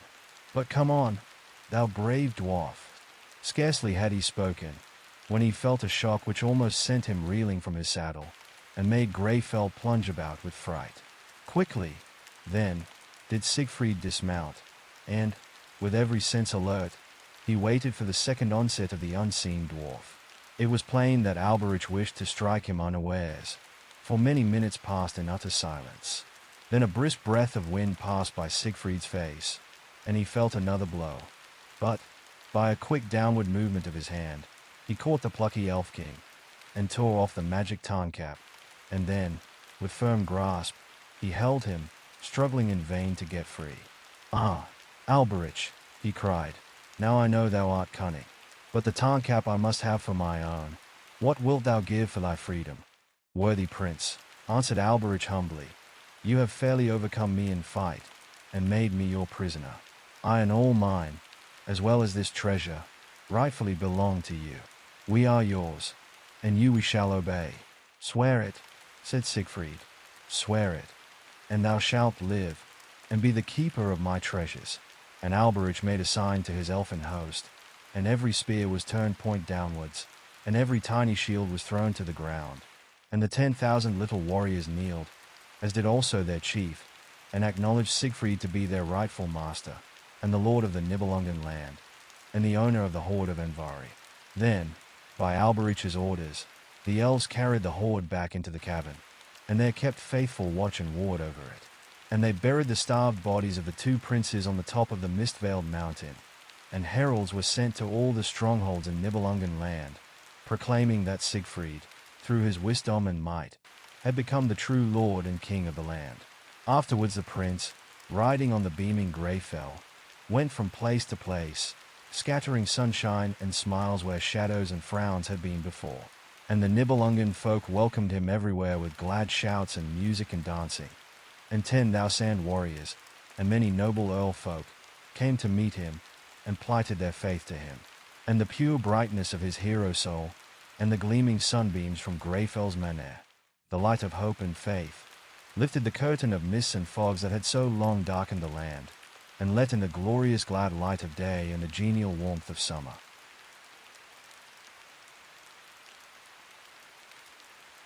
Chapter 8. Sigfrid's Welcome Home. In Santen Castle, one day, there was a strange uproar and confusion. Everybody was hurrying aimlessly about, and no one seemed to know just what to do. On every side there were restless whisperings, and hasty gestures, and loud commands. The knights and warriors were busy donning their war coats, and buckling on their swords and helmets. Wise King Simon sat in his council chamber, and the knowing men of the kingdom stood around him, and the minds of all seemed troubled with doubt, if not with fear. What could have caused so great an uproar in the once quiet old castle? What could have brought perplexity to the mind of the wisest king in all Rhineland? It was this: a herald had just come from the seashore, bringing word that a strange fleet of 100 white-sailed vessels had cast anchor off the coast, and that an army of 10,000 fighting men had landed, and were making ready to march against Santen. Nobody had ever heard of so large a fleet before, and no one could guess who the strangers might be, nor whence they had come, nor why they should thus, without asking leave, land in the country of a peace-loving king. The news spread quickly over all the land. People from every part came hastening to the friendly shelter of the castle. The townsmen, with their goods and cattle, hurried within the walls. The sentinels on the ramparts paced uneasily to and fro, and scanned with watchful eye every stranger that came near the walls. The warders stood ready to hoist the drawbridge and close the gate at the first signal given by the watchman above, who was straining his eyes to their utmost in order to see the first approach of the foe. A heavy mist hung over the meadowlands between Santen and the sea, and nothing was visible beyond the gates of the town. The 10,000 strange warriors might be within half a league of the castle, and yet the sharpest eagle eye could not see them. All at once a clatter of horses' hoofs was heard. The dark mist rose up from the ground and began to roll away, like a great cloud, into the sky, and then strange sunbeam flashes were seen where the fog had lately rested. "They come," cried one of the sentinels. "I see the glitter of their shields and lances." "Not so," said the watchman from his place on the tower above. "I see but one man, and he rides with the speed of the wind, and lightning flashes from the menere of the horse which carries him." The drawbridge was hastily hoisted. The heavy gates were quickly shut, and fastened with bolts and bars. Every man in the castle was at his post, ready to defend the fortress with his life. In a short time the horse and his rider drew near. All who looked out upon them were dazzled with the golden brightness of the hero's armor, as well as with the lightning gleams that flashed from the horse's menere. And some whispered, "This is no man who thus comes in such kingly splendor. More likely it is Odin on one of his journeys, or the shining boulder come again to earth." As the stranger paused on the outer edge of the moat, the sentinels challenged him. "Who are you who come thus, uninvited and unheralded, to Santen?" "One who has the right to come," answered the stranger. "I am Sigfried, and I have come to see my father, the good Sigmund, and my mother, the gentle Sigelind." It was indeed Sigfried, and he had come from his kingdom in the Nibelungen land, with his great fleet, and the noblest of his warriors, to see once more his boyhood's home, and to cheer for a time the hearts of his loving parents.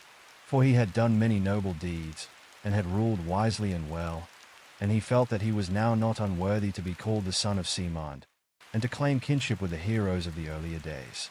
As soon as it was surely known that he who stood before the castle walls was the young prince who had been gone so many years, and about whom they had heard so many wonderful stories, the drawbridge was hastily let down, and the great gates were thrown wide open.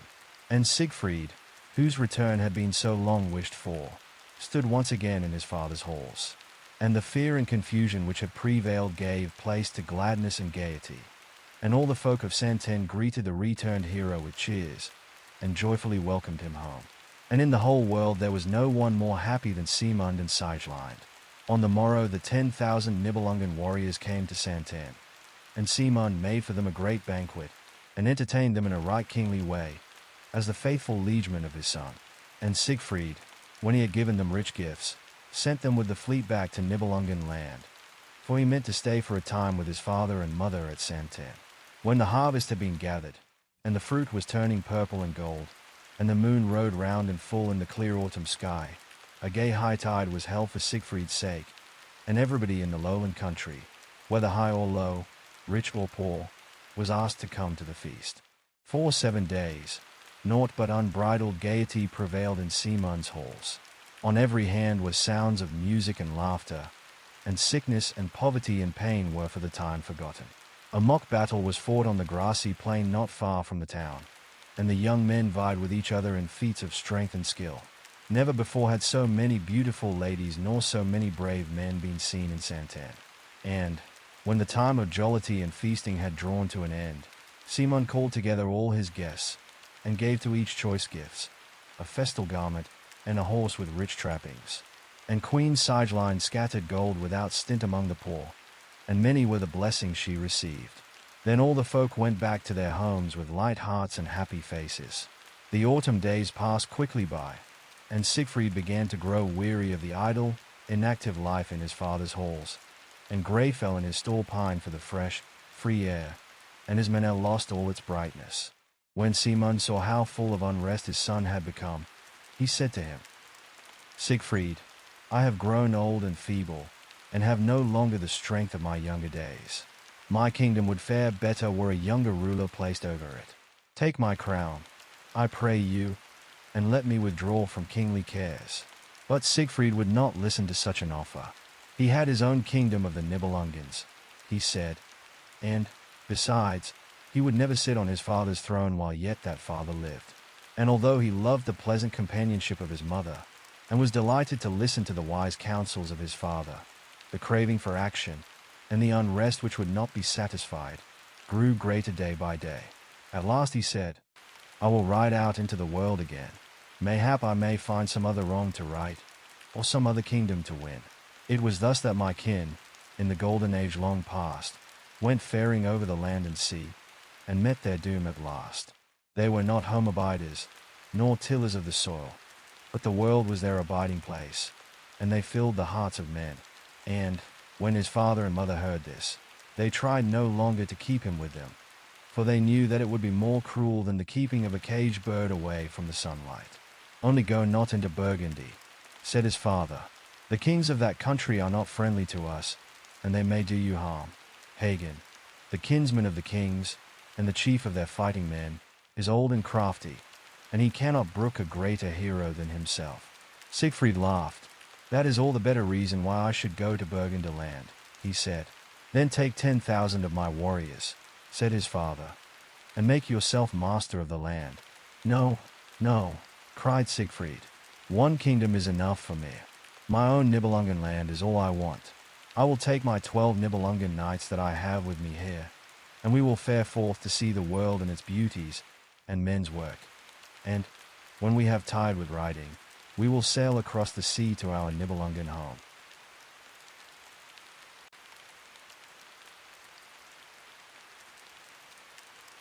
Chapter 9. The Journey to Burgundyland. For many days before Siegfried's departure, the queen, and all the women of the household, busily plied their needles, and many suits of rich raiment made they for the prince and his worthy comrades. At length the time for leave-taking came, and all the inmates of the castle went out to the gate to bid the heroes Godspeed. Siegfried sat upon his noble horse Greyfell, and his trusty sword Barmung hung at his side, and his Nibelungen knights were mounted on lordly steeds, with gold-red saddles and silver trappings chased with gold, and their glittering helmets, and burnished shields, and war-coats of polished steel, when added to their noble bearing and manlike forms, made up a picture of beauty and strength such as no one in Santen had ever seen before, or would ever see again. "Only go not into Burgundyland," were the parting words of Siegmund, and all who had come to bid them farewell wept bitterly as the young men rode out of the city, and were lost to sight in the distance. "Only go not into Burgundyland." These words of his father sounded still in Siegfried's ears, and he turned his horse's head towards the west and south, and they rode through the level country, and among the fields, from which the corn had already been gathered, and at night they slept in the open air, upon the still warm ground. Thus for many days they travelled, and they left the lowlands far behind them, and Burgundy far to the left of them, and by they came to a country covered with high hills, and mountains that seemed to touch the sky.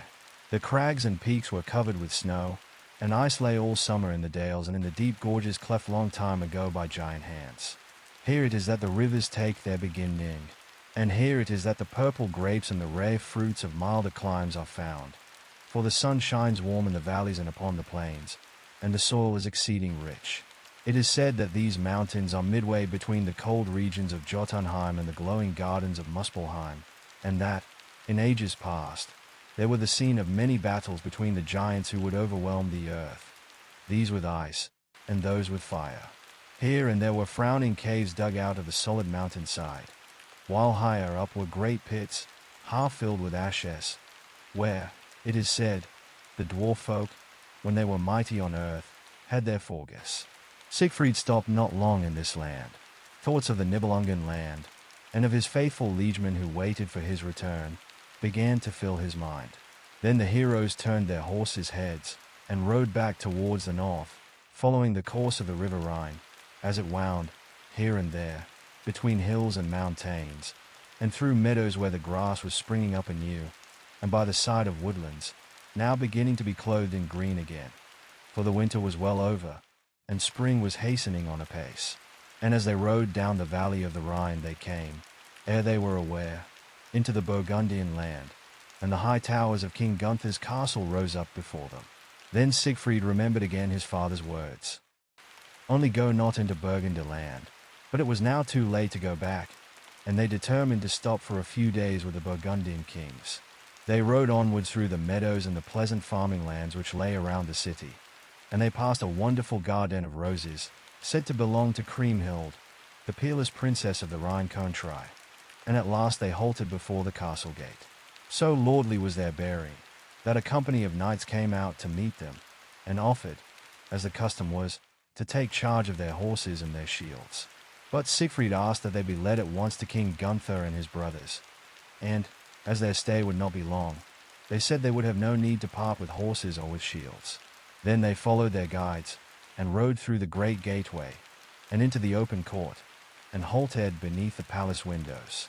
And the three kings, Gunther, Gernot, and Giselher, and their young sister, the matchless Kriemhild, looked down upon them from above, and hazarded many guesses as to who the lordly strangers might be. And all the inmates of the castle stood at the doors and windows, or gathered in curious groups in the courtyard, and gazed with open-mouthed wonder upon the rich armor and noble bearing of the 13 heroes. But all eyes were turned most towards Siegfried and the wanderer steed Greyfell. Some of the knights whispered that this was Odin, and some that it was Thor, the Thunderer, making a tour through Rhineland. But others said that Thor was never known to ride on horseback, and that the youth who sat on the milk-white steed was little like the ancient Odin. And the ladies who looked down upon the heroes from the palace windows said that this man could be no other than the sun-bright Balder, come from his home in Breidablik, to breathe gladness and sunshine into the hearts and lives of men. Only one among all the folk in the castle knew who the hero was who had ridden thus boldly into the heart of Burgundy land. That one was Hagen, the uncle of the three kings, and the doughtiest warrior in all Rhineland. With a dark frown and a sullen scowl he looked out upon the little party, and already plotted in his mind how he might outwit, and bring to grief, the youth whose name and fame were known the whole world over. For his evil mind loved deeds of darkness, and hated the pure and good. By his side, at an upper window, stood Kriemhild, the peerless maiden of the Rhine. But her thoughts were as far from his thoughts as a heaven smile on her face was unlike the sullen scowl on his grim visage. As the moon in her calm beauty is sometimes seen in the sky, riding gloriously by the side of a dark thundercloud, the one more lovely, the other more dreadful, by their very nearness, so seemed Kriemhild standing there by the side of Hagen. Think you not, dear uncle, she said, that this is the shining Balder come to earth again? The gods have forgotten the earth, answered Hagen in surly tones. But if, indeed, this should be Balder, we shall, without doubt, find another blind archer, who, with another sprig of mistletoe, will send him back again to Hela. What do you mean? Asked Kriemhild earnestly. But old Hagen said not a word in answer. He quietly withdrew from the room, and left the maiden and her mother, the good Dame Ute, alone. What does Uncle Hagen mean by his strange words?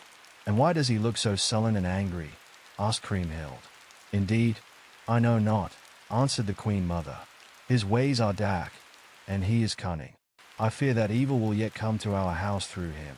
Meanwhile the three kings and their chiefs had gone into the courtyard to greet their unknown guests. Very kindly did Gunther welcome the strangers to his home, and then he courteously asked them whence they came, and what the favors they wished.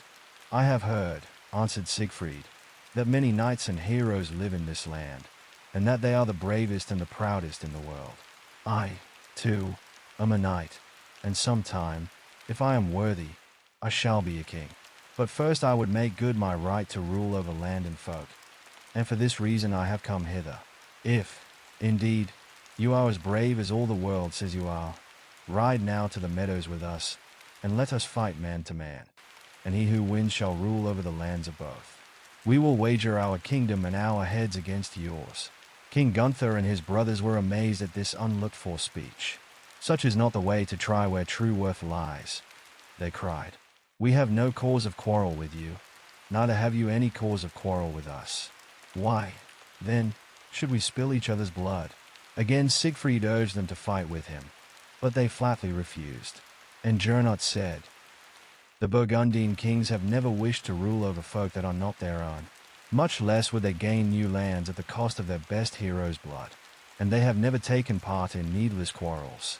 Good men in Burgundy are worth more than the broadest lands, and we will not hazard the one for the sake of gaining the other. No, we will not fight, but we greet you most heartily as our friends and guests. All the others joined in urging Sigfried and his comrades to dismount from their steeds, and partake of the cheer with which it was their use to entertain strangers. And at last he yielded to their kind wishes, and alighted from Greyfell, and, grasping King Gunther's hand, he made himself known. And there was great rejoicing in the castle and throughout all the land, and the most sumptuous rooms were set apart for the use of Sigfried and his Nibelungen knights, and a banquet was at once made ready, and no pains were spared in giving the strangers a right hearty welcome to the kingly halls of Burgundy. But Hagen, dark-browed and evil-eyed, stood silent and alone in his chamber and waited his time.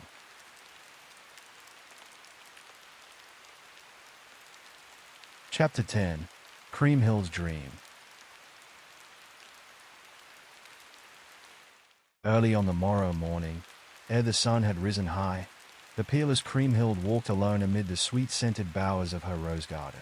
The dewdrops still hung thick on flower and thorn, and the wild birds caroled their songs of merry welcome to the newborn day.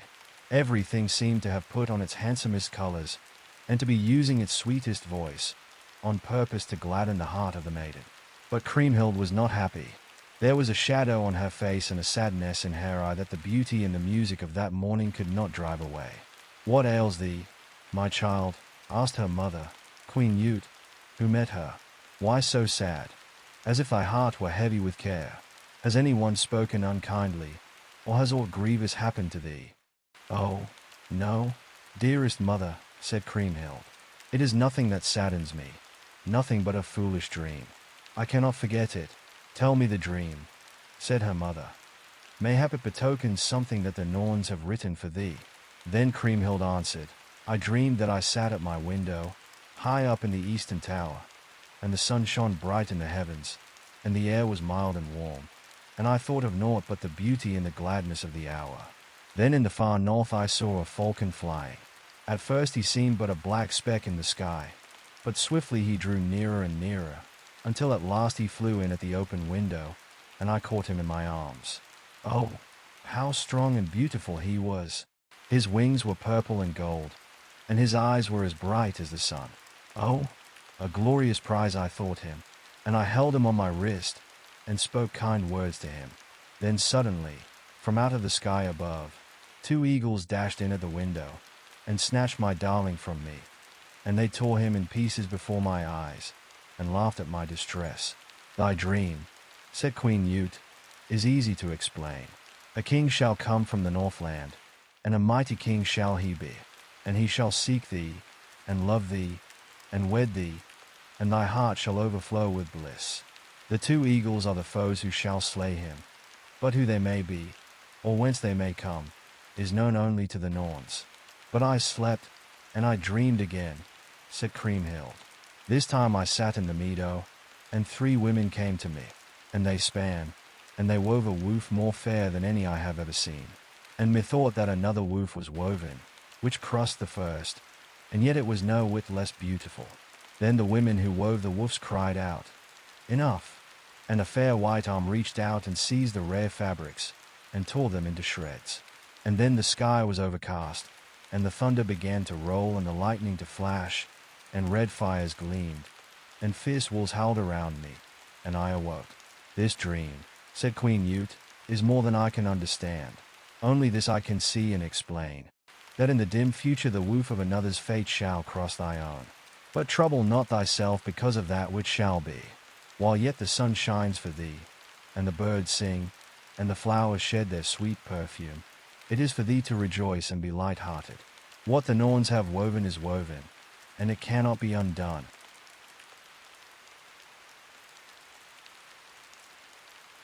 Chapter 11. How the Springtime Came. Sigfried, when he came to Gunther's castle, thought of staying there but a few days only. But the king and his brothers made everything so pleasant for their honored guest, That week slipped by unnoticed, and still the hero remained in Burgundy. Spring had fairly come, and the weeping April clouds had given place to the balmy skies of May. The young men and maidens, as was their wont, made ready for the May Day games, and Siegfried and his knights were asked to take part in the sport. On the smooth green sward, which they called Nana's carpet, beneath the shade of ash trees and elms, he who played Old Winter's part lingered with his few attendants. These were clad in the dull grey garb which becomes the sober season of the year, and were decked with yellow straw and dead, brown leaves. Out of the wood came the May King and his followers, clad in the gayest raiment, and decked with evergreens and flowers. With staves and willow withes they fell upon Old Winter's champions, and tried to drive them from the sward. In friendly fray they fought, and many mishaps fell to both parties. But at length the May King won, and grave Winter, battered and bruised, was made prisoner, and his followers were driven from the field. Then, in merry sport, sentence was passed on the luckless wight, for he was found guilty of killing the flowers, and of covering the earth with hoarfrost, and he was doomed to a long banishment from music and the sunlight. The laughing party then set up a wooden likeness of the worsted Winter King, and pelted it with stones and turf, and when they were tired they threw it down, and put out its eyes, and cast it into the river. And then a pole, decked with wild flowers and fresh green leaves, was planted in the midst of the sward, and all joined in merry dance around it. And they chose the most beautiful of all the maidens to be the Queen of May, and they crowned her with a wreath of violets and yellow buttercups, and for a whole day all yielded fealty to her, and did her bidding. It was thus that May Day came in Burgundy. And in the evening, when the party was seated in King Gunther's hall, Siegfried, at the command of the May Queen, who was none other than Kriemhild the Peerless, amused them by telling the story of Idun and her apples. It is a story that Bragi told while at the feast in Ejo's hall. Idun is Bragi's wife. Very handsome is she, but the beauty of her face is by no means greater than the goodness of her heart. Right attentive is she to every duty, and her words and thoughts are always worthy and wise. A long time ago the good Asafolk who dwell in heaven-towering Asgard, knowing how trustworthy Idun was, gave into her keeping a treasure which they would not have placed in the hands of any other person. This treasure was a box of apples, and Idun kept the golden key safely fastened to her girdle. You ask me why the gods should prize a box of apples so highly? I will tell you. Old age, you know, spares none, not even Odin and his Asafolk. They all grow old and grey, and, if there were no cure for age, they would become feeble and toothless and blind, deaf, tottering, and weak-minded. The apples which Idun guarded so carefully were the priceless boon of youth. Whenever the gods felt old age coming on, they went to her, and she gave them of her fruit, and, when they had tasted, they grew young and strong and handsome again. Once, however, they came near losing the apples, or losing rather Idun and her golden key, without which no one could ever open the box. In those early days Odin delighted to come down now and then from his high home above the clouds, and to wander, disguised, among the woods and mountains, and by the seashore, and in wild desert places. For nothing pleases him more than to commune with nature as she is found in the loneliness of vast solitudes, or in the boisterous uproar of the elements.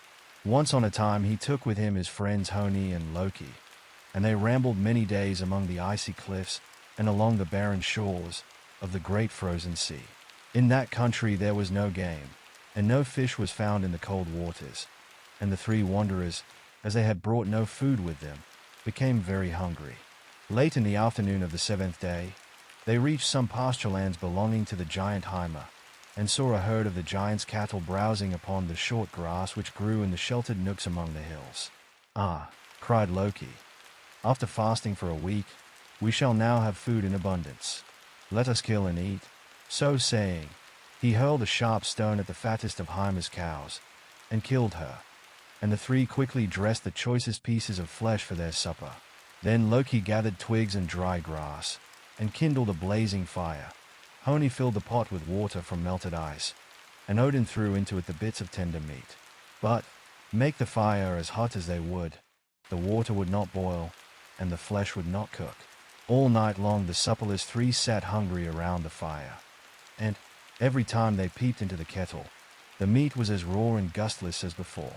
Morning came, but no breakfast. And all day Loki kept stirring the fire, and Odin and Honi waited hopefully but impatiently. When the sun again went down, the flesh was still uncooked, and their supper seemed no nearer ready than it was the night before. As they were about yielding to despair, they heard a noise overhead, and, looking up, they saw a huge grey eagle sitting on the dead branch of an oak. "Ha! Ha!" cried the bird. "You are pretty fellows indeed, to sit hungry by the fire a night and a day, rather than eat raw flesh, becomes you well. Do but give me my share of it as it is, and I warrant you the rest shall boil, and you shall have a fat supper." "Agreed," answered Loki eagerly. "Come down and get your share." The eagle waited for no second asking. Down he swooped right over the blazing fire, and snatched not only the eagle's share, but also what the Libyans call the lion's share. That is, he grasped in his strong talons a kettle, with all the meat in it, and, flapping his huge wings, slowly rose into the air, carrying his booty with him. The three gods were astonished. Loki was filled with anger. He seized a long pole, upon the end of which a sharp hook was fixed, and struck at the treacherous bird.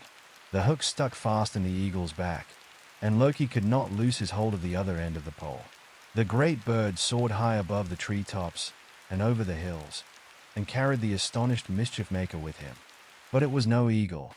It was no bird that had thus outwitted the hungry gods. It was the giant old Winter, clothed in his eagle plumage.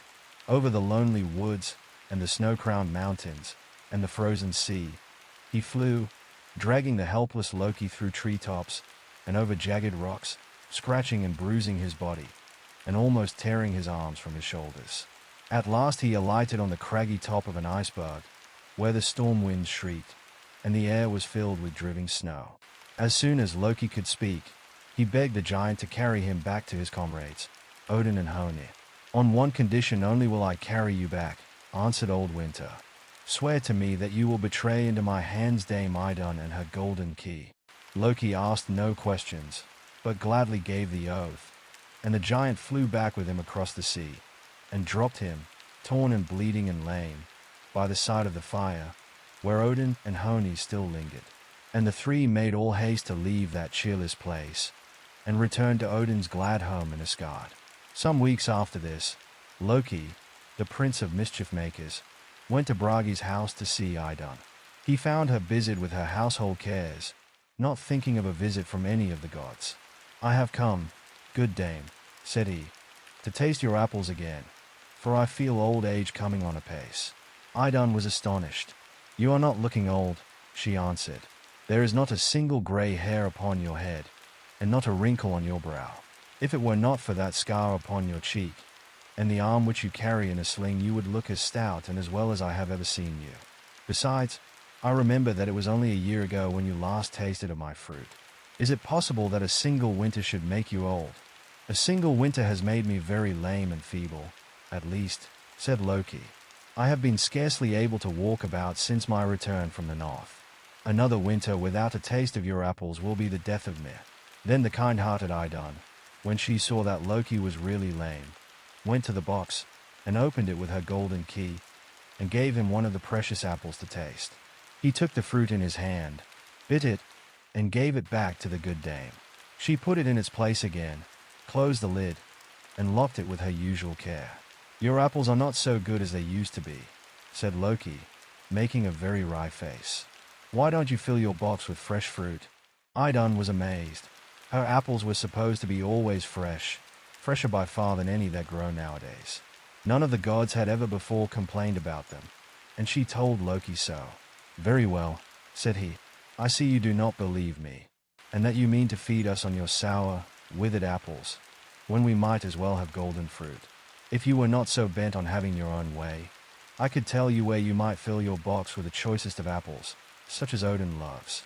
I saw them in the forest over yonder, hanging ripe on the trees. But women will always have their own way, and you must have yours, even though you do feed the gods on withered apples." So saying, and without waiting to hear an answer, he limped out at the door, and was soon gone from sight. Idun thought long and anxiously upon the words which Loki had spoken, and, the more she thought, the more she felt troubled. If her husband, the wise Bragi, had been at home, what would she not have given? He would have understood the mischief-maker's cunning. But he had gone on a long journey to the south, singing in nature's choir and painting nature's landscapes, and she would not see him again until the return of spring. At length she opened the box and looked at the fruit. The apples were certainly fair and round. She could not see a wrinkle or a blemish on any of them. Their color was the same golden red, like the sky at dawn of a summer's day, yet she thought there must be something wrong about them. She took up one of the apples and tasted it. She fancied that it really was sour, and she hastily put it back and locked the box again. He said that he had seen better apples than these growing in the woods, said she to herself. I half believe that he told the truth, although everybody knows that he is not always trustworthy. I think I shall go to the forest and see for myself, at any rate. So she donned her cloak and hood, and, with a basket on her arm, left the house, and walked rapidly away, along the road which led to the forest.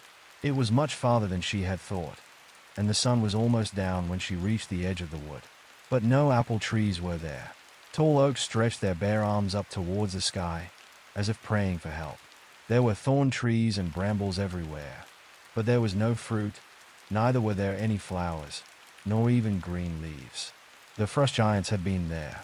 Idun was about to turn her footsteps homewards, when she heard a wild shriek in the treetops over her head, and, before she could look up, she felt herself seized in the eagle talons of old Winter. Struggle as she would, she could not free herself. High up, over wood and stream, the giant carried her, and then he flew swiftly away with her, towards his home in the chill Northland. And, when morning came, poor Idun found herself in an ice-walled castle in the chillest country of the giants. But she was glad to know that the precious box was safely locked at home, and that the golden key was still at her girdle. Time passed, and I fear that Idun would have been forgotten by all, save her husband Bragi, had not the gods begun to feel the need of her apples. Day after day they came to Idun's house, hoping to find the good dame and her golden key at home. And each day they went away some hours older than when they had come. Bragi was beside himself with grief, and his golden harp was unstrung and forgotten. No one had seen the missing Idun since the day when Loki had visited her, and none could guess what had become of her. The heads of all the folk grew white with age. Deep furrows were plowed in their faces. Their eyes grew dim, and their hearing failed. Their hands trembled. Their limbs became palsied. Their feet tottered, and all feared that old age would bring death in his train. Then Bragi and Thor questioned Loki very sharply, and when he felt that he, too, was growing odd and feeble, he regretted the mischief he had done, and told them how he had decoyed Idun into old Winter's clutches. The gods were very angry, and Thor threatened to crush Loki with his hammer, if he did not at once bring Idun safe home again. So Loki borrowed the falcon plumage of Freyja, the goddess of love, and with it flew to the country of the giants. When he reached old Winter's castle, he found the good dame Idun shut up in the prison tower, and bound with fetters of ice. But the giant himself was on the frozen sea, herding old Hymir's cows. And Loki quickly broke the bonds that held Idun, and led her out of her prison house. And then he shut her up in a magic nutshell which he held between his claws, and flew with the speed of the wind back towards the Southland and the home of the gods. But old Winter, coming home, and learning what had been done, donned his eagle plumage and followed swiftly in pursuit. Bragi and Thor, anxiously gazing into the sky, saw Loki, in Freyja's falcon plumage, speeding homewards, with a nutshell in his talons, and old Winter, in his eagle plumage, dashing after in sharp pursuit. Quickly they gathered chips and slender twigs, and placed them high upon the castle wall. And, when Loki with his precious burden had flown past, they touched fire to the dry heap, and the flames blazed up to the sky, and caught old Winter's plumage, as, close behind the falcon, he blindly pressed. And his wings were scorched in the flames, and he fell helpless to the ground, and was slain within the castle gates. Loki slackened his speed, and, when he reached Bragi's house, he dropped the nutshell softly before the door. As it touched the ground, it gently opened, and Idun, radiant with smiles, and clothed in gay attire, stepped forth, and greeted her husband and the waiting gods. and the heavenly music of Braga's long silent harp welcomed her home. And she took the golden key from her girdle, and unlocked the box, and gave of her apples to the aged company. And, when they had tasted, their youth was renewed. It is thus with the seasons and their varied changes. The gifts of spring are youth and jollity, and renewed strength, and the music of air and water and all things, living and lifeless, follow in her train. The desolating winter plots to steal her from the earth, and the summer heat deserts and betrays her. Then the music of nature is hushed, and all creatures pine in sorrow for her absence, and the world seems dying of white old age. But at length the summer heat repents, and frees her from her prison house, and the icy fetters with which old winter bound her are melted in the beams of the returning sun, and the earth is young again.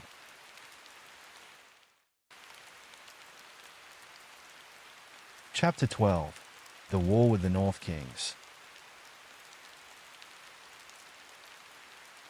So swiftly and so pleasantly the days went by, that weeks lengthened into months, and the springtime passed, and the summer came, and still Sigfried lingered in Burgundy with his kind friends.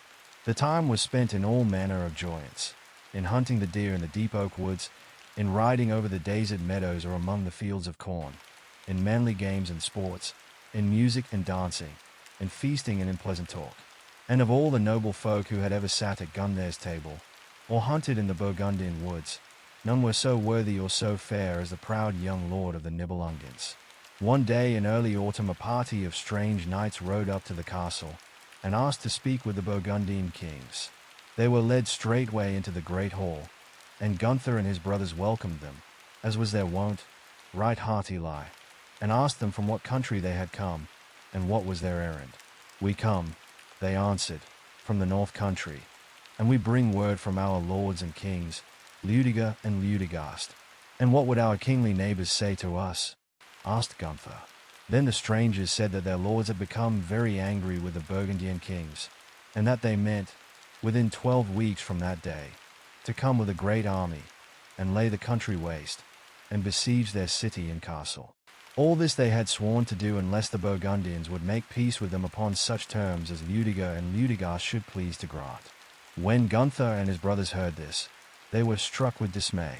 But they ordered the messengers to be well cared for and handsomely entertained within the palace until the morrow, at which time they should have the Burgundians and swore. All the noblest knights and earl folk were called together, and the matter was laid before them. What answer shall we send to our rude neighbors of the north? Asked Gunthor. Gernot and the young Gisel had declared at once for war. Old Hagen and other knights, whose prudence was at least equal to their bravery, said but little. It was known that, in the armies of the North Kings, there were at least 40,000 soldiers. But in Burgundy there were not more than 30,000 fighting men, all told. The North King's forces were already equipped and ready to march. But the Burgundians could by no means raise and arm any considerable body of men in the short space of 12 weeks. It would be the part of wisdom to delay, and to see what terms could best be made with their enemies. Such were the prudent counsels of the older knights. But Gernot and the young chief Volker would not listen to such words. The Burgundians are not cowards, said they. We have never been foiled in battle. Never have we been the vassals of a stranger. Why, then, shall we cringe and cower before such men as Ludiger and Ludegast? Then Hagen answered, Let us ask our friend and guest Sigfried. Let us learn what he thinks about this business. Everybody knows that he is as wise in counsel as he is brave in the field. We will abide by what he says. But Gunthor and Gernot and the young Giselher were unwilling to do this, for it was not their custom to annoy their guests with questions which should be allowed to trouble themselves alone. And the kings and their counselors went out of the council chamber, each to ponder in silence upon the troublesome question. As Gunthor, with downcast head and troubled brow, walked thoughtfully through the great hall, he unexpectedly met Sigfried. What evil tidings have you heard? Asked the prince, surprised at the strange mien of the king. What has gone amiss, that should cause such looks of dark perplexity? That is a matter which I can tell only to friends long tried and true, answered Gunthor. Sigfried was surprised and hurt by these words, and he cried out, What more would Gunthor ask of me that I might prove my friendship? Surely I have tried to merit his esteem and trust. Tell me what troubles you, and I will further show myself to be your friend, both tried and true." Then Gunther was ashamed of the words he had spoken to his guest, and he took Sigfried into his own chamber, and told him all. And he asked him what answer they should send on the morrow to the overbearing North kings. "Tell them we will fight," answered Sigfried. "I myself will lead your warriors to the fray. Never shall it be said that my friends have suffered wrong, and I not tried to help them." Then he and Gunther talked over the plans which they would follow, and the clouds fled at once from the brow of the king, and he was no longer troubled or doubtful, for he believed in Sigfried. The next morning the heralds of the North kings were brought again before Gunther and his brothers, and they were told to carry this word to their masters: "The Burgundians will fight.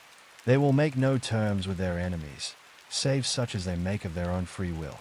Then the heralds were loaded with costly presents, and a company of knights and warriors went with them to the borderline of Burgundy.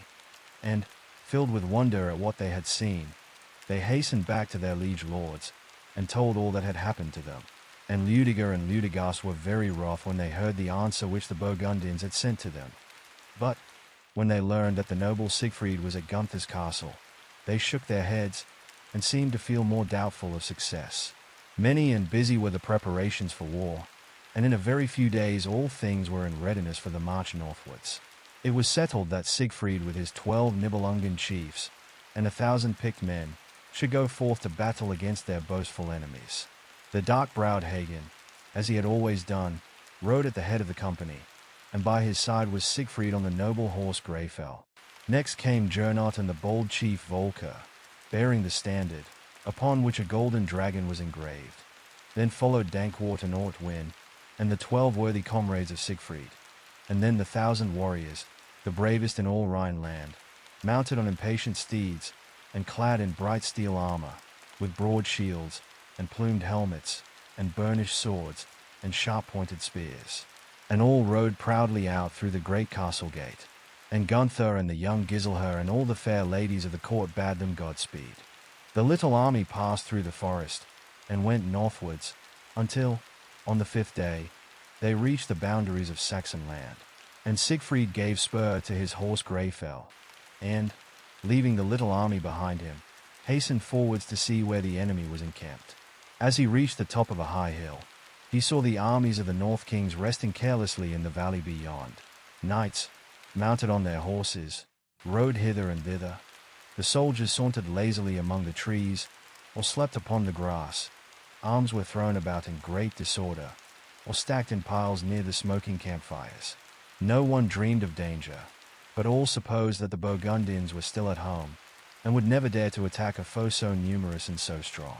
For it was, indeed, a mighty army which Sigfried saw before him. Full 40,000 men were there, and they not only filled the valley, but spread over the hills beyond, and far to the right and left. While he stood at the top of the hill, and gazed upon this sight, a warrior, who had spied him from below, rode up, and paused before him. Like 2 black thunder clouds, with lightning flashing between, the 2 knights stood facing each other, and casting wrathful glances from beneath their visors. Then each spurred his horse, and charged with fury upon the other, and the heavy lances of both were broken in shivers upon the opposing shields. Then, quick as thought, they turned and drew their swords, and hand to hand they fought. But soon Sigfried, by an unlooked-for stroke, sent his enemy's sword flying from him, broken in a dozen pieces, and by a sudden movement he threw him from his horse. The heavy shield of the fallen knight was no hindrance to the quick strokes of Sigfried's sword, and his glittering armor, soiled by the mud into which he had been thrown, held him down. He threw up his hands, and begged for mercy. "I am Ludegast the king," he cried. "Spare my life. I am your prisoner." Sigfried heard the prayer of the discomfited king, and, lifting him from the ground, he helped him to remount his charger. But, while he was doing this, 30 warriors, who had seen the combat from below, came dashing up the hill to the rescue of their liege lord. Sigfried faced about with his horse Greyfell, and quietly waited for their onset. But, as they drew near, they were so awed by the noble bearing and grand proportions of the hero, and so astonished at sight of the sunbeam manner of Greyfell, and the cold glitter of the blade bombing, that in sudden fright they stopped, then turned, and fled in dismay down the sloping hillside, nor paused until they were safe among their friends. In the meanwhile, Ludiger, the other king, seeing what was going on at the top of the hill, had caused an alarm to be sounded, and all his hosts had hastily arranged themselves in battle array.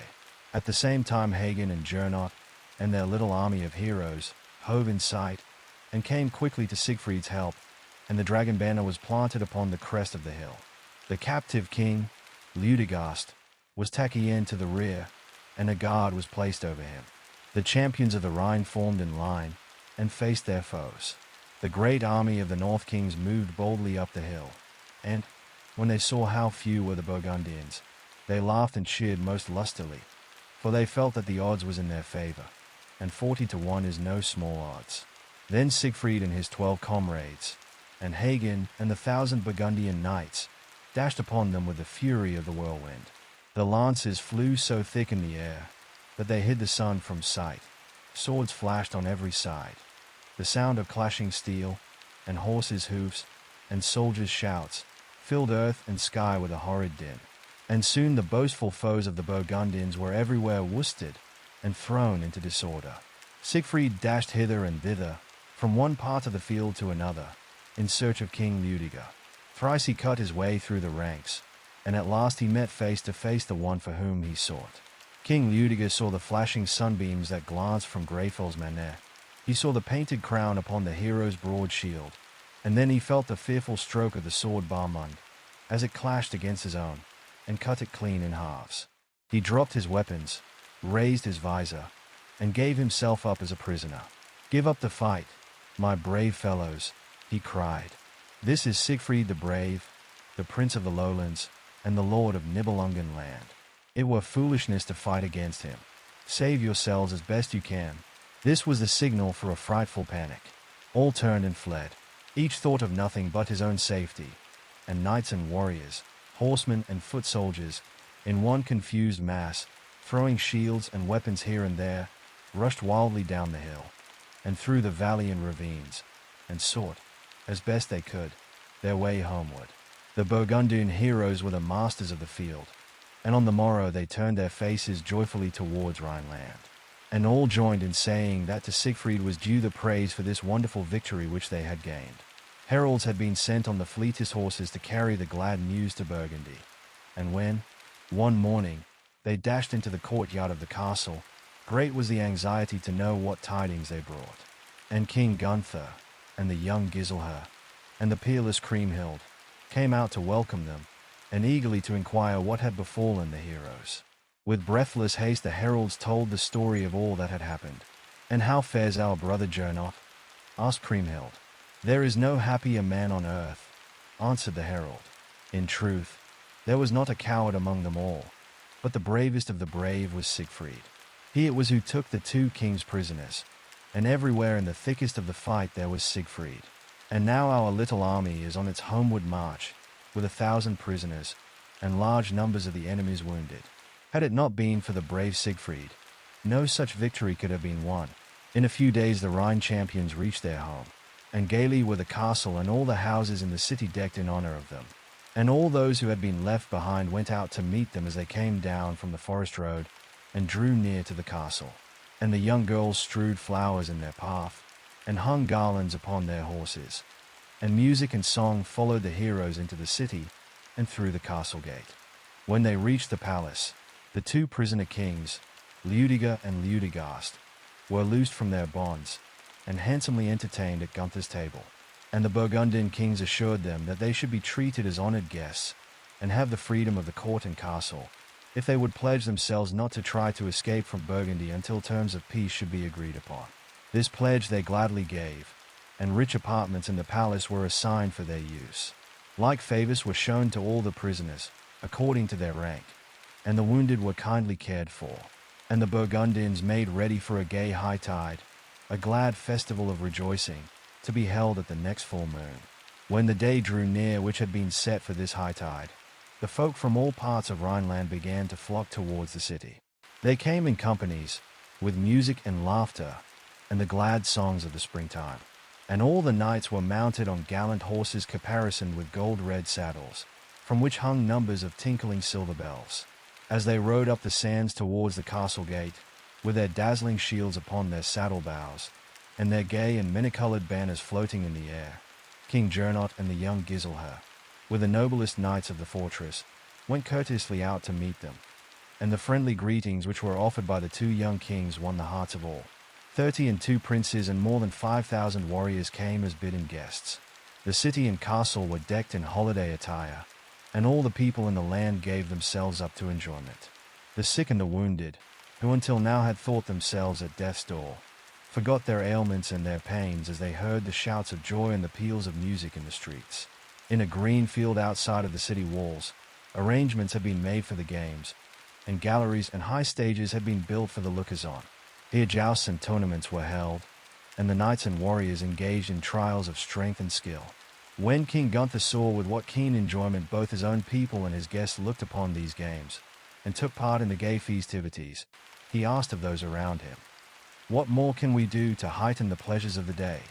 And one of his counselors answered, "My lord, the ladies of the court, and the little children, pine in silence in the sunless rooms of the palace, while we enjoy the free air and light of heaven, the music, and the gay scenes before us. There is nothing wanting to make this day's joy complete, save the presence of our dear ones to share these pleasures with us." Gunther was delighted to hear these words, and he sent a herald to the palace, and invited all the ladies of the court and all the children to come out and view the games, and join in the general gladness. When Dame Ute heard the message which the herald brought from her kingly son, she hastened to make ready rich dresses and costly jewels wherewith to adorn the dames and damsels of the court. And, when all were in readiness, the peerless Kriemhild, with her mother at her side, went forth from the castle, and 100 knights, all sword in hand, went with her as a bodyguard, and a great number of noble ladies dressed in rich attire followed her. As the red dawn peers forth from behind grey clouds, and drives the mists and shadows away from earth, so came the lovely one. As the bright full moon in radiant splendor moves in queen-like beauty before her train of attendant stars, and outshines them all, so was Kriemhild the most glorious among all the noble ladies there. And the 1,000 knights and warriors paused in their games, and greeted the peerless princess as was due to one so noble and fair. Upon the highest platform, under a rich canopy of cloth of gold, seats were made ready for the maiden and her mother and the fair ladies in their train. And all the most worthy princes in Rhineland sat around, and the games were begun again. For 12 days the gay hightide lasted, and naught was left undone whereby the joy might be increased. And of all the heroes and princes who jousted in the tournament, or took part in the games, none could equal the unassuming Sigfried, and his praises were heard on every hand, and all agreed that he was the most worthy prince that they had ever seen. When at last the festal days came to an end, Gunther and his brothers called their guests and vassals around them, and loaded them with costly gifts, and bade them Godspeed. And tears stood in the eyes of all at parting. The captive kings, Ludiger and Ludegast, were not forgotten. "What will ye give me for your freedom?" asked King Gunther, half in jest. They answered, "If you will allow us without further hindrance to go back to our people, we pledge our lives and our honor that we will straightway send you gold, as much as 1,000 horses can carry." Then Gunther turned to Siegfried, and said, "What think you, friend Siegfried, of such princely ransoms?" "Noble lord," said Siegfried, "I think you are in need of no such ransom. Friendship is worth much more than gold. If your kingly captives will promise, on their honor, never more to come towards Burgundy as enemies, let them go. We have no need of gold." "'Tis well said," cried Gunther highly pleased, and Ludiger and Ludegast, with tears of thankfulness, gladly made the asked-for promise, and on the morrow, with light hearts and costly gifts, they set out on their journey homewards. When all the guests had gone, and the daily routine of idle palace life set in again, Siegfried began to talk of going back to Nibelungen land. But young Giselher, and the peerless Kriemhild, and King Gunther, besought him to stay yet a little longer, and he yielded to their kind wishes. And autumn passed away with its fruits and its vintage, and grim old winter came howling down from the north, and Siegfried was still in Burgundy. And then old Hodder, the king of the winter months, came blue-stirring through the Rhine valley, and with him were the Rayfriesen, the thieves that steal the daylight from the earth and the warmth from the sun. And they nipped the flowers, and withered the grass, and stripped the trees, and sealed up the rivers, and covered the earth with a white mantle of sorrow. But within King Gunther's wide halls there was joy and good cheer. And the season of the Yule feast came, and still Sigfried tarried in Burgundyland.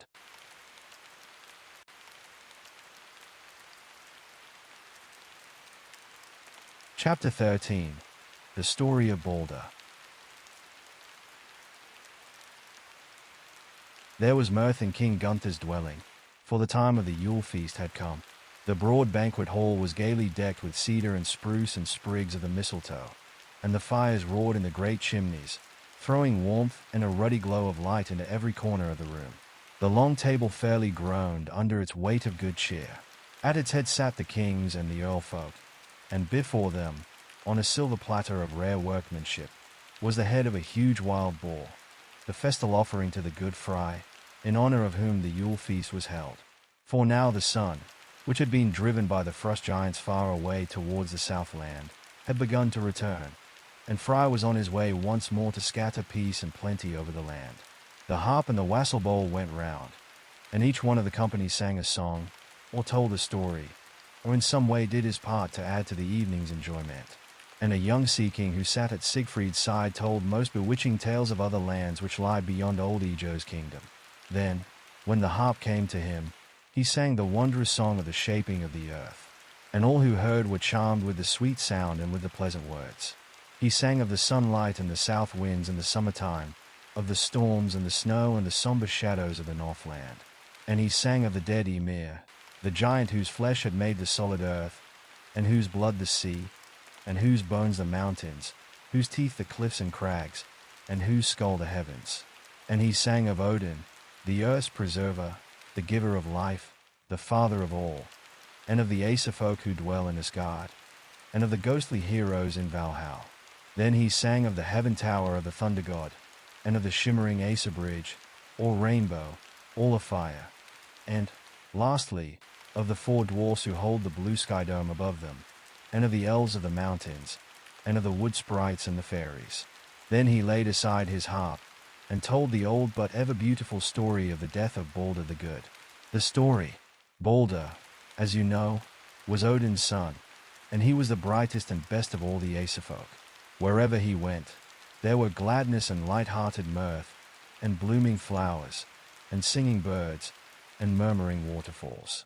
Balder, too, was a hero, but not one of the blustering kind, like Thor.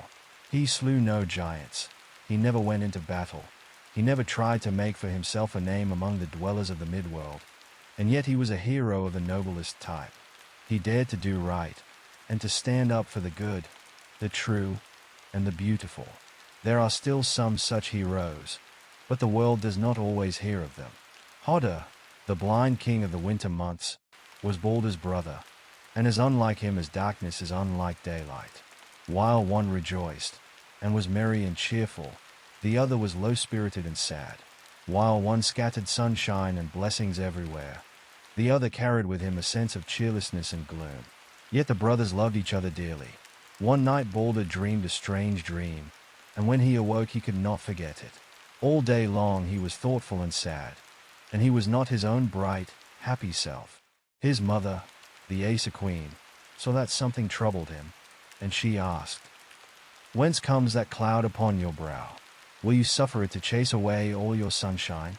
And will you become, like your brother Hodder, all frowns and sighs and tears?" Then Balder told her what he had dreamed, and she, too, was sorely troubled, for it was a frightful dream, and foreboded dire disasters. Then both she and Balder went to Odin, and to him they told the cause of their uneasiness. And the Allfather also was distressed, for he knew that such dreams, dreamed by Aesirfolk, were the forewarnings of evil. So he saddled his 8-footed steed Sleipnir, and, without telling anyone where he was going, he rode with the speed of the winds down into the valley of death. The dog that guards the gateway to that dark and doleful land came out to meet him. Blood was on the fierce beast's breast, and he barked loudly and angrily at the Allfather and his wondrous horse. But Odin sang sweet magic songs as he drew near, and the dog was charmed with the sound, and Sleipnir and his rider went onward in safety. And they passed the dark halls of the pale-faced queen, and came to the east gate of the valley. There stood the low hut of a witch who lived in darkness, and, like the Norns, spun the thread of fate for gods and men. Odin stood before the hut, and sang a wondrous song of witchery and enchantment, and he laid a spell upon the weird woman, and forced her to come out of a dark dwelling, and to answer his questions. "Who is this stranger?" asked the witch. "Who is this unknown who calls me from my narrow home, and sets an irksome task for me? Long have I been left alone in my quiet house, nor recked I that the snow sometimes covered with its cold white mantle both me and my resting place, or that the pattering rain and the gently falling dew often moistened the roof of my dwelling. Long have I rested quietly, and I do not wish now to be aroused. I am Valtum's son," said Odin, "and I come to learn of thee. Tell me, I pray, for whom are the soft couches prepared that I saw in the broad halls of death? For whom are the jewels, and the rings, and the rich clothing, and the shining shield?" "All are for Balder, Odin's son," she answered, "and the mead which has been brewed for him is hidden beneath the shining shield." Then Odin asked who would be the slayer of Balder, and she answered that Hodda was the one who would send the shining Acer to the halls of death. "Who will avenge Balder, and bring distress upon his slayer?" asked Odin. "A son of earth but one day old shall be Balder's avenger. Go thou now home, Odin, for I know thou art not Valtum's son. Go home, and none shall again awaken me, nor disturb me at my task, until the new day shall dawn, and Balder shall rule over the young world in its purity, and there shall be no more death." Then Odin rode sorrowfully homeward, but he told no one of his journey to the dark valley, nor of what the weird witch had said to him. Balder's mother, the Acer Queen, could not rest because of the ill-omened dream that her son had had, and in her distress she called all the Acer folk together to consider what should be done. But they were speechless with sorrow and alarm, and none could offer advice, nor set her mind at ease. Then she sought out every living creature, and every lifeless thing, upon the earth, and asked each one to swear that it would not on any account hurt Balder, nor touch him to do him harm. And this oath was willingly made by fire and water, earth and air, by all beasts and creeping things and birds and fishes, by the rocks and by the trees and all metals. For everything loved Balder the good. Then the Acer folk thought that great honor was shown to Balder each time anything refused to hurt him, and to show their love for him, as well as to amuse themselves, they often hewed at him with their battle axes, or struck at him with their sharp swords, or hurled toward him their heavy lances. For every weapon turned aside from its course, and would neither mark nor bruise the shining target at which it was aimed. And Balder's princely beauty shone as bright and as pure as ever. When Loki the mischief maker saw how all things loved and honored Balder, his heart was filled with jealous hate, and he sought all over the earth for some beast or bird or tree or lifeless thing that had not taken the oath. But he could find not one. Then, disguised as a fair maiden, he went to Fensal Hall, where dwelt Balder's mother. The fair Acer Queen was busy at her distaff, with her golden spindles, spinning flax to be woven into fine linen for the gods. And her maidservant, fuller of the flowing hair, sat on a stool beside her. When the queen saw Loki, she asked, "Whence come you, fair stranger, and what favor would you ask of Odin's wife?" "I come," answered the disguised Loki, "from the plains of Ida, where the gods meet for pleasant pastime, as well as to talk of the weightier matters of their kingdom." "And how do they while away their time today?" asked the queen. "They have a pleasant game which they call Balder's Honor," was the answer. "The shining hero stands before them as a target, and each one tries his skill at hurling some weapon toward him. First Odin throws at him the spear Gungnir, which never before was known to miss its mark, but it passes harmlessly over Balder's head. Then Thor takes up a huge rock, and hurls it full at Balder's breast, but it turns in its course, and will not smite the sunbright target.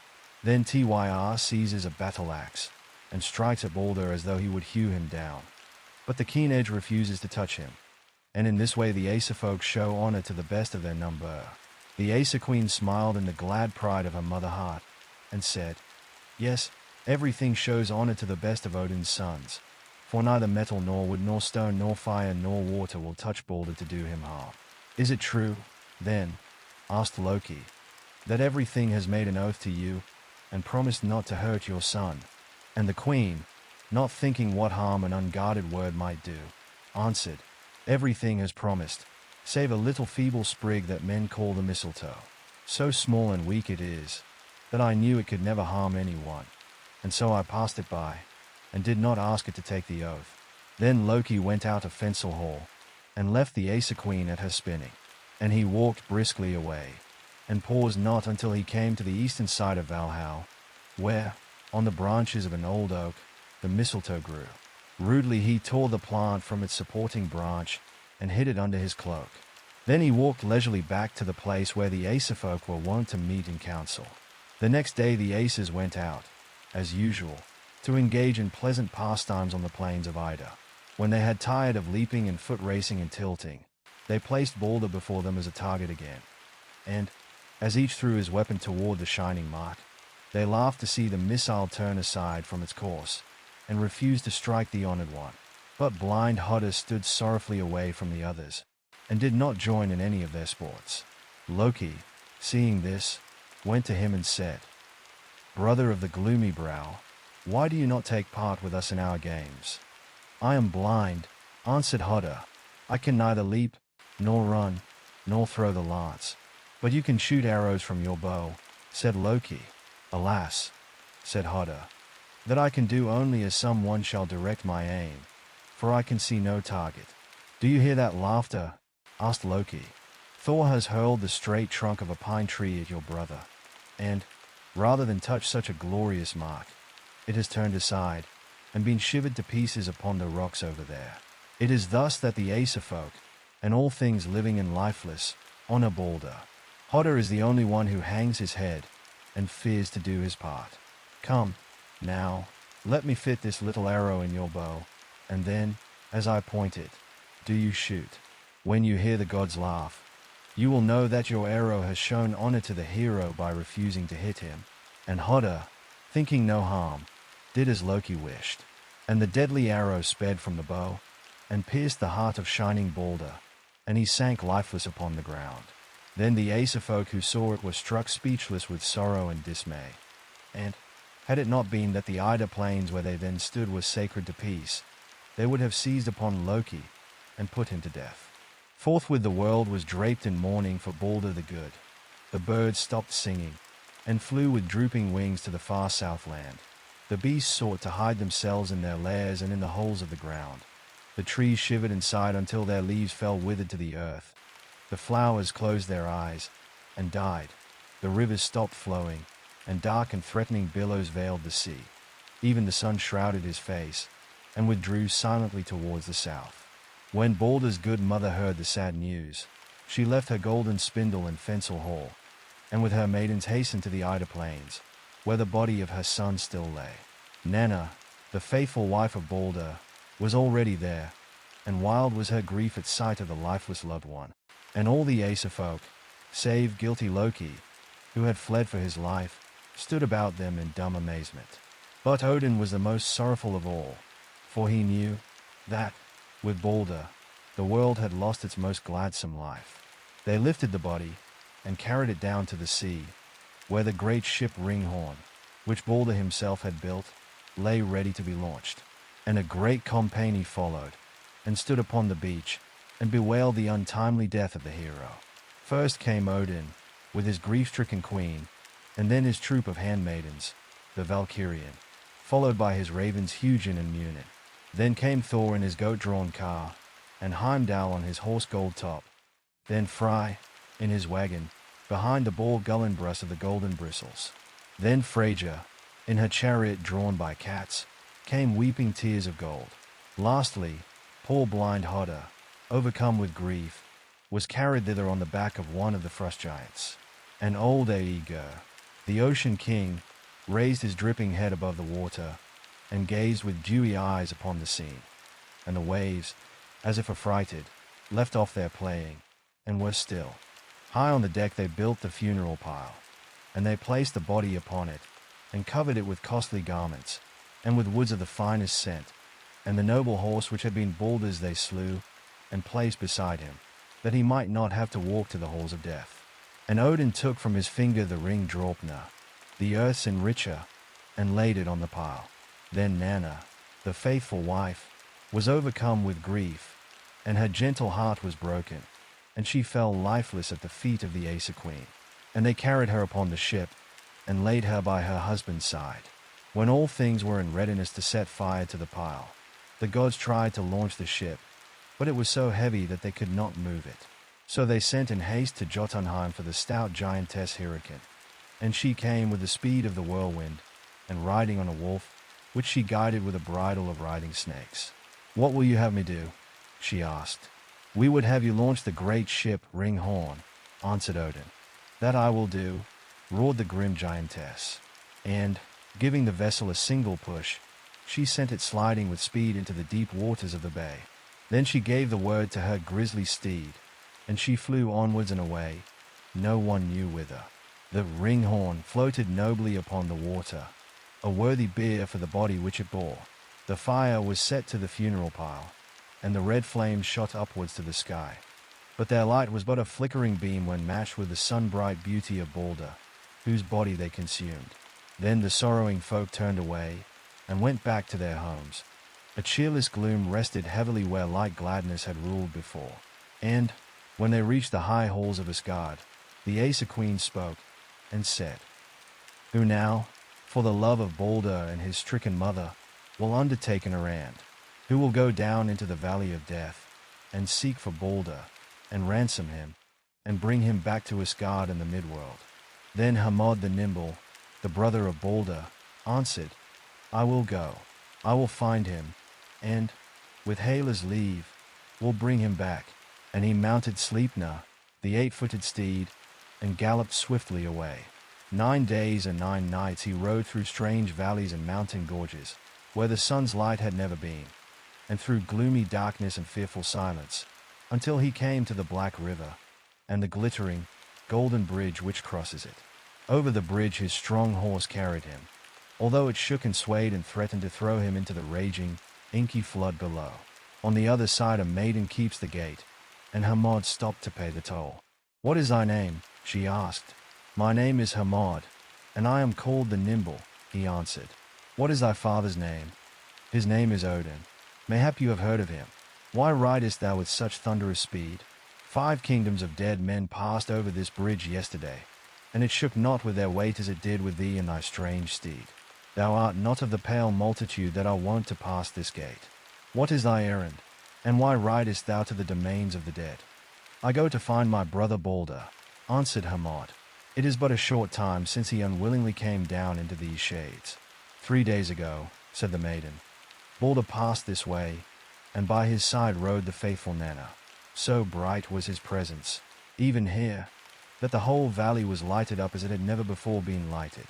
The black river glittered like a gem, the frowning mountains smiled for once, and Hela herself, the queen of these Giants, slunk far away into her most distant halls. But Balder went on his way, and even now he sups with Nanna in the dark castle over yonder." Then Hermod rode forward till he came to the castle walls. These were built of black marble, and the iron gate was barred and bolted, and none who went in had ever yet come out. Hermod called loudly to the porter to open the gate and let him in, but no one seemed to hear nor heed him, for the words of the living are known in that place. Then he drew the saddle girths more tightly around the horse Sleipnir, and urged him forward. High up, the great horse leaped, and he sprang clear over the gates, and landed at the open door of the great hall. Leaving his steed, Hermod went boldly in, and there he found his brother Balder and the faithful Nanna seated at the festal board, and honored as the most worthy of all the guests. With Balder, Hermod stayed until the night had passed, and many were the pleasant words they spoke. When morning came, Hermod went into the presence of Hela, and said, "O mighty queen, I come to ask a boon of thee. Balder the good, whom both gods and men love, has been sent to dwell with thee here in thy darksome house, and all the world weeps for him, and has donned the garb of mourning, and cannot be consoled until his bright light shall shine upon them again.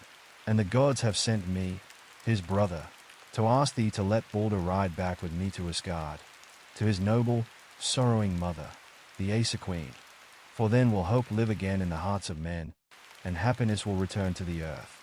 The Death Queen was silent for a moment, and then she said in a sad voice, "Hardly can I believe that any being is so greatly loved by things living and lifeless.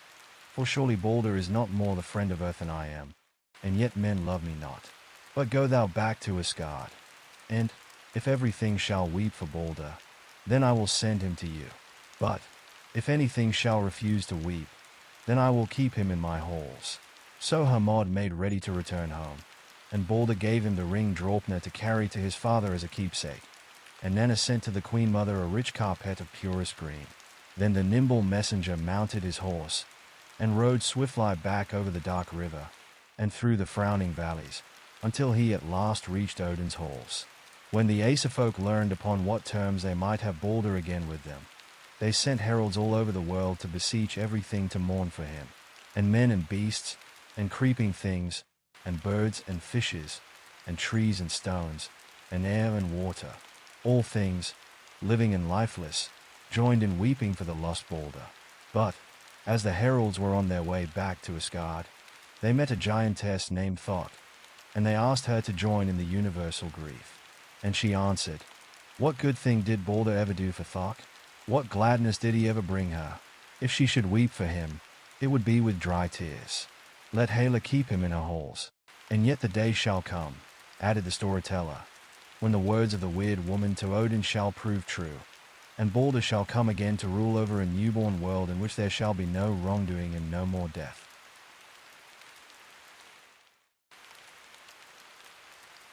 Chapter 14. How Gunther Outwitted Brunhild. While still the festivities were at their height, an old man of noble mien, and with snow-white beard and hair, came into the great hall, and sang for the gay company. And some whispered that this must be Bragi, for surely such rare music could not be made by any other. But he sang not of spring, as Bragi does, nor yet of youth nor of beauty, nor like one whose home is with the songbirds, and who lives beside the babbling brooks and the leaping waterfalls. His song was a sorrowful one, of dying flowers, and falling leaves, and the wailing winds of autumn, of forgotten joys, of blasted hopes, of a crushed ambition, of grey hairs, of uttering footsteps, of old age, of a lonely grave. And, as he sang, all were moved to tears by the mournful melody and the sad, sad words. "Good friend," said Sigfried, "thy music agrees not well with this time and place. For, where nothing but mirth and joy are welcome, thou hast brought sorrowful thoughts and gloomy forebodings. Come, now, and undo the harm thou hast done, by singing a song which shall tell only of mirth and gladness."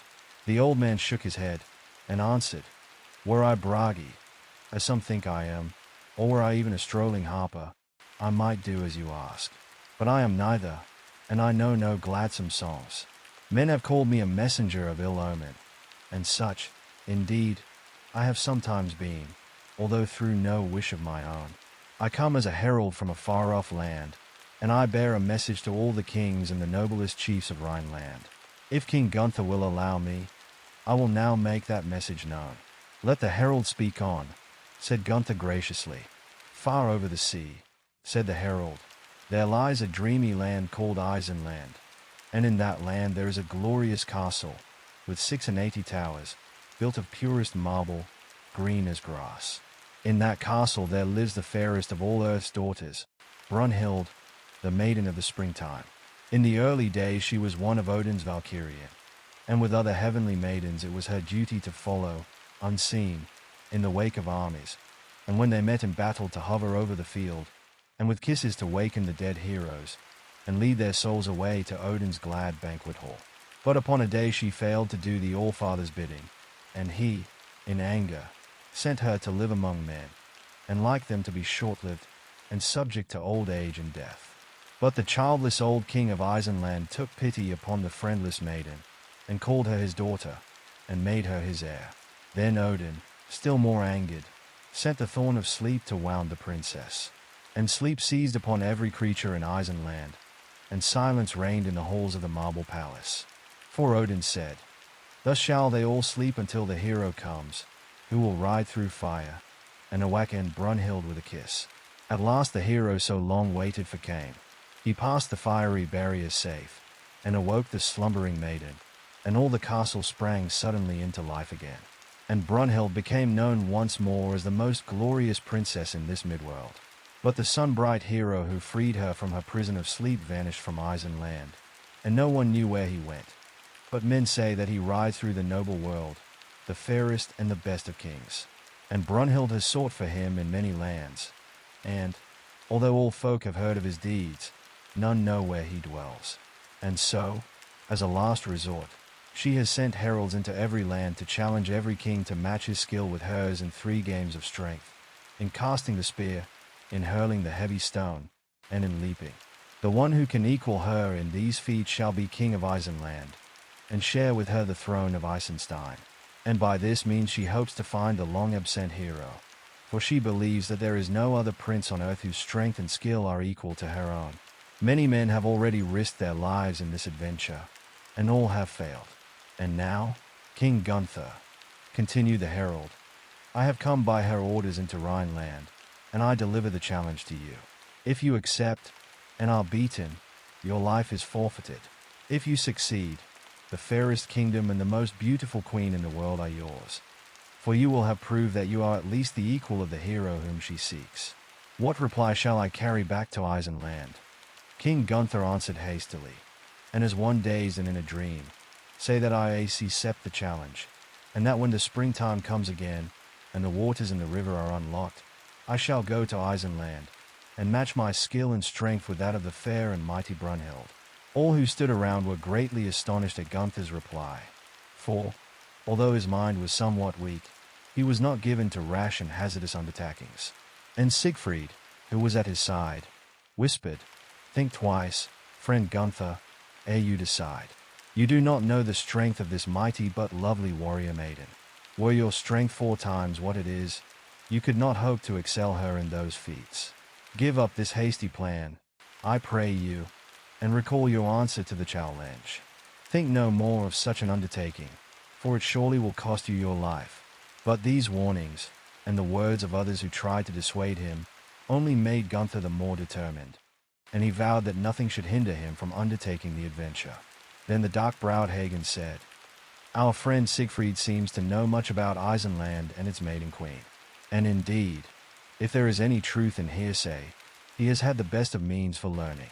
Now, if our good King Gunther has set his mind on going upon this dangerous enterprise, mayhap Siegfried would be willing to bear him company. Gunther was pleased with Hagen's words, and he said to Siegfried, My best of friends, go with me to Isenland, and help me. If we do well in our undertaking, ask of me any reward you wish, and I will give it you, so far as in my power lies. You know, kind Gunther, answered Siegfried, that for myself I have no fear, and yet again I would warn you to shun the unknown dangers with which this enterprise is fraught. But if, after all, your heart is set upon it, make ready to start as soon as the warm wind shall have melted the ice from the river. I will go with you. The king grasped Siegfried's hand, and thanked him heartily. We must build a fleet, said he. 1,000 fighting men shall go with us, and we will land in Isenland with a retinue such as no other prince has had. A number of staunch vessels shall be built at once, and in the early spring they shall be launched upon the Rhine. Siegfried was amused at Gunther's earnestness, and he answered, Do not think of taking such a following. You would waste 12 months in building and victualling such a fleet. You would take from Burgundy its only safeguard against foes from without, and, after you should reach Isenland, you would find such a large force to be altogether useless. Take my advice.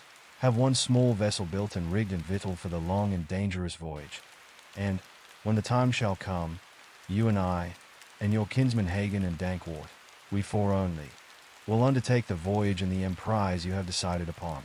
Gunther knew that his friend's judgment in this matter was better than his own, and he agreed readily to all of Siegfried's plans. When, at length, the winter months began to wane, many hands were busy making ready for the voyage. The peerless Kriemhild called together 30 of her maidens, the most skillful seamstresses in Burgunderland, and began the making of rich clothing for her brother and his friends. With her own fair hand she cut out garments from the rarest stuffs, from the silky skins brought from the sunny lands of Libya, from the rich cloth of Zazmang, green as clover, from the silk that traders bring from Arabai, white as the drifted snow.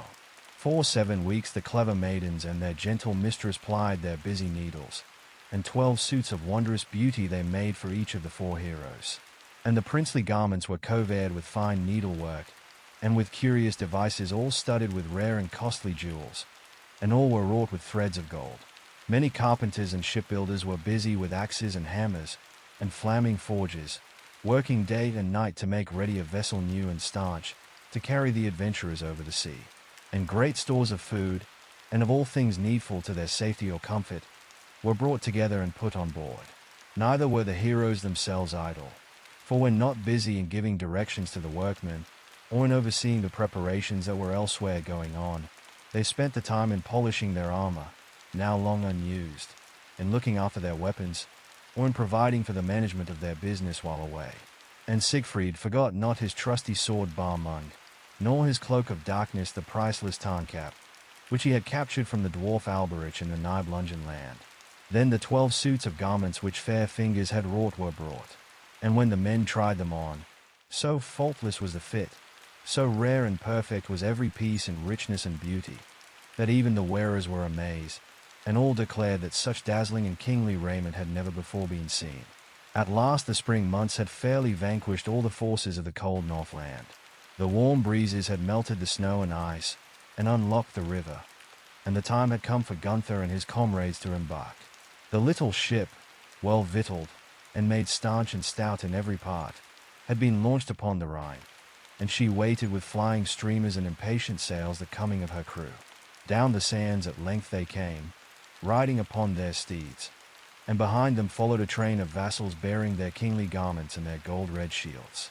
And on the bank stood many of the noblest folk of Burgundy, Gernot and the young Giselher, and Ute the queen mother, and Kriemhild the peerless, and a number of earlfolk, and warriors, and fair dames, and blushing damsels. And the heroes bade farewell to their weeping friends, and went upon the waiting vessel, taking their steeds with them. And Siegfried seized an oar, and pushed the bark off from the shore. I myself will be the steersman, for I know the way, he said. And the sails were unfurled to the brisk south wind, and the vessel sped swiftly toward the sea.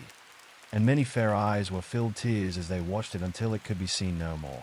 And with sighs and gloomy forebodings the good people went back to their homes, and but few hoped ever again to see their king and his brave comrades.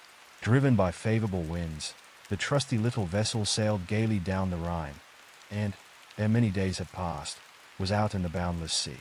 For a long time the heroes sailed and rode through old Ejo's watery kingdom, but they kept good cheer, and their hearts rose higher and higher, for each day they drew nearer the end of their voyage and the goal of their hopes.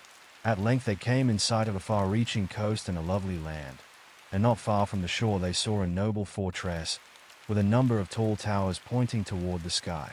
"What land is that?"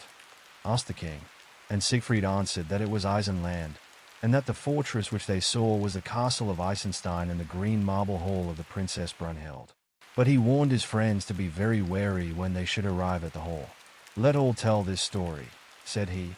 "Say that Gunther is the king, and that I am his faithful vassal. The success of our undertaking depends on this." And his 3 comrades promised to do as he advised. As the vessel neared the shore, the whole castle seemed to be alive. From every tower and turret window, from every door and balcony, lords and ladies, fighting men and serving men, looked out to see what strangers these were who came thus unheralded to Eisenland. The heroes went on shore with their steeds, leaving the vessel moored to the bank, and then they rowed slowly up the beach and across the narrow plain, and came to the drawbridge and the great gateway, where they paused. The matchless Brunhild in her chamber had been told of the coming of the strangers, and she asked the maidens who stood around, "Who, think you, are the unknown warriors who thus come boldly to Eisenstein without asking leave? What is their bearing? Do they seem to be worthy of our notice, or are they some straggling beggars who have lost their way?" And one of the maidens, looking through the casement, answered, "The first is a king, I know, from his noble mien and the respect which his fellows pay to him. But the second bears himself with a prouder grace, and seems the noblest of them all. He reminds me much of the brave young Siegfried of former days." Indeed, it must be Sigfried, for he rides a steed with sunbeam and air, which can be none other than Greyfell. The third is a dark and gloomy man. He wears a sullen frown upon his brow, and his eyes seem to shoot quick glances around. How nervously he grasps his sword hilt, as if ever guarding against surprise. I think his temper must be grim and fiery, and his heart a heart of flint. The fourth and last of the company is young and fair, and of gentle port. Little business has he with rude warriors, and many tears, methinks, would be shed for him at home should harm overtake him. Never before have I seen so noble a company of strangers in Isenland. Their garments are of dazzling luster, their saddles are covered with gemstones, their weapons are of unequalled brightness. Surely they are worthy of your notice. When Brunhild heard that Sigfried was one of the company, she was highly pleased, and she hastened to make ready to meet them in the great hall. And she sent 10 worthy lords to open the gate, and to welcome the heroes to Isenland. When Sigfried and his comrades passed through the great gateway, and came into the castle yard, their horses were led away to the stables, and the clanging armor and the broad shields and swords which they carried were taken from them, and placed in the castle armory. Little heed was paid to Hagen's surly complaint at thus having every means of defense taken away. He was told that such had always been the rule at Eisenstein, and that he, like others, must submit. After a short delay the heroes were shown into the great hall, where the matchless Brunhild already was awaiting them. Clad in richest raiment, from every fold of which rare jewels gleamed, and wearing a coronet of pearls and gold, the warrior maiden sat on a throne of snow-white ivory. 500 earlfolk and warriors, the bravest in Isenland, stood around her with drawn swords and fierce, determined looks. Surely men of metal less heroic than that of the 4 knights from Rhineland would have quaked with fear in such a presence. King Gunther and his comrades went forward to salute the queen. With a winning smile she kindly greeted them, and then said to Sigfried, "Gladly do we welcome you back to our land. Friend Sigfried, we have ever remembered you as our best friend. May we ask what is your will, and who are these warriors whom you have with you?" "Most noble queen," answered he, "right thankful am I that you have not forgotten me, and that you should deign to notice me while in the presence of this my liege lord." And he pointed towards King Gunther. "The king of all Burgundyland, whose humble vassal I am, has heard the challenge you have sent into different lands, and he has come to match his strength with yours." "Does he know the conditions?" asked Brunhild. "He does," was the answer. "In case of success, the fairest of women for his queen. In case of failure, death. Yet scores of worthy men have made trial, and all have failed," said she. "I warn your liege lord to pause, and weigh well the chances ere he runs so great a risk." Then Gunther stepped forward and spoke. "The chances, fairest queen, have all been weighed, and nothing can change our mind. Make your own terms, arrange everything as pleases you best. We accept your challenge, and ask to make a trial of our strength." The warrior maiden, without more words, bade her servants help her to make ready at once for the contest. She donned a rich war coat, brought long ago from the far-off Libyan shores, an armor which, it was said, no sword could dent, and upon which the heaviest stroke of spear fell harmless. Her hemlet was edged with golden lace, and sparkled all over with rich gemstones. Her lance, of wondrous length, a heavy weight for 3 stout men, was brought. Her shield was as broad and as bright as the sun, and 3 spans thick with steel and gold. While the princess was thus arming herself, the heroes looked on with amazement and fear. But Sigfried, unnoticed, hastened quietly out of the hall, and through the open castle gate, and sped like the wind to the seashore and to their little ship. There he arrayed himself in the tarncap, and then, silent and unseen, he ran back to his friends in the great hall. "Be of good cheer," he whispered in the ears of the trembling Gunther. But the king could not see who it was that spoke to him, so well was the hero hidden in the cloak of darkness. Yet he knew that it must be Sigfried, and he felt greatly encouraged. Hagen's frowning face grew darker, and the uneasy glances which shot from beneath his shaggy eyebrows were not those of fear, but of anger and deep anxiety. Dankwart gave up all as lost, and loudly bewailed their folly. "Must we, unarmed, stand still and see our liege lord slain for a woman's whim?" he cried. "Had we only our good swords, we might defy this maiden queen and all her Isen land. Brunhild overheard his words. Scornfully she called to her servants, "Bring to these boasters their armor, and let them have their keen-edged swords." Brunhild has no fear of such men, whether they be armed or unarmed. When Hagen and Dankwart felt their limbs again enclosed in steel, and when they held their trusty swords in hand, their uneasiness vanished, and hope returned. In the castle yard a space was cleared, and Brunhild's 500 warriors stood around as umpires. The unseen Sigfried kept close by Gunther's side. "Fear not," he said. "Do my bidding, and you are safe. Let me take your shield. When the time comes, make you the movements, and trust me to do the work." Then Brunhild threw her spear at Gunther's shield. The mighty weapon sped through the air with the swiftness of lightning, and, when it struck the shield, both Gunther and the unseen Sigfried fell to the ground, borne down by its weight and the force with which it was thrown. Blood gushed from the nostrils of both, and sad would have been their fate if the friendly Tarncap had not hidden Sigfried from sight and given him the strength of 12 giants. Quickly they rose, and Gunther seemed to pick up the heavy shaft, but it was really Sigfried who raised it from the ground. For one moment he poised the great beam in the air, and then, turning the blunt end foremost, he sent it flying back more swiftly than it had come. It struck the huge shield which Brunhild held before her, with a sound that echoed to the farthest cliffs of Isenland. The warrior maiden was dashed to the earth, but, rising at once, she cried, "That was a noble blow, Sir Gunther. I confess myself fairly outdone, but there are 2 chances yet, and you will do well if you equal me in those.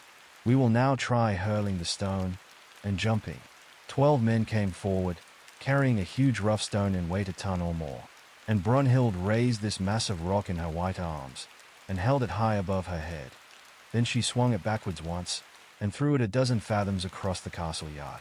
Scarcely had it reached the ground when the mighty maiden leaped after and landed just beside it, and the 1,000 lookers-on shouted in admiration. But old Hagen bit his unshorn lip and cursed the day that had brought them to Isenland. Gunther and the unseen Sigfried, not at all disheartened, picked up the heavy stone, which was half buried in the ground, and, lifting it with seeming ease, threw it swiftly forward. Not 12, but 20 fathoms it flew, and Sigfried, snatching up Gunther in his arms, leaped after, and landed close to the castle wall. And Brunhild believed that Gunther alone had done these great feats through his own strength and skill, and she at once acknowledged herself beaten in the games, and bade her vassals do homage to Gunther as their rightful liege lord. Alas, that the noblest of menfolk should gave stoop to such deed of base deception. The punishment, although long delayed, came surely at last, for not even the highest are exempt from obedience to heaven's behests and the laws of right. When the contest was ended, the unseen Sigfried ran quickly back to the little ship, and hastily doffed the magic Tarncap. Then, in his own form, he returned to the castle, and leisurely entered the castle yard. When he met his pleased comrades and the vanquished maiden queen, he asked in careless tones when the games would begin. All who heard his question laughed, and Brunhild said, "Surely, Sir Sigfried, the old sleepthorn of Isenstein must have caught you, and held you in your ship. The games are over, and Gunther, your liege lord, is the winner." At this news Sigfried seemed much delighted, as indeed he was, and all went together to the great banquet hall, where a rich feast was served to our heroes and to the worthy earlfolk and warriors of Isenland.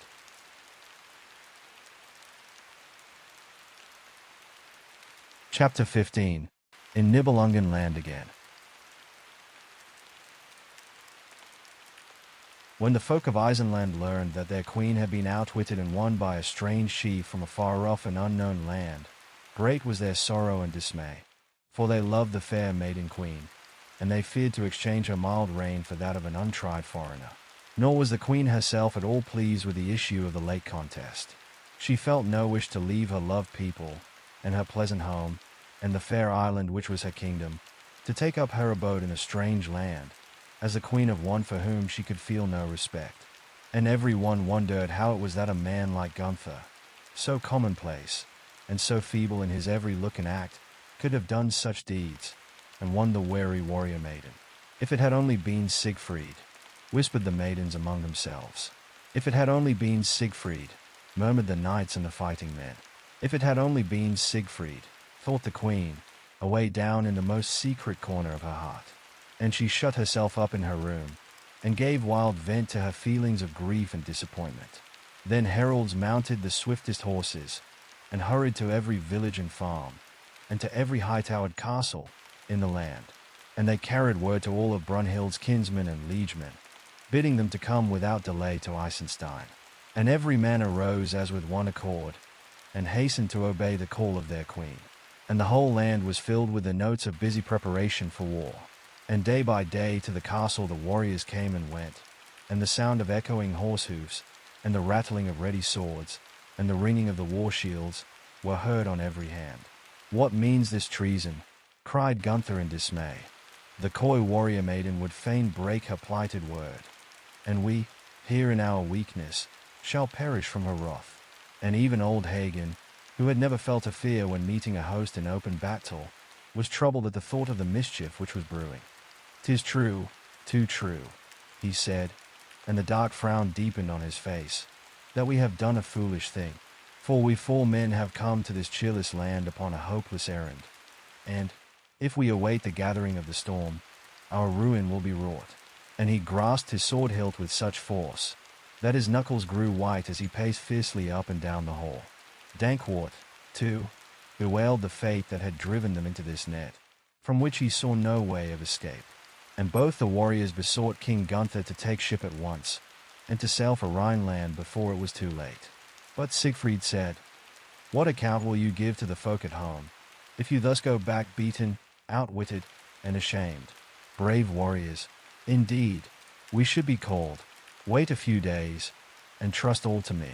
When Brunhild's warriors shall be outnumbered by our own, she will no longer hesitate, and our return to Rhineland shall be a triumphant one, for we shall carry the glorious warrior queen home with us." "Yes," answered Hagen, mocking, "we will wait until her warriors are outnumbered by our own. But how long shall that be? Will the lightning carry the word to Burgundy? And will the storm clouds bring our brave men from across the sea? Had you allowed King Gunther's plans to be followed, they would have been here with us now, and we might have quelled this treason at the first." And Dankwart said, "By this time the fields of the Southland are green with young corn, and the meadows are full of sweet-smelling flowers, and the summer comes on apace. Why should we stay longer in this chilly and fog-ridden land, waiting upon the whims of a fickle maiden, as fickle as the winds themselves? Better face the smiles and the jeers of the folk at home than suffer shameful shipwreck in this cold Eisen land."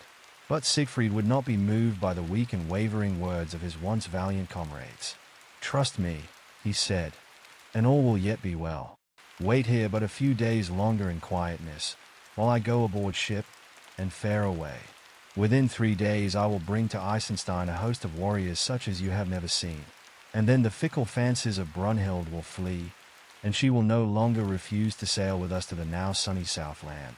Hagen frowned still more deeply, and as he strode away he muttered, "He only wants to betray us, and leave us to die in this trap which he himself has doubtless set for us." But Gunther anxiously grasped the hand of Siegfried, and said, "Go, I trust you, and believe in you. But be sure not to linger, for no one knows what a day may bring forth in this uncertain and variable clime."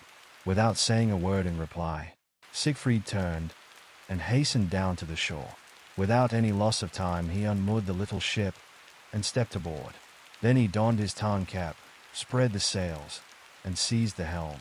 And the vessel, like a bird with woven wings, sped swiftly out of the bay, and Eisenstein, with its wide halls and glass-green towers, was soon lost to the sight of the invisible helmsman. For 24 hours did Siegfried guide the flying vessel as it leaped from wave to wave, and sent the white foam dashing to left and right like flakes of snow. And late on the morrow he came to a rock-bound coast, where steep cliffs and white mountain peaks rose up, as it were, straight out of the blue sea. Having found a safe and narrow inlet, he moored his little bark, and, keeping the tarn cap well wrapped around him, he stepped ashore. Briskly he walked along the rough shore, and through a dark mountain pass, until he came to a place well known to him, a place where, years before, he had seen a cavern's yawning mouth, and a great heap of shining treasures. and 2 princes dying of hunger. But now, upon the selfsame spot there stood a frowning fortress, dark and gloomy and strong, which Sigfried himself had built in after years, and the iron gates were barred and bolted fast, and no living being was anywhere to be seen. Loud and long did Sigfried, wrapped in his cloak of darkness, knock and call outside.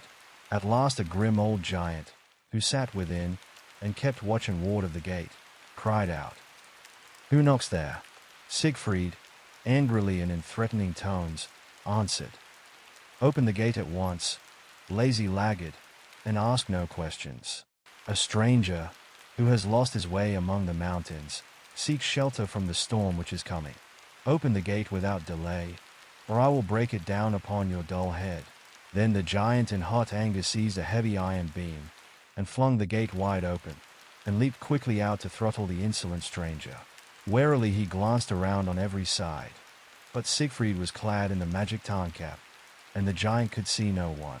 Amazed and ashamed, he turned to shut the gate, and to go again to his place, for he began to believe that a foolish dream had awakened and deceived him. Then the unseen Sigfried seized him from behind, and though he struggled hard, and fought with furious strength, our hero threw him upon the ground, and bound him with cords of sevenfold strength. The unwonted noise at the gate rang through the castle, and awakened the sleeping inmates. The dwarf Alberich, who kept the fortress against Sigfried's return, and who watched the Nibelungen treasure, which was stored in the hollow hill, arose, and donned his armor, and hurried to the giant's help. A right stout dwarf was Alberich, and, as we have seen in a former adventure, he was as bold as stout. Armed in a war coat of steel, he ran out to the gate, flourishing a 7-thonged whip, on each thong of which a heavy golden ball was hung. Great was his amazement and his wrath when he saw the giant lying bound and helpless upon the ground, and with sharp, eager eyes he peered warily around to see if, perchance, he might espy his hidden foe. But, when he could find no one, his anger grew hotter than before, and he swung his golden scourge fiercely about his head.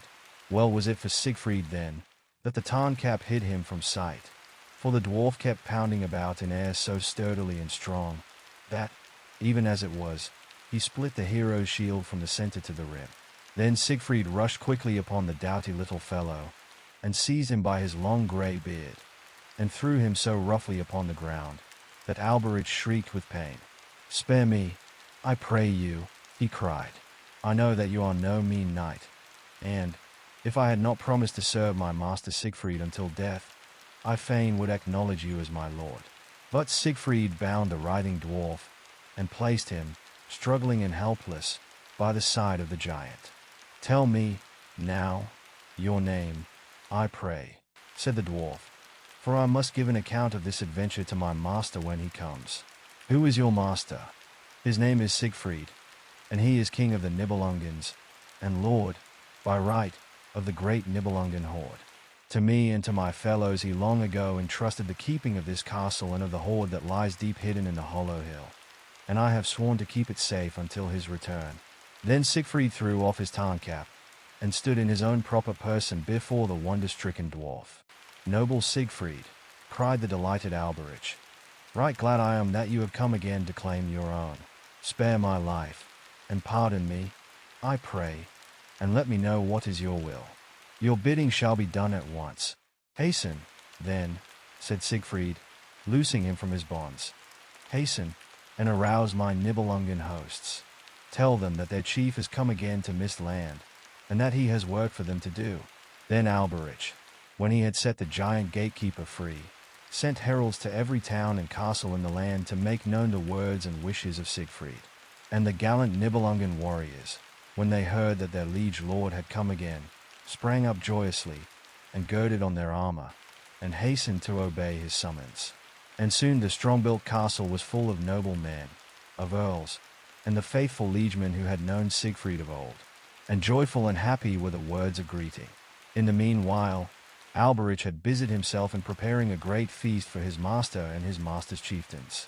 In the long low hall that the dwarfs had hollowed out within the mountain's heart, the table was spread, and on it was placed every delicacy that could be wished.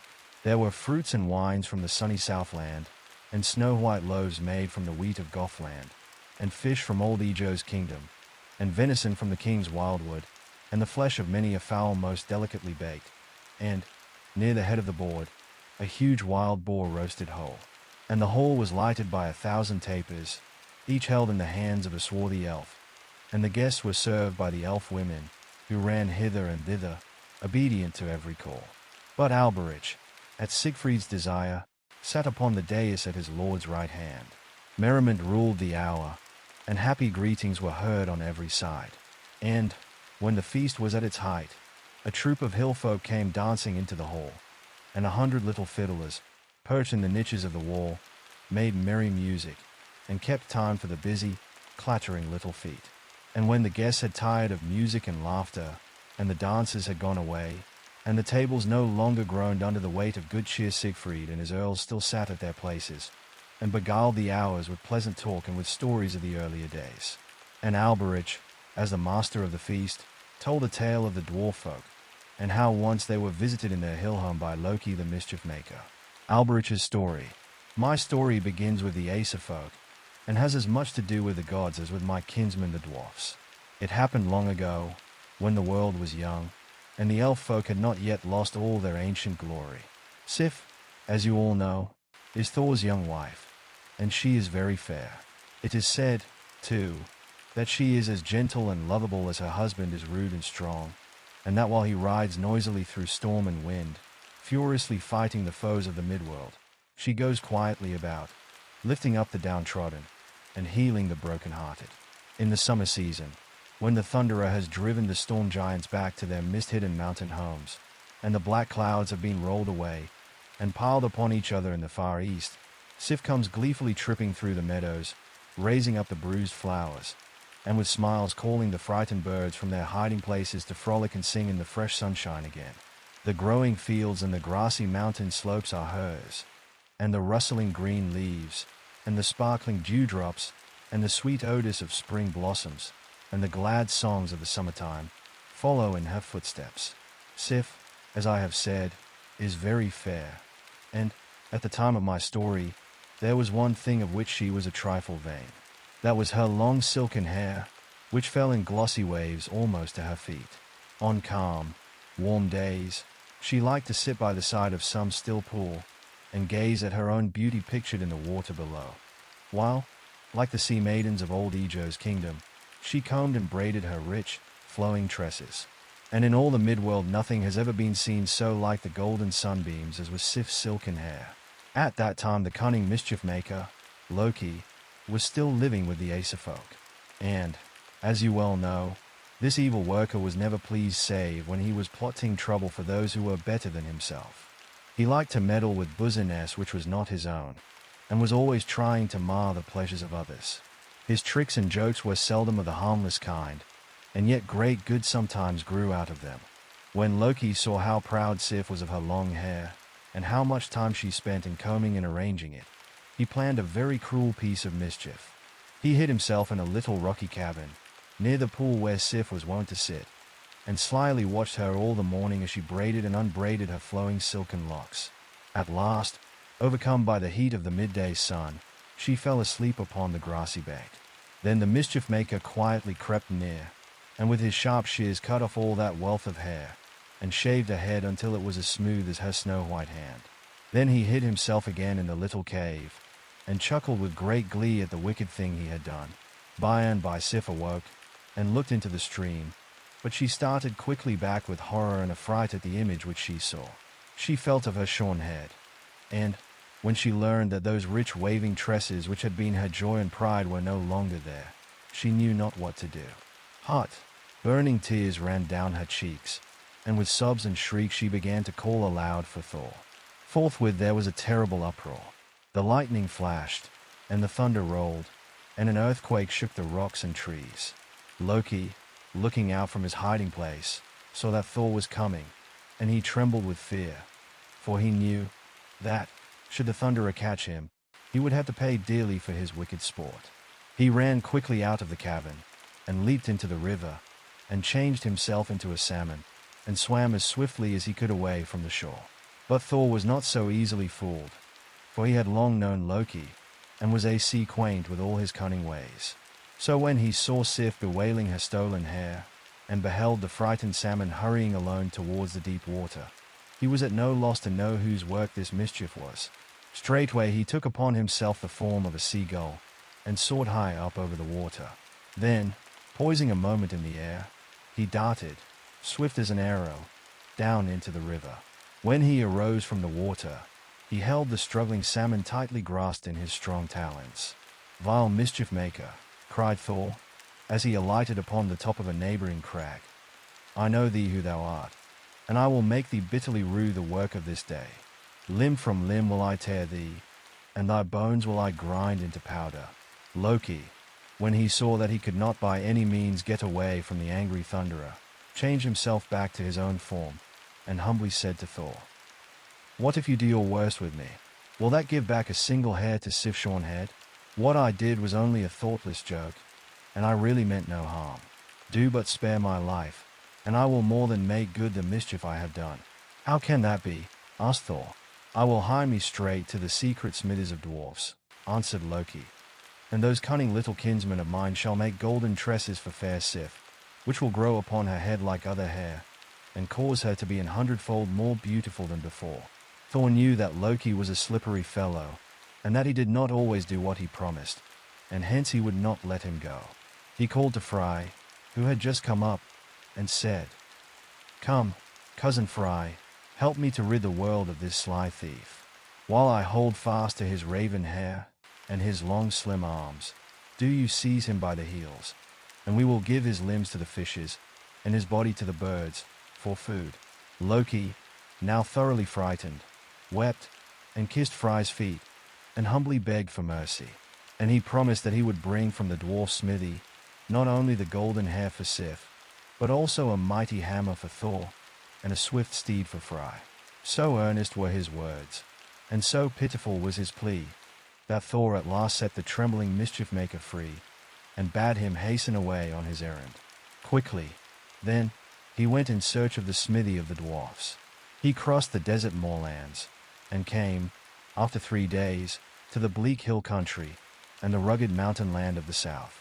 There the earthquake had split the mountains apart, and dug dark and bottomless gorges, and hollowed out many a low-walled cavern, where the light of day was never seen.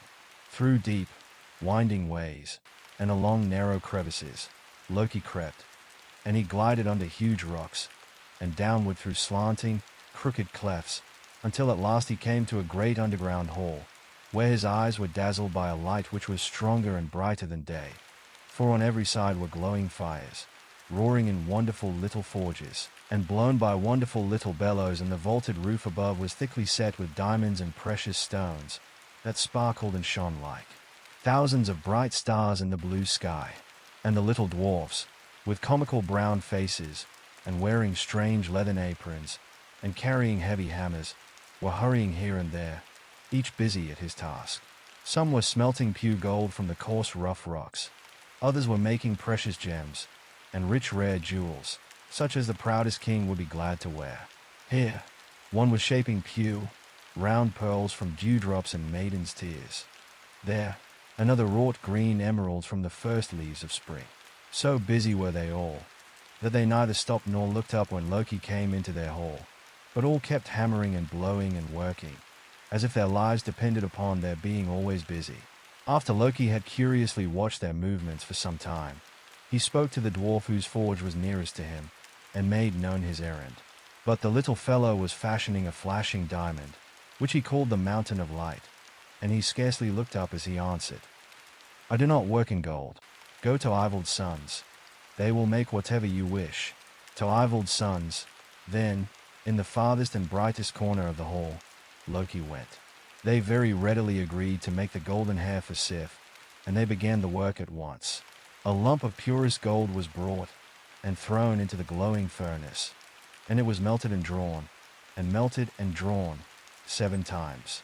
Then it was given to a little brown elf with merry, twinkling eyes, who carried it with all speed to another part of the great hall, where the dwarf's pretty wives were spinning. One of the little women took the yellow lump from the elf's hands, and laid it, like flax, upon her spinning wheel. Then she sat down and began to spin. And, as she span, the dwarf wife sang a strange, sweet song of the old days when the dwarf folk ruled the world. And the tiny brown elves danced gleefully around the spinner, and the 1,000 little anvils rang out a merry chorus to the music of the singers. And the yellow gold was twisted into threads, and the threads ran into hair softer than silk and finer than gossamer. And at last the dwarf woman held in her hand long golden tresses 10 times more beautiful than the amber locks that Loki had cut from Sif's fair head. When Ivold's sons, proud of their skill, gave the rare treasure to the mischief maker, Loki smiled as if he were well pleased. But in his heart he was angry because the dwarfs had made so fair a piece of workmanship. Then he said, "This is, indeed, very handsome, and will be very becoming to Sif." Oh, what an uproar was made about those flaxen tresses that she loved so well. And that reminds me that her husband, the gruff old giant killer, wants a hammer. I promised to get him one. And, if I fail, he will doubtless be rude with me. I pray you make such a hammer as will be of most use to him in fighting the Jotuns, and you may win favor both for yourselves and me. "Not now," said the elder of Ivold's sons. "We cannot make it now. For who would dare to send a present to Thor before he has offered one to Odin, the great All-Father?" "Make me, then, a gift for Odin," cried Loki, "and he will shelter me from the thunderer's wrath."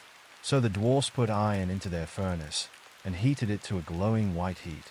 And then they drew it out, and rolled it upon their anvils, and pounded it with heavy hammers, until they had wrought a wondrous spear, such as no man had ever seen.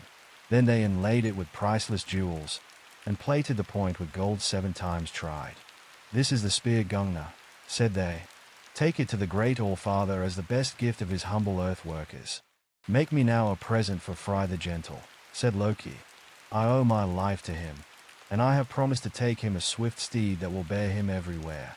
Then Ivold's sons threw gold into the furnace, and blew with their bellows until the very roof of the great cave hall seemed to tremble, and the smoke rolled up the wide chimney, and escaped in dense fumes from the mountain top. When they left off working, and the fire died away, a fairy ship, with masts and sails, and 2 banks of long oars, and a golden dragon stem, rose out of the glowing coals. And it grew in size until it filled a great part of the hall, and might have furnished room for 1,000 warriors with their arms and steeds. Then, at a word from the dwarfs, it began to shrink, and it became smaller and smaller until it was no broader than an oak leaf. And the younger of Ivold's sons folded it up like a napkin, and gave it to Loki, saying, "Take this to Fry the Gentle. It is the ship Skidbladner. When it is wanted for a voyage, it will carry all the Aesir folk and their weapons and stores. And, no matter where they wish to go, the wind will always drive it straight to the desired port. But, when it is not needed, the good Fry may fold it up, as I have done, and carry it safely in his pocket." Loki was much pleased, and, although he felt disappointed because he had no present for Thor, he heartily thanked the dwarf for their kindness, and taking the golden hair, and the spear Gungnir, and the ship Skidbladner, he bade Ivold's sons goodbye, and started for home. But, before he reached the narrow doorway which led out of the cave, he met 2 crooked-backed dwarfs, much smaller and much uglier than any he had seen before. "What have you there?" asked one of them, whose name was Brock. "Hair for Sif, a spear for Odin, and a ship for Fry," answered Loki. "Let us see them," said Brock. Loki kindly showed them the strange gifts, and told them that, in his belief, no dwarfs in all the world had ever before wrought such wonderful things. "Who made them?" inquired Brock. "Ivold's sons." "Ah, Ivold's sons sometimes do good work, but there are many other dwarfs who can do better. For instance, my brother Sindre, who stands here, can make 3 other treasures altogether as good as those you have." "It cannot be," cried Loki. "I tell you the truth," said the dwarf, "and, to show you that I mean just what I say, I will wager against your head all the diamonds in the ceiling above us, that he will make not only as good treasures, but those which the Aces will esteem much higher." "Agreed," cried Loki. "Agreed. I take the wager. Let your brother try his skill at once." The 3 went straightway to Sindra's forge, and the brothers began their task. When the fire was roaring hot, and the sparks flew from the chimney like showers of shooting stars. Sindri put a pigskin into the furnace, and bade Brock blow the bellows with all his might, and never stop until he should speak the word. The flames leaped up white and hot, and the furnace glowed with a dazzling light, while Brock plied the bellows, and Sindri, with unblinking eyes, watched the slowly changing colors that played around the melted and shapeless mass within. While the brothers were thus intent upon their work, Loki changed himself to a great horsefly, and settled upon Brock's hand, and bit him without mercy. But the dwarf kept on blowing the bellows, and stopped not until his brother cried out, "Enough!" Then Sindri drew out of the flickering blue flames a huge wild boar with long tusks of ivory, and golden bristles that glittered and shone like the beams of the sun. "This is Golden Bristle," said the dwarf. "It is the gift of Brock and his brother to the gentle Fry. His ship Skidbladner can carry him only over the sea. But Golden Bristle shall be a trusty steed that will bear him with the speed of the wind over the land or through the air." Next the dwarfs threw gold into the furnace, and Brock plied the bellows, and Sindri gazed into the flames, as before. And the great horsefly buzzed in Brock's face, and darted at his eyes, and at last settled upon his neck, and stung him until the pain caused big drops of sweat to roll off of his forehead. But the dwarf stopped not nor faltered, until his brother again cried out, "Enough!" This time Sindri drew out a wondrous ring of solid gold, sparkling all over with the rarest and most costly jewels. "This is the ring Draupner," said he. "It is well worthy to be worn on Odin's finger. Every 9th day 8 other rings, equal to it in every way, shall drop from it. It shall enrich the earth, and make the desert blossom as the rose. And it shall bring plentiful harvests, and fill the farmers' barns with grain, and their houses with glad good cheer. Take it to the All-Father as the best gift of the earth folk to him and to mankind." After this the dwarfs took iron which had been brought from the mountains of Norse land, and, after beating it upon their bellows until it glowed white and hot, Sindri threw it into the furnace. "This shall be the gift of gifts," said he to Brock. "Ply the bellows as before, and do not, for your life, stop or falter until the work is done." But as Brock blew the bellows, and his brother gazed into the glowing fire, the horsefly came again. This time he settled between the dwarf's eyes, and stung his eyelids until the blood filled his eyes, and ran down his cheeks, and blinded him so that he could not see. At last, in sore distress, and wild with pain, Brock let go of the bellows, and lifted his hand to drive the fly away. Then Sindri drew his work out of the furnace. It was a blue steel hammer, well made in every way, save that the handle was half an inch too short. "This is the mighty Mjolnir," said Sindri to Loki, who had again taken his proper shape. "The Thunderer may have the hammer that you promised him, although it is our gift, and not yours. The stoutest giant will not be able now to cope with Thor. No shield nor armor, nor mountain wall, nor, indeed, anything on earth, shall be proof against the lightning strokes of Mjolnir." And Brock took the 3 treasures which Sindri had fashioned, and went with Loki to Asgard, the home of the Aesirfolk. And they chose Odin and Thor and Frey to examine and judge which was best, Loki's 3 gifts, the work of Ivold's sons, or Brock's 3 gifts, the work of Sindri. When the judges were seated, and all were in readiness, Loki went forward and gave to Odin the spear Gungnir, that would always hit the mark, and to Frey he gave the ship Skidbladner, that would sail whithersoever he wished. Then he gave the golden hair to Thor, who placed it up on the head of fair Sif, and it grew there, and was 1,000-fold more beautiful than the silken tresses she had worn before. After the Aces had carefully looked at these treasures, and talked of their merits, little Brock came humbly forward and offered his gifts. To Odin he gave the precious ring Draupner, already dropping richness. To Frey he gave the boar Golden Bristle, telling him that wherever he chose to go this steed would serve him well, and would carry him faster than any horse, while his shining bristles would light the way on the darkest night or in the gloomiest path.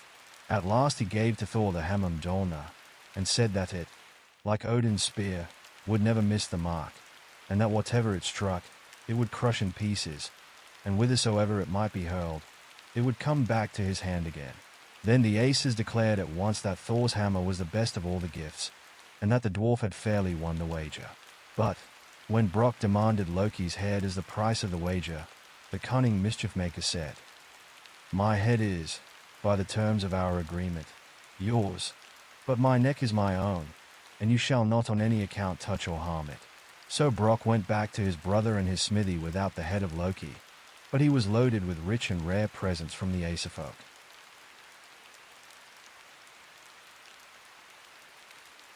Chapter 16.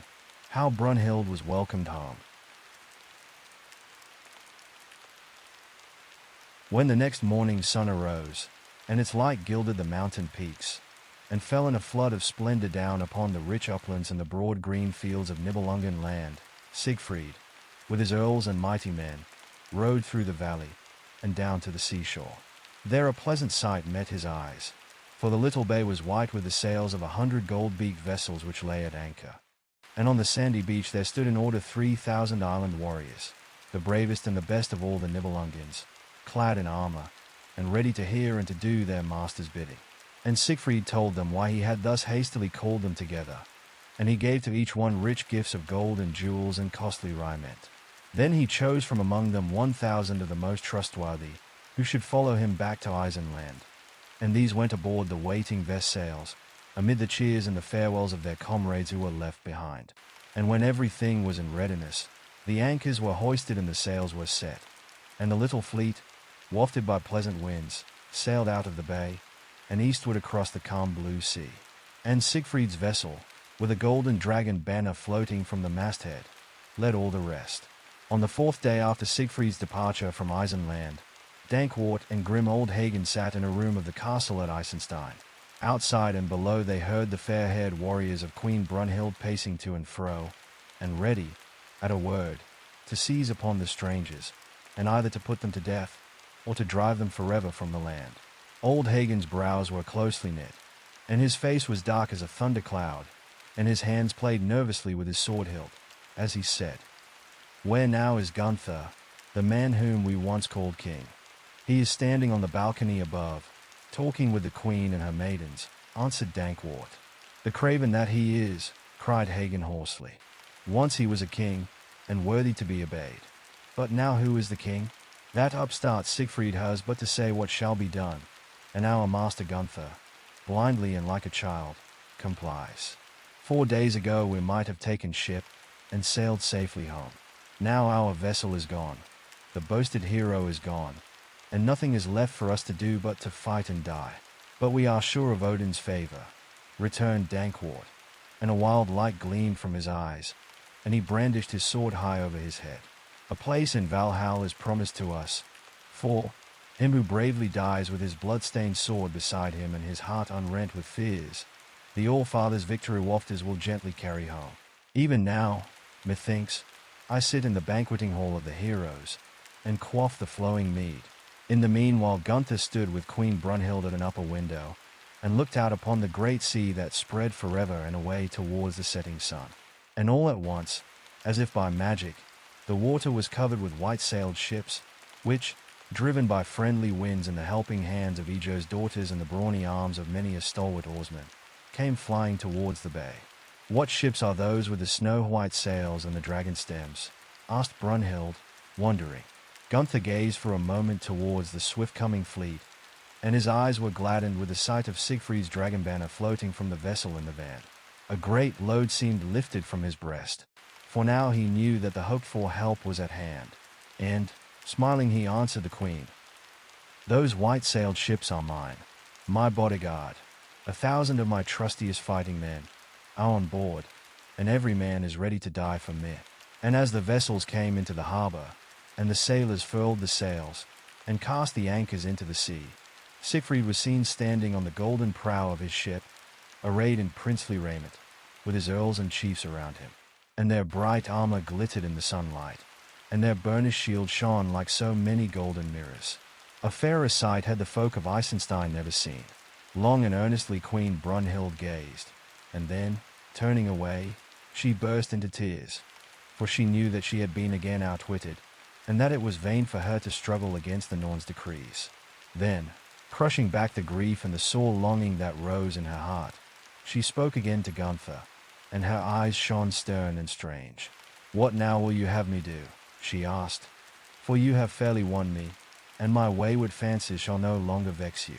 Shall I greet your friends with kindness, or shall we send them back again over the sea? I pray you give them welcome to the broad halls of Eisenstein, he answered, for no truer, nobler men live than these my liegemen. So the queen sent word to Siegfried and his Nibelungen warriors to leave the ships and come ashore. And she herself, as radiant now as a morning in May, went down to meet them and welcome them.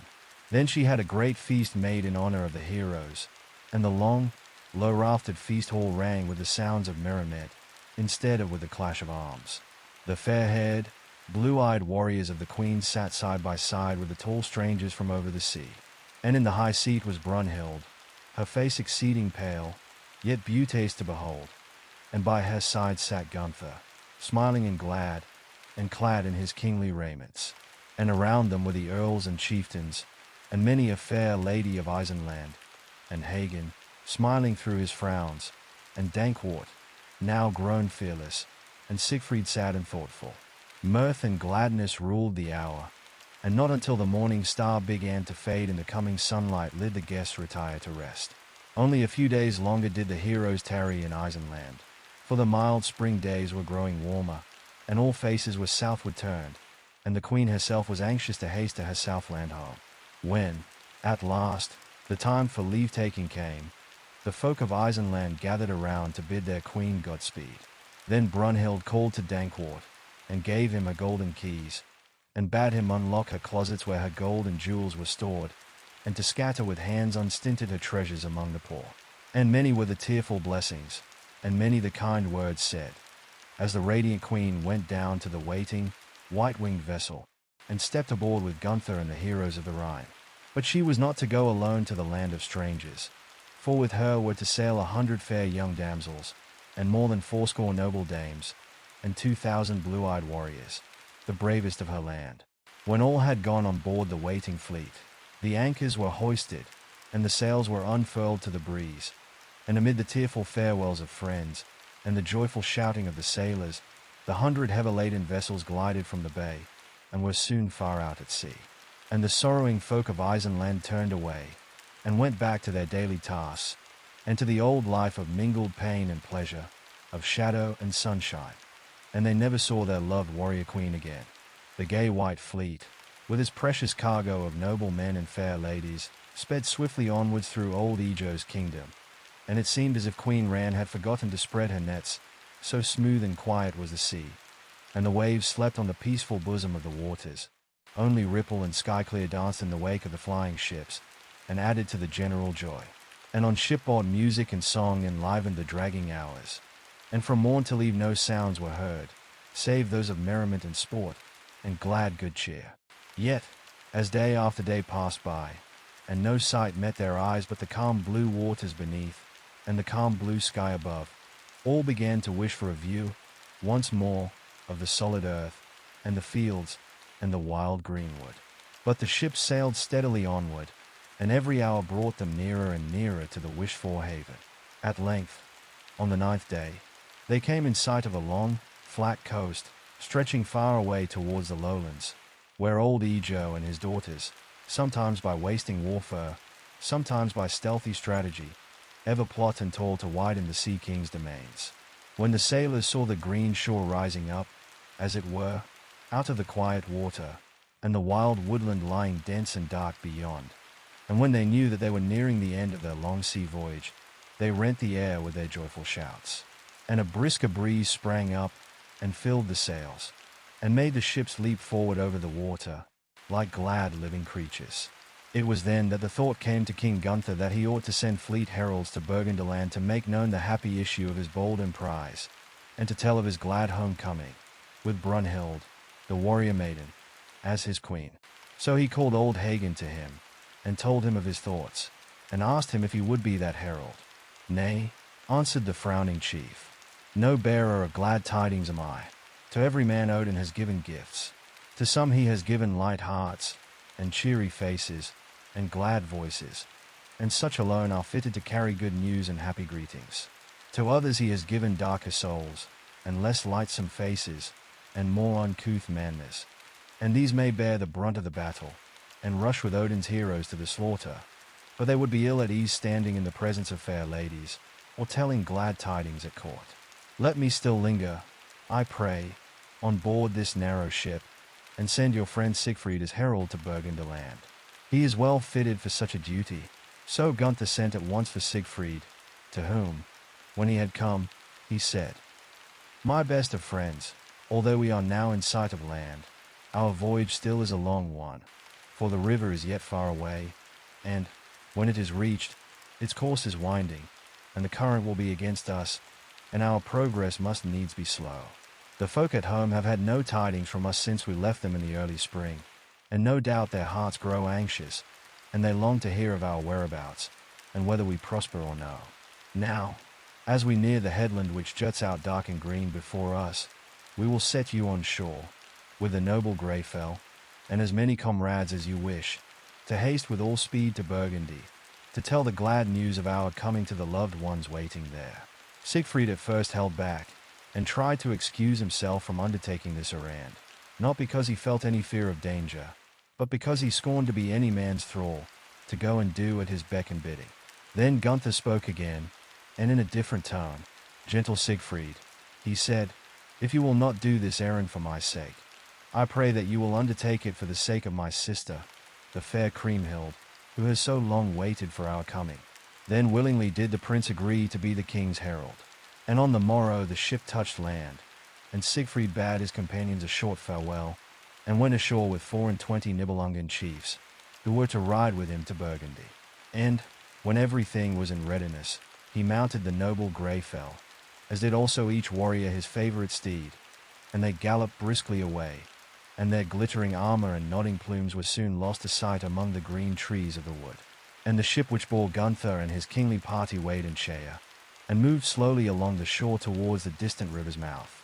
For many days, and through many strange lands, rode Sigfried and his Nibelungen chiefs. They galloped through the woodland, and over a stony waste, and came to a peopled country rich in farms and meadows, and dotted with pleasant towns. And the folk of that land wondered greatly at sight of the radiant Sigfried, and the tall warriors with him, and their noble steeds, and their sun-bright armor. For they thought that it was a company of the gods riding through the midworld, as the gods were wont to do in the golden days of old.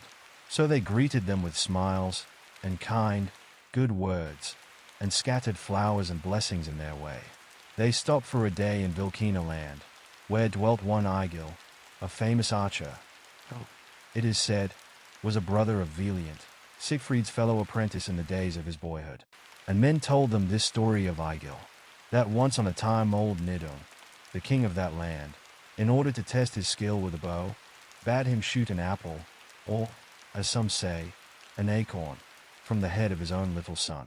And Egil did this, but 2 other arrows, which he had hidden beneath his coat, dropped to the ground.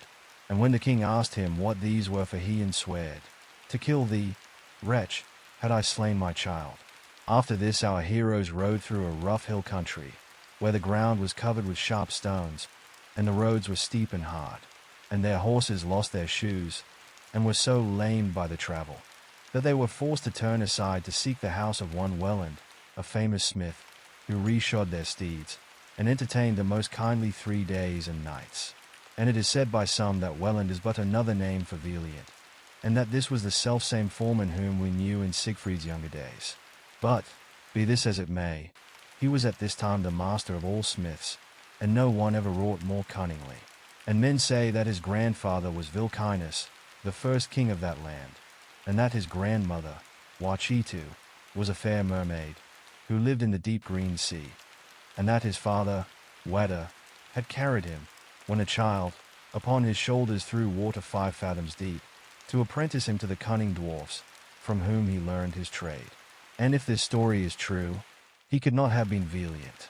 He was wedded to a beautiful lady, who sometimes took the form of a swan, and flew away to a pleasant lake nearby, where, with other swan maidens, she spent the warm summer days among the reeds and the water lilies.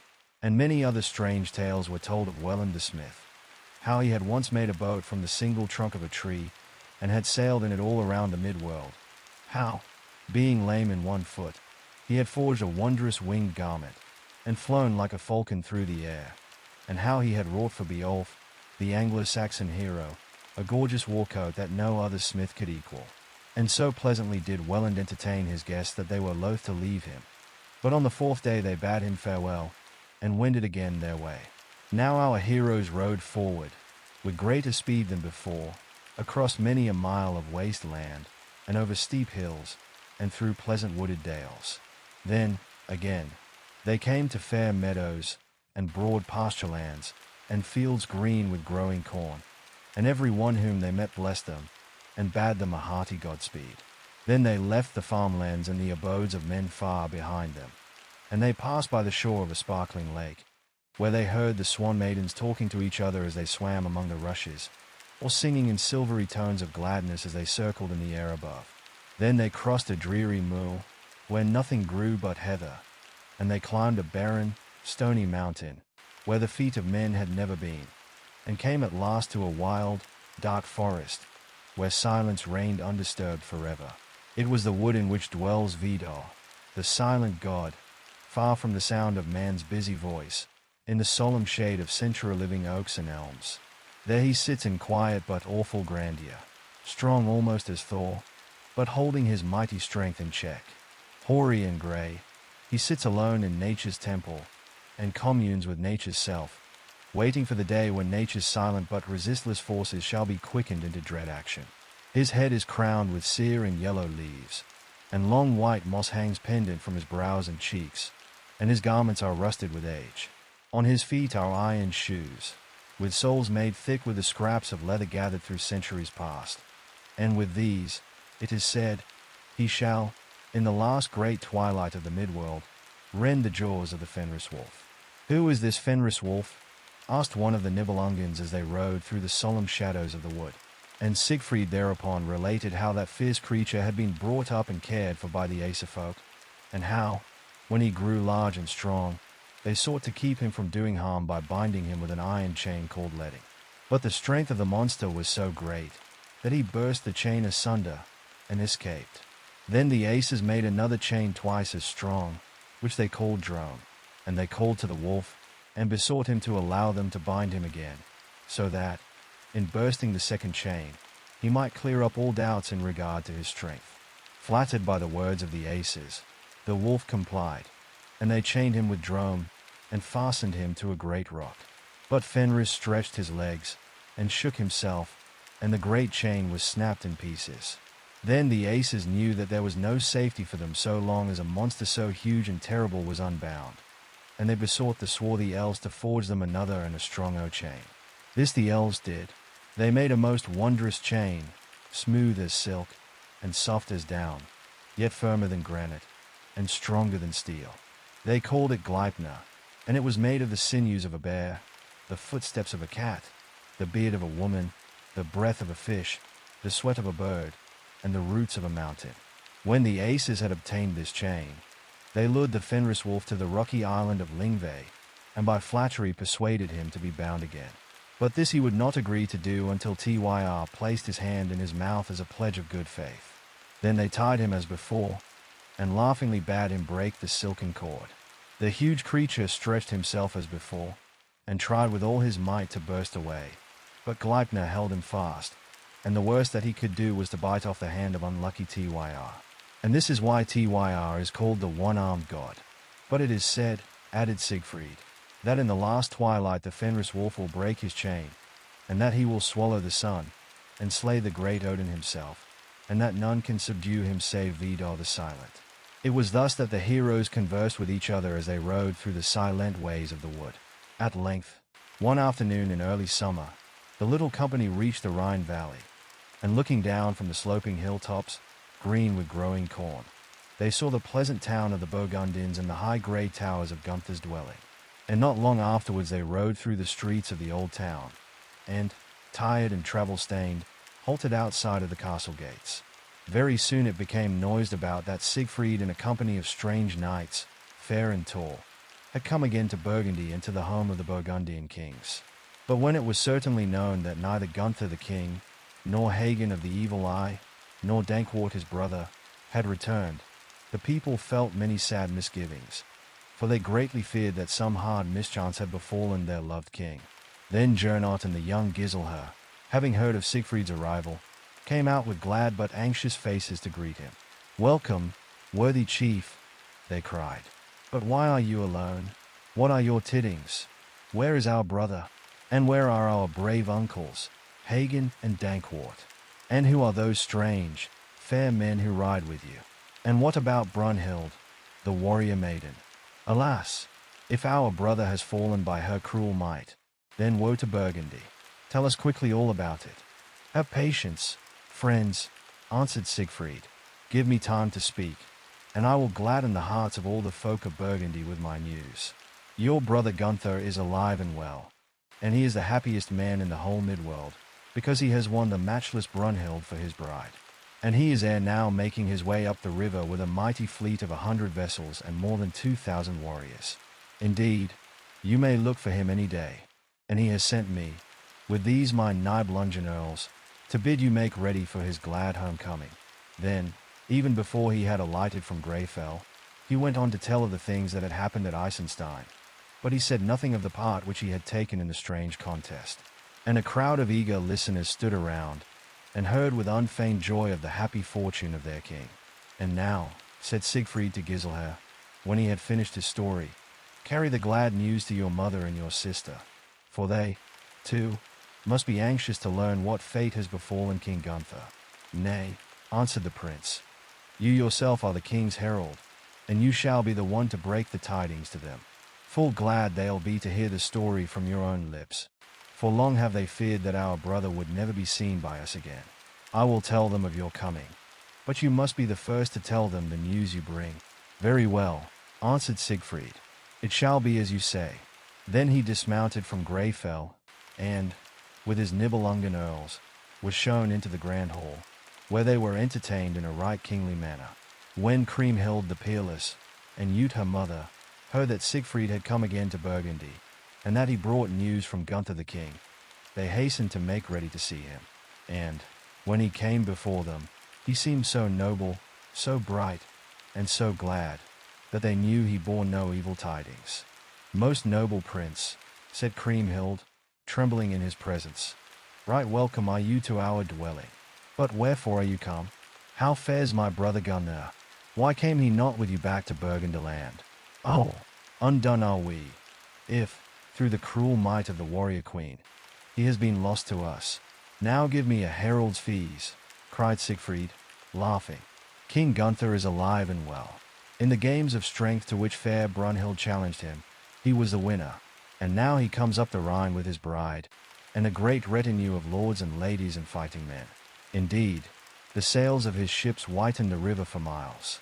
And I am come by his desire to ask that everything be made ready for his glad homecoming and the loving welcome of his peerless queen." Great was the joy of Kriemhild and her queenly mother when they heard this gladsome news, and they thanked the prince most heartily for all that he had done.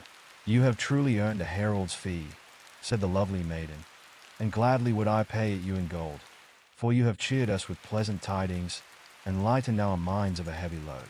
But men of your noble rank take neither gifts nor fees, and hence we have only to offer our deepest and heartiest thanks." "Not so," answered Siegfried gaily. "Think not I would scorn a fee. Had I a kingdom of 30 realms, I should still be proud of a gift from you."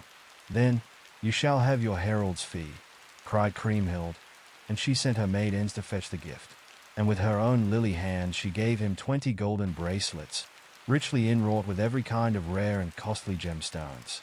Happy, indeed, was Siegfried to take such priceless gift from the hand of so peerless a maiden, and his face shone radiant with sunbeams as he humbly bowed and thanked her.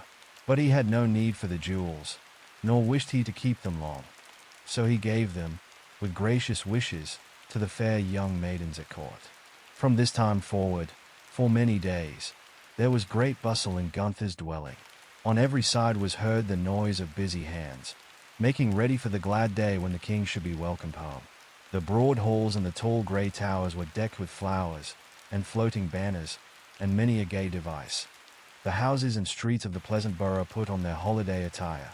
The shady road which led through Kriemhild's rose garden down to the river banks was dusted and swept with daily care, and the watchman was cautioned to keep on the lookout every moment for the coming of the expected fleet.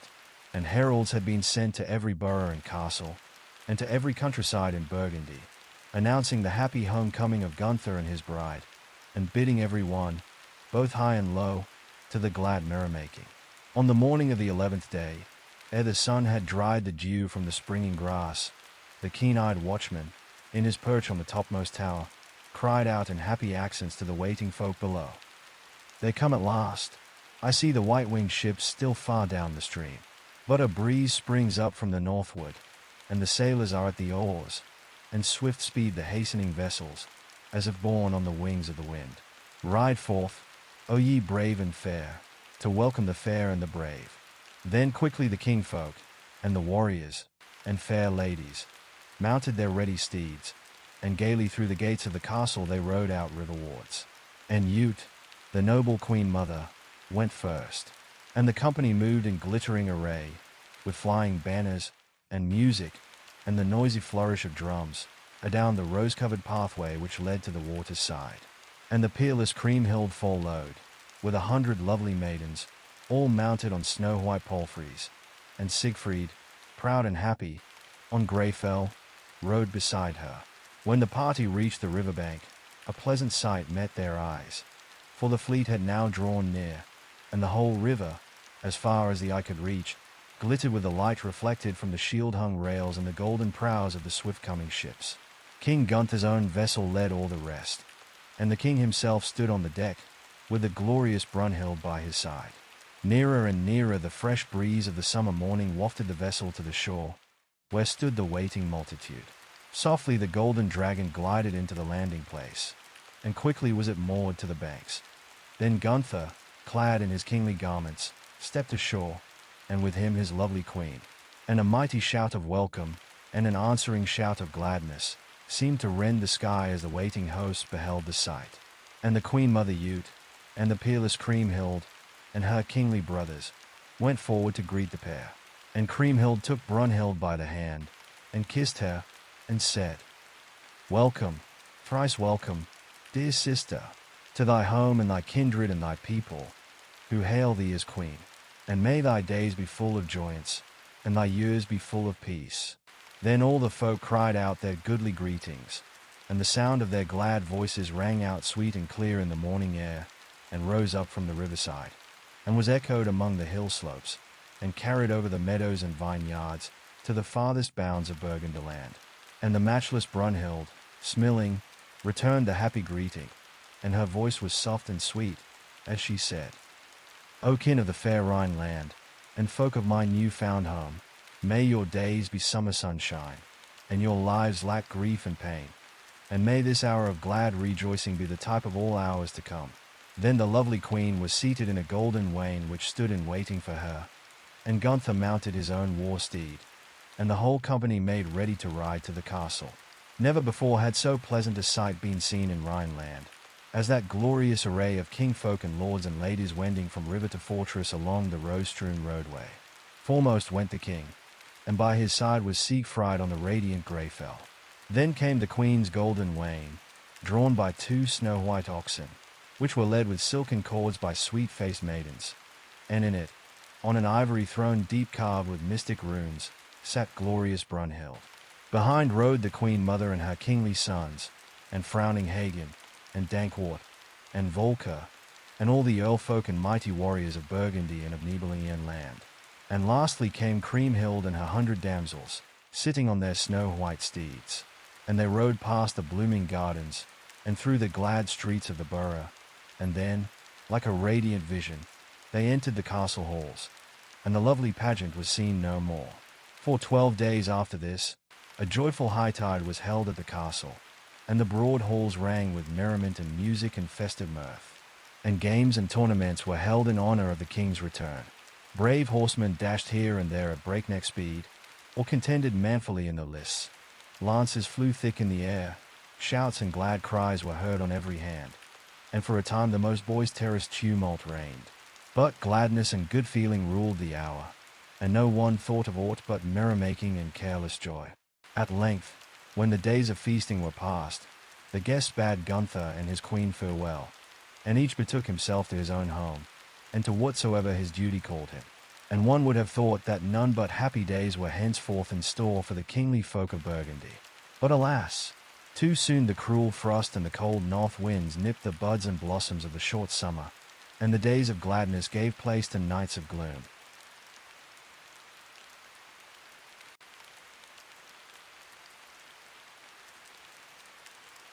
Chapter 17. How Sigfried lived in Nibelungen land.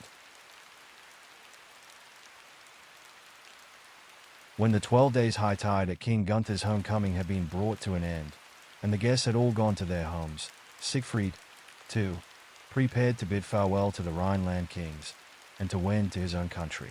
But he was not to go alone, for Kriemhild, the peerless princess, was to go with him as his bride.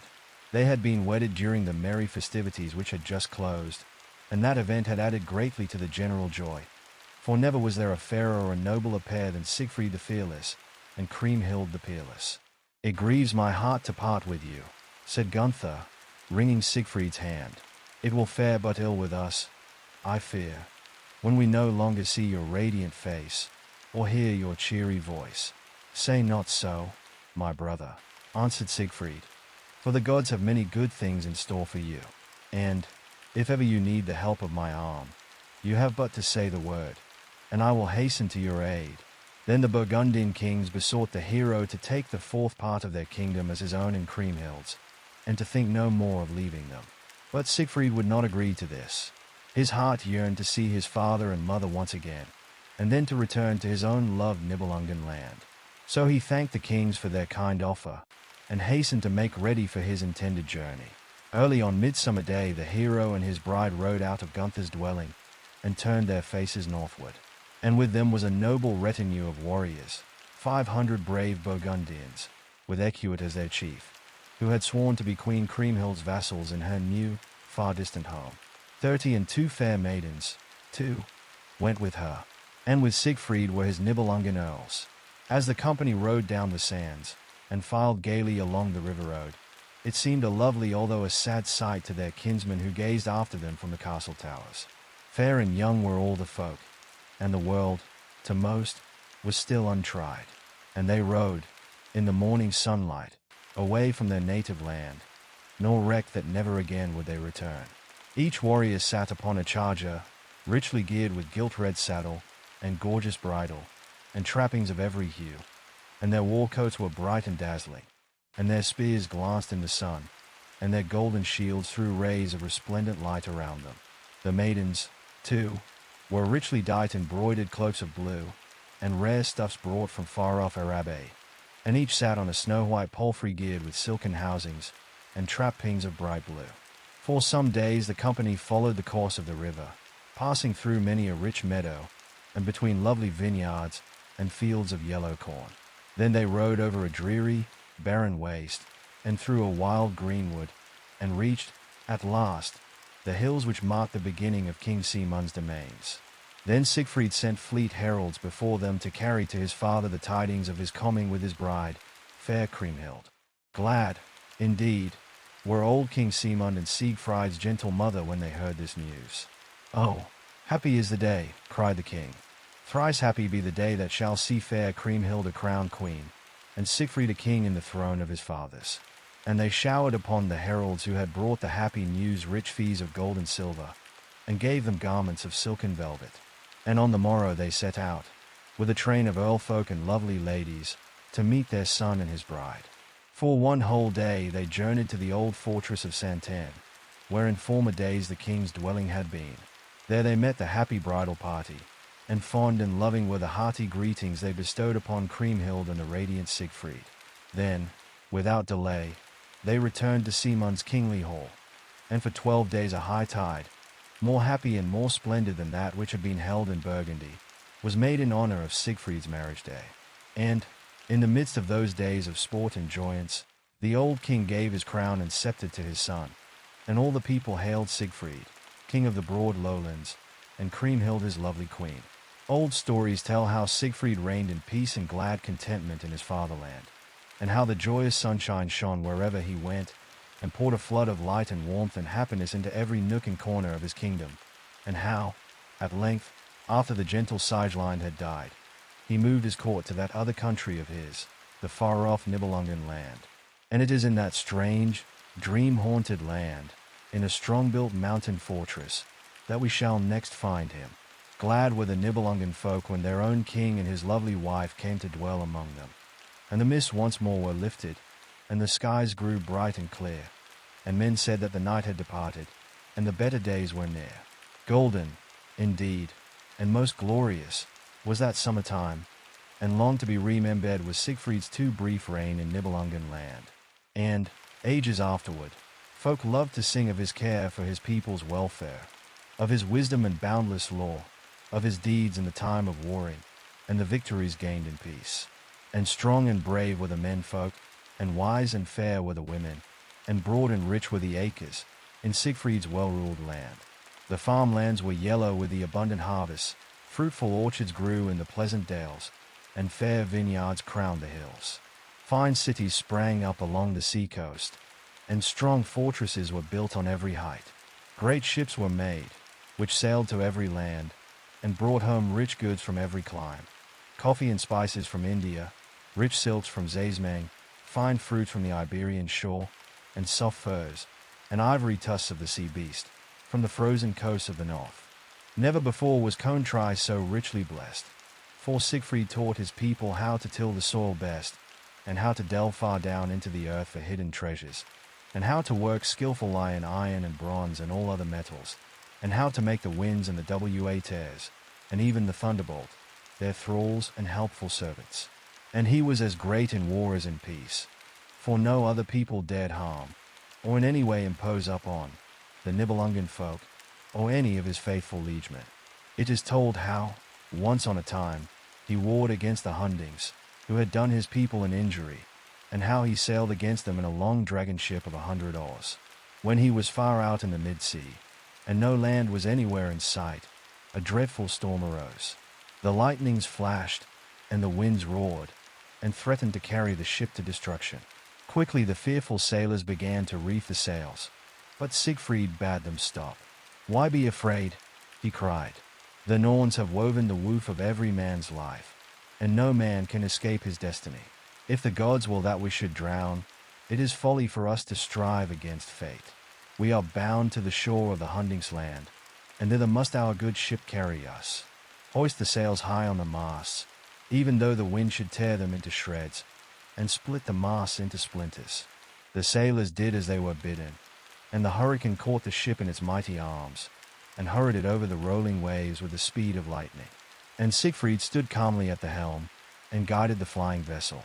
Presently they saw a rocky point rising up out of the waters before them, and on it stood an old man, his grey cloak streaming in the wind, and his blue hood tied tightly down over his head.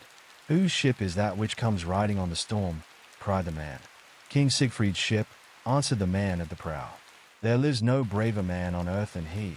Thou sayest truly, came back from the rock. Lay by your oars, reef the sails, and take me on board." "What is your name?" asked the sailor, as the ship swept past him.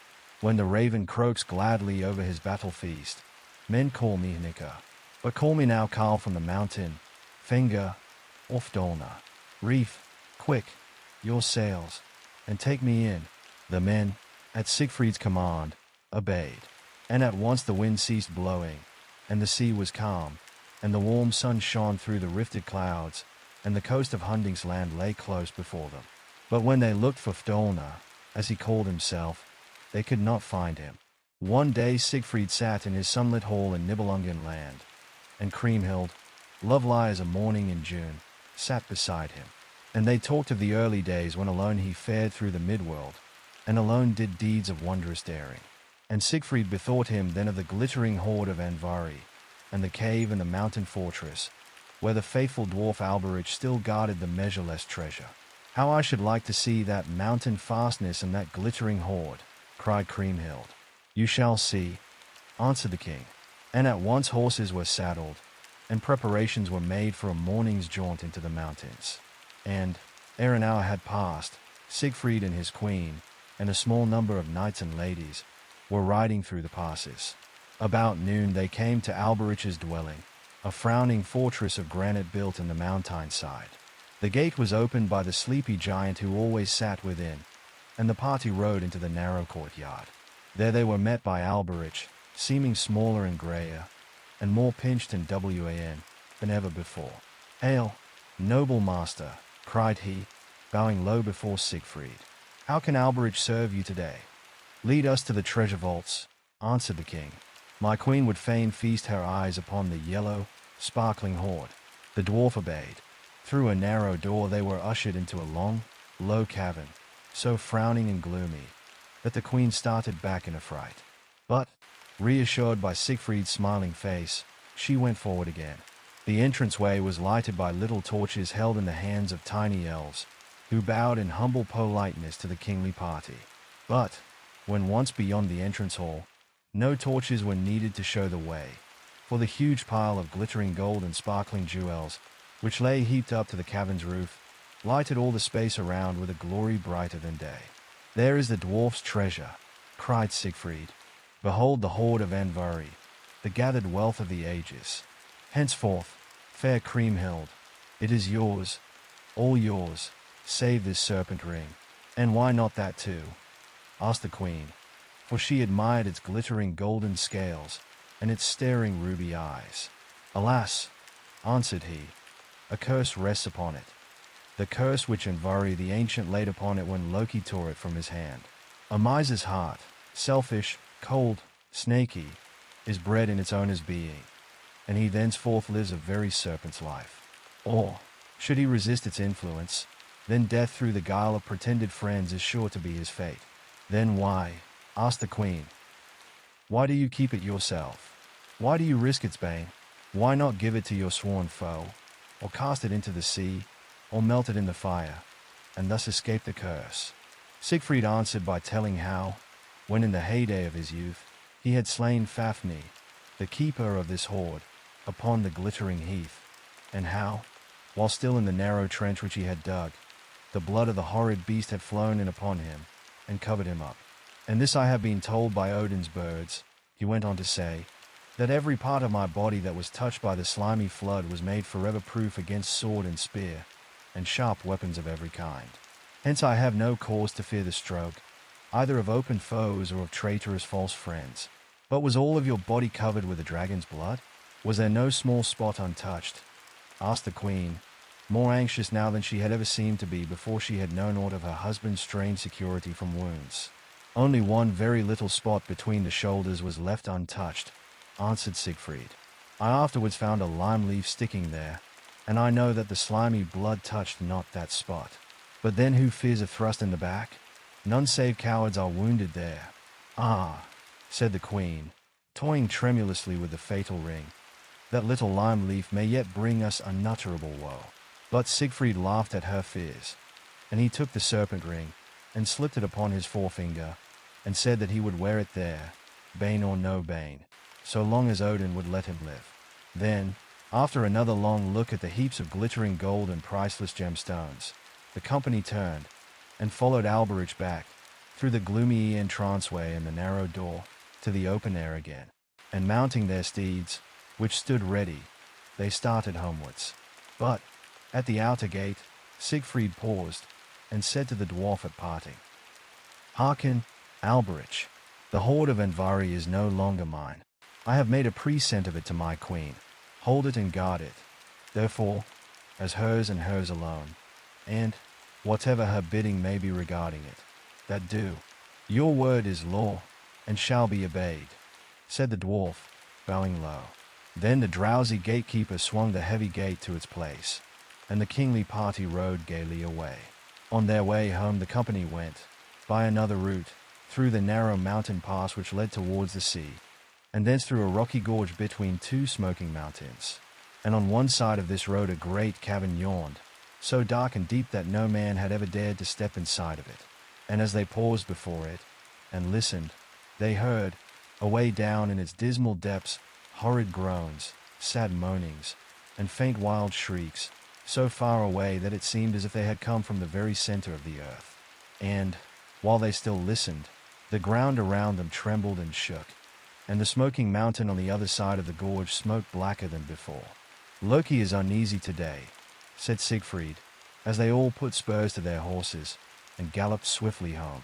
It was the cavern of the mischief maker which the party had visited, and that evening, as they again sat in Sigfried's pleasant hall, they amused themselves by telling many strange old tales of the midworld's childhood, when the gods, and the giants, and the dwarf folk had their dwelling on the earth. But they talked most of Loki, the flame, the restless, the evildoer. And this, my children, is the story that was told of the doom of the mischief maker. The story. You have heard of the feast that old Ejo once made for the Aesir folk in his gold-lit dwelling in the deep sea, and how the feast was hindered, through the loss of his great brewing kettle, until Thor had obtained a still larger vessel from Hymer the giant. It is very likely that the thief who stole King Ejo's kettle was none other than Loki the mischief maker. But, if this was so, he was not long unpunished for his meanness. There was great joy in the Ocean King's hall, when at last the banquet was ready, and the foaming ale began to pass itself around to the guests. But Thor, who had done so much to help matters along, could not stay to the merrymaking, for he had heard that the storm giants were marshalling their forces for a raid upon some unguarded corner of the midworld. And so, grasping his Hamamdolna, he bade his kind host goodbye, and leaped into his iron car. "Business always before pleasure," he cried, as he gave the word to his swift, strong goats, and rattled away at a wonderful rate through the air. In old Ejo's hall glad music resounded on every side, and the gleeful waves danced merrily as the Aesir folk sat around the festal board, and partook of the Ocean King's good fare. Ejo's two thralls, the faithful Funfong and the trusty Elder, waited upon the guests, and carefully supplied their wants. Never in all the world had two more thoughtful servants been seen, and every one spoke in praise of their quickness, and their skill, and their ready obedience. Then Loki, unable to keep his hands from mischief, waxed very angry, because every one seemed happy and free from trouble, and no one noticed or cared for him. So, while good Funfong was serving him to meat, he struck the faithful thrall with a carving knife, and killed him. Then arose a great uproar in the Ocean King's feast hall.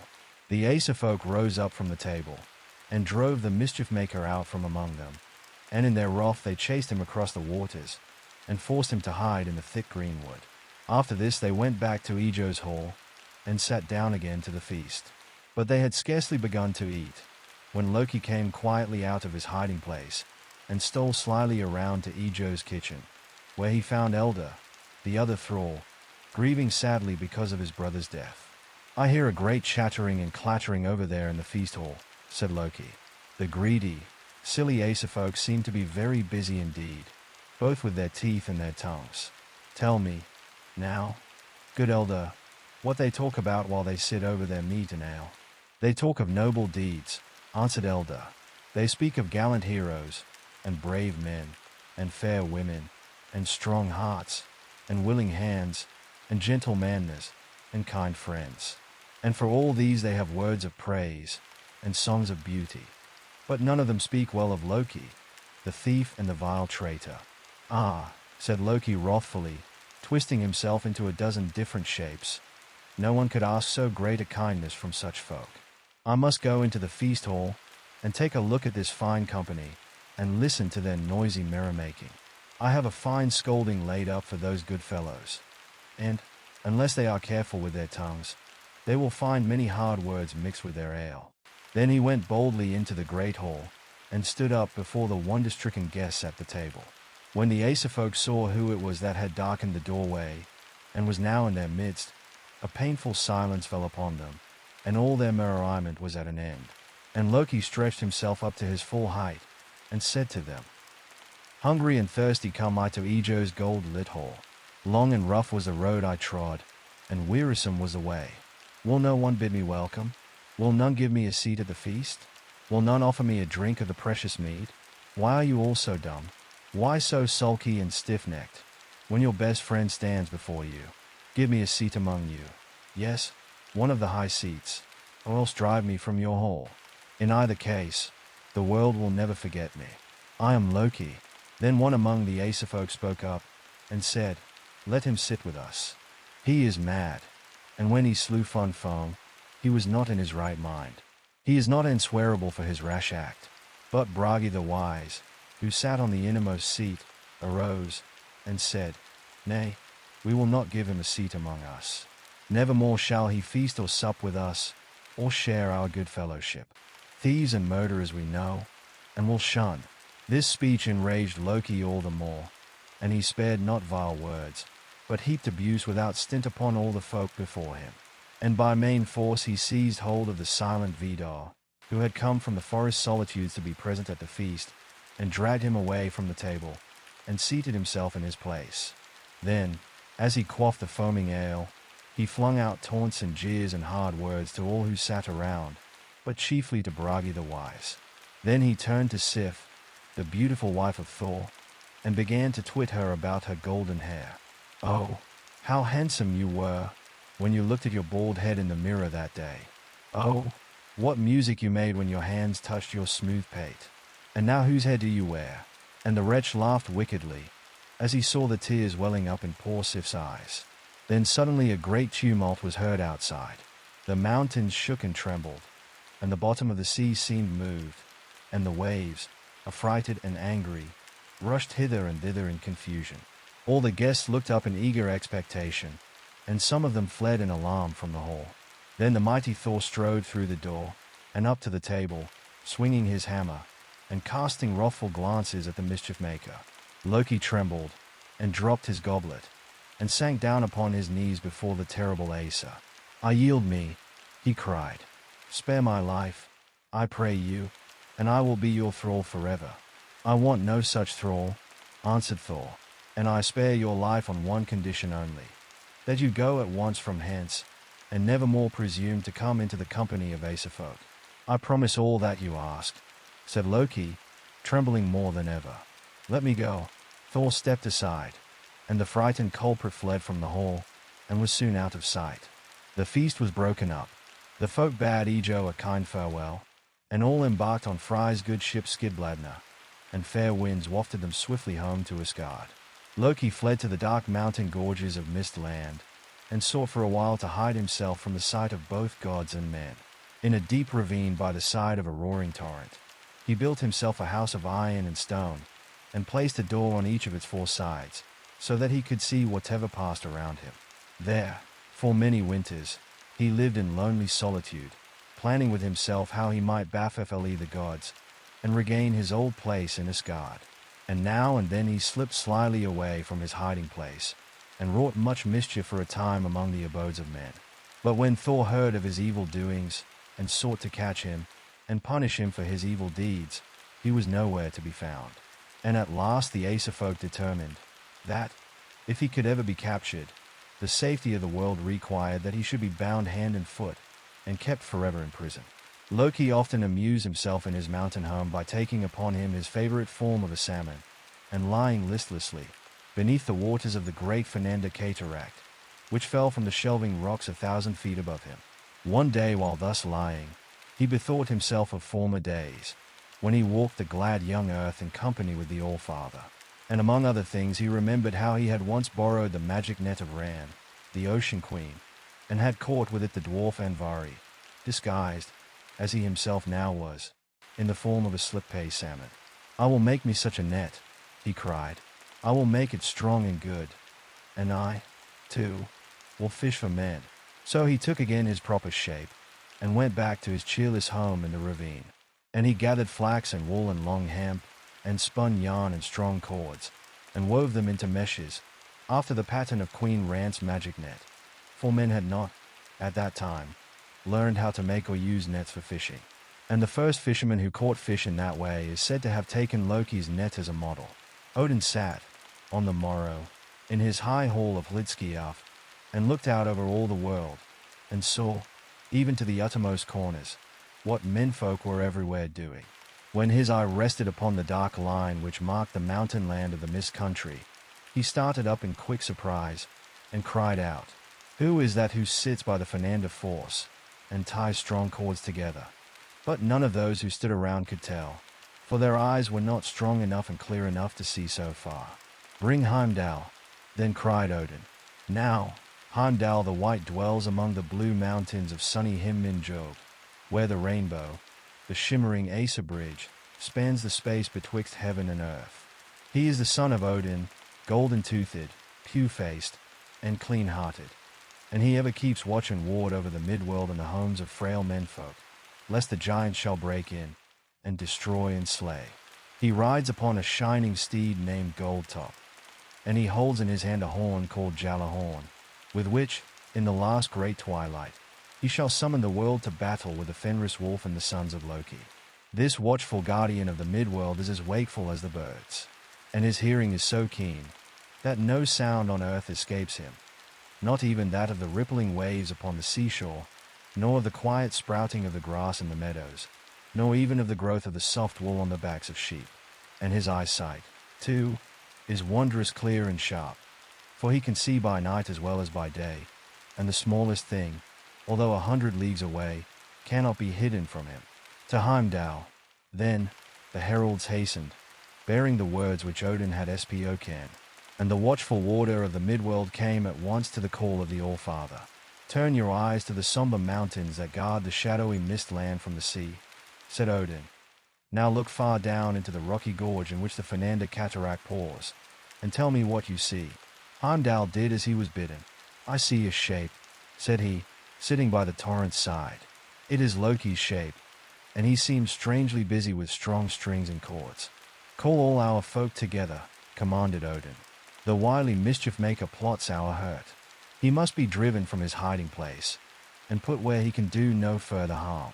Great stir was there then in Asgard. Every one hastened to answer Odin's call, and to join in the quest for the mischief-maker. Thor came on foot, with his hammer tightly grasped in his hands, and lightning flashing from beneath his red brows. Tyr, the one-handed, came with his sword. Then followed Bragi the wise, with his harp and his sage counsels.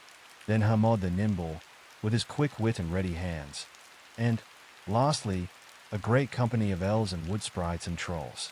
Then a whirlwind caught them up in its swirling arms, and carried them through the air, over the hilltops and the countryside, and the meadows and the mountains, and set them down in the gorge of the Fernanda Force. But Loki was not caught napping. His wakeful ears had heard the tumult in the air, and he guessed who it was that was coming.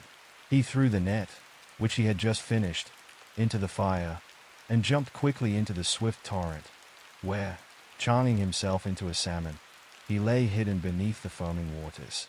When the eager Asa folk reached Loki's dwelling, they found that he whom they sought had fled, and although they searched high and low, among the rocks and the caves and the snowy crags, they could see no signs of the cunning fugitive. Then they went back to his house again to consult what next to do, and, while standing by the hearth, Quasar, a sharp-sighted elf, whose eyes were quicker than the sunbeam, saw the white ashes of the burned net lying undisturbed in the still hot embers, the woven meshes unbroken and whole. "See what the cunning fellow has been making," cried the elf. "It must have been a trap for catching fish, or rather for catching men," said Bragi, "for it is strangely like the Sea Queen's net." "In that case," said Hermod the nimble, "he has made a trap for himself. For, no doubt, he has changed himself, as is his wont, to a slippery salmon, and lies at this moment hidden beneath the Fernanda torrent. Here are plenty of cords of flax and hemp and wool, with which he intended to make other nets. Let us take them, and weave one like the pattern which lies there in the embers. And then, if I mistake not, we shall catch the too cunning fellow." All saw the wisdom of these words, and all set quickly to work. In a short time they had made a net strong and large, and full of fine meshes, like the model among the coals. Then they threw it into the roaring stream, Thor holding to one end, and all the other folk pulling at the other. With great toil, they dragged it forwards, against the current, even to the foot of the waterfall. But the cunning Loki crept close down between two sharp stones, and lay there quietly while the net passed harmlessly over him. "Let us try again," cried Thor. "I am sure that something besides dead rocks lies at the bottom of the stream." So they hung heavy weights to the net, and began to drag it a second time, this time going downstream. Loki looked out from his hiding place, and saw that he would not be able to escape again by lying between the rocks, and that his only chance for safety was either to leap over the net, and hide himself behind the rushing cataract itself, or to swim with the current out to the sea. But the way to the sea was long, and there were many shallow places, and Loki had doubts as to how old Aegir would receive him in his kingdom. He feared greatly to undertake so dangerous and uncertain a course. So, turning upon his foes, and calling up all his strength, he made a tremendous leap high into the air, and clean over the net. But Thor was too quick for him. As he fell towards the water, the Thunderer quickly threw out his hand, and caught the slippery salmon, holding him firmly by the tail. When Loki found that he was surely caught, and could not by any means escape, he took again his proper shape. Fiercely did he struggle with mighty Thor, and bitter were the curses which he poured down upon his enemies. But he could not get free. Into the deep, dark cavern, beneath the smoking mountain, where daylight never comes, nor the warmth of the sun, nor the sound of nature's music, the fallen mischief maker was carried, and they bound him firmly to the sharp rocks, with his face turned upwards toward the dripping roof. For they said that nevermore, until the last dread twilight, should he be free to vex the world with his wickedness. And Skade, the giant wife of Njord and the daughter of grim old Winter, took a hideous poison snake, and hung it up above Loki, so that its venom would drop into his upturned face. But Sigyn, the loving wife of the suffering wretch, left her home in the pleasant halls of Asgard, and came to his horrible prison house to soothe and comfort him. And evermore she holds a basin above his head, and catches in it the poisonous drops as they fall. When the basin is filled, and she turns to empty it in the tar-black river that flows through that home of horrors, the terrible venom falls upon his unprotected face, and Loki writhes and shrieks in fearful agony, until the earth around him shakes and trembles, and the mountains spit forth fire, and fumes of sulphur smoke. And there the mischief maker, the spirit of evil, shall lie in torment until the last great day and the dread twilight of all midworld things. How strange and how sad, that, while Loki lies thus bound and harmless, evil still walks the earth, and that so much mischief and such dire disasters were prepared for Sigfried and the folk of Nibelungen land.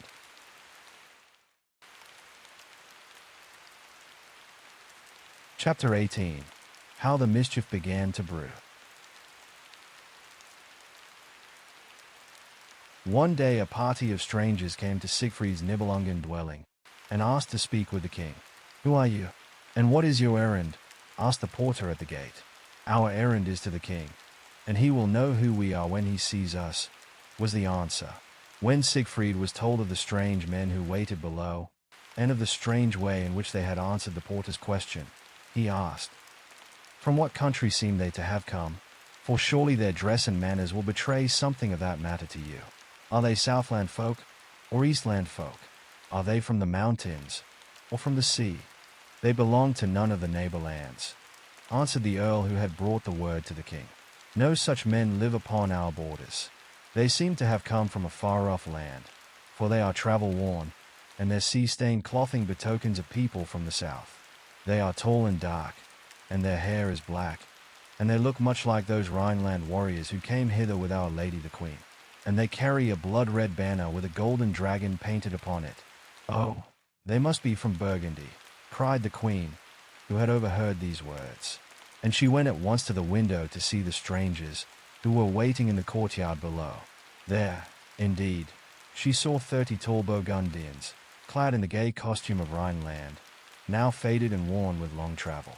But all save one were young, and strangers to Kriemhild. That one was their leader, an old man with a kind face and a right noble bearing. "See," said the queen to Sigfried, "there is our brave Captain Geir, who, ever since my childhood, has been the trustiest man in my brother Gunther's household. Those men are from the fatherland, and they bring tidings from the dear old Burgundian home. Welcome are they to our Nibelungen land," cried the delighted king.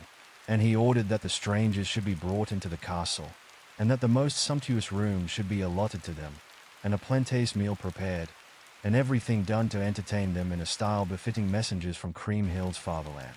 Then Geir, the trusty captain, was led into the presence of the king and queen.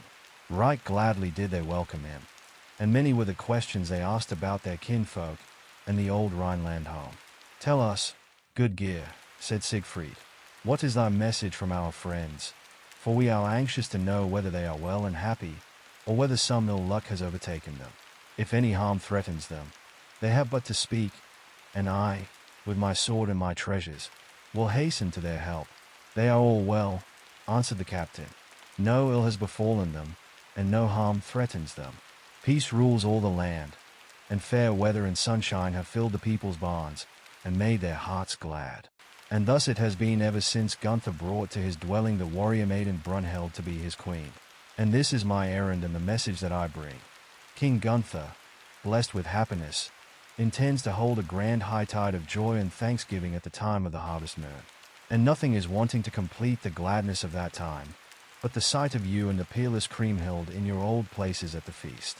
And it is to invite you to this festival of rejoicing that I have come, at the king's command, to Nibelungen land. Siegfried sat a moment in silence, and then thoughtfully answered, It is a long, long journey from this land to Burgundy, and many dangers beset the road, and my own people would sadly miss me while away, and I know not what mishaps might befall. Then Geir spoke of the Queen Mother Ute, now grown old and feeble, who wished once more, ere death called her hence, to see her daughter Kriemhild. And he told how all the people, both high and low, yearned for another sight of the radiant hero who in former days had blessed their land with his presence and his noble deeds. And his persuasive words had much weight with Siegfried, who said at length, Tarry a few days yet for my answer. I will talk with my friends and the Nibelungen earls, and what they think best, that will I do. For 9 days. Then, waited Geir at Siegfried's hall, but still the king put off his answer. Wait until tomorrow, he said each day, for his heart whispered dim forebodings. At length, as midsummer was fast drawing near, the impatient captain could stay no longer, and he bade his followers make ready to go back forthwith to Burgundy. When the queen saw that they were ready to take their leave, and that Geir could wait no longer upon the king's pleasure, she urged her husband to say to Gunther that they would come to his harvest festival, and the lords and noble earl folk added their persuasions to hers. Send word back to the Burgundian king, said they, that you will go, as he desires. We will see to it that no harm comes to your kingdom while you are away. So Siegfried called Geir and his comrades into the ball, and loaded them with costly gifts such as they had never before seen, and bade them say to their master that he gladly accepted the kind invitation he had sent, and that, ere the harvest hightide began, he and Kriemhild would be with him in Burgundy. And the messengers went back with all speed, and told what wondrous things they had seen in Nibelungen land, and in what great splendor Siegfried lived. And, when they showed the rare presents which had been given them, all joined in praising the goodness and greatness of the hero king. But old Chief Hagen frowned darkly as he said, It is little wonder that he can do such things, for the shining hoard of Andvari is his. If we had such a treasure, we, too, might live in more than kingly grandeur. Early in the month of roses, Siegfried and his peerless queen, with a retinue of more than 1,000 warriors and many fair ladies, started on their long and toilsome journey to the Southland. And the folk who went with them to the city gates bade them many tearful farewells, and returned to their homes, feeling that the sunshine had gone forever from the Nibelungen land. But the sky was blue and cloudless, and the breezes warm and mild, and glad was the song of the reapers as adown the seaward highway the kingly company rode. 2 days they rode through mist land, to the shore of the peaceful sea. 10 days they sailed on the waters, and the winds were soft and gentle, and the waves slept in the sunlight, or merrily danced in their wake. But each day, far behind them, there followed a storm cloud, dark as night, and the pleasant shores of Mist Land were hidden forever behind it. 5 days they rode through the lowlands, and glad were the lowland folk with sight of their hero king. 2 days through the silent greenwood, and 1 o'er the barren moor, and 3 amid vineyards and fields, and between orchards fruitful and fair, they rode. And on the 24th day they came in sight of the quiet town, and the tall grey towers, where dwelt the Burgundian kings. And a great company on horseback, with flashing shields and fine-wrought garments and nodding plumes, came out to meet them. It was King Gernot and 1,000 of the best men and fairest women in Burgundy, and they welcomed Siegfried and Kriemhild and their Nibelungen folk to the fair land of the Rhine. And then they turned, and rode back with them to the castle. And, As the company passed through the pleasant streets of the town, the people stood by the wayside, anxious to catch sight of the radiant Siegfried on his sun-bright steed, and of the peerless Kriemhild, riding on a palfrey by his side. And young girls strewed roses in their pathway, and hung garlands upon their horses, and every one shouted, "Hail to the conquering hero! Hail to the matchless queen!" When they reached the castle, King Gunther and Giselher met them, and ushered them into the old familiar halls, where a right hearty welcome greeted them from all the kingly household. And none seemed more glad in this happy hour than Brunhild the warrior queen, now more gloriously beautiful than even in the days of yore, when the harvest moon began to shine full and bright, lighting up the whole world from evening till morn with its soft radiance. The gay festival so long looked forward to began, and care and anxiety, and the fatigues of the long journey, were forgotten amid the endless round of pleasure which for 12 days enlivened the whole of Burgundy. And the chiefest honors were everywhere paid to Siegfried the hero king, and to Kriemhild the peerless queen of beauty. Then Queen Brunhild called to mind how, on a time, it had been told her in Isenland that Siegfried was but the liegeman and vassal of King Gunther, and she wondered why such honor should be paid to an underling, and why the king himself should treat him with so much respect. And as she thought of this, and of the high praises with which every one spoke of Kriemhild, her mind became filled with jealous broodings, and soon her bitter jealousy was turned to deadly hate. For she remembered then how, in the days long past, a noble youth, more beautiful and more glorious than the world would ever see again, had awakened her from the deep sleep that Odin's thorn had given.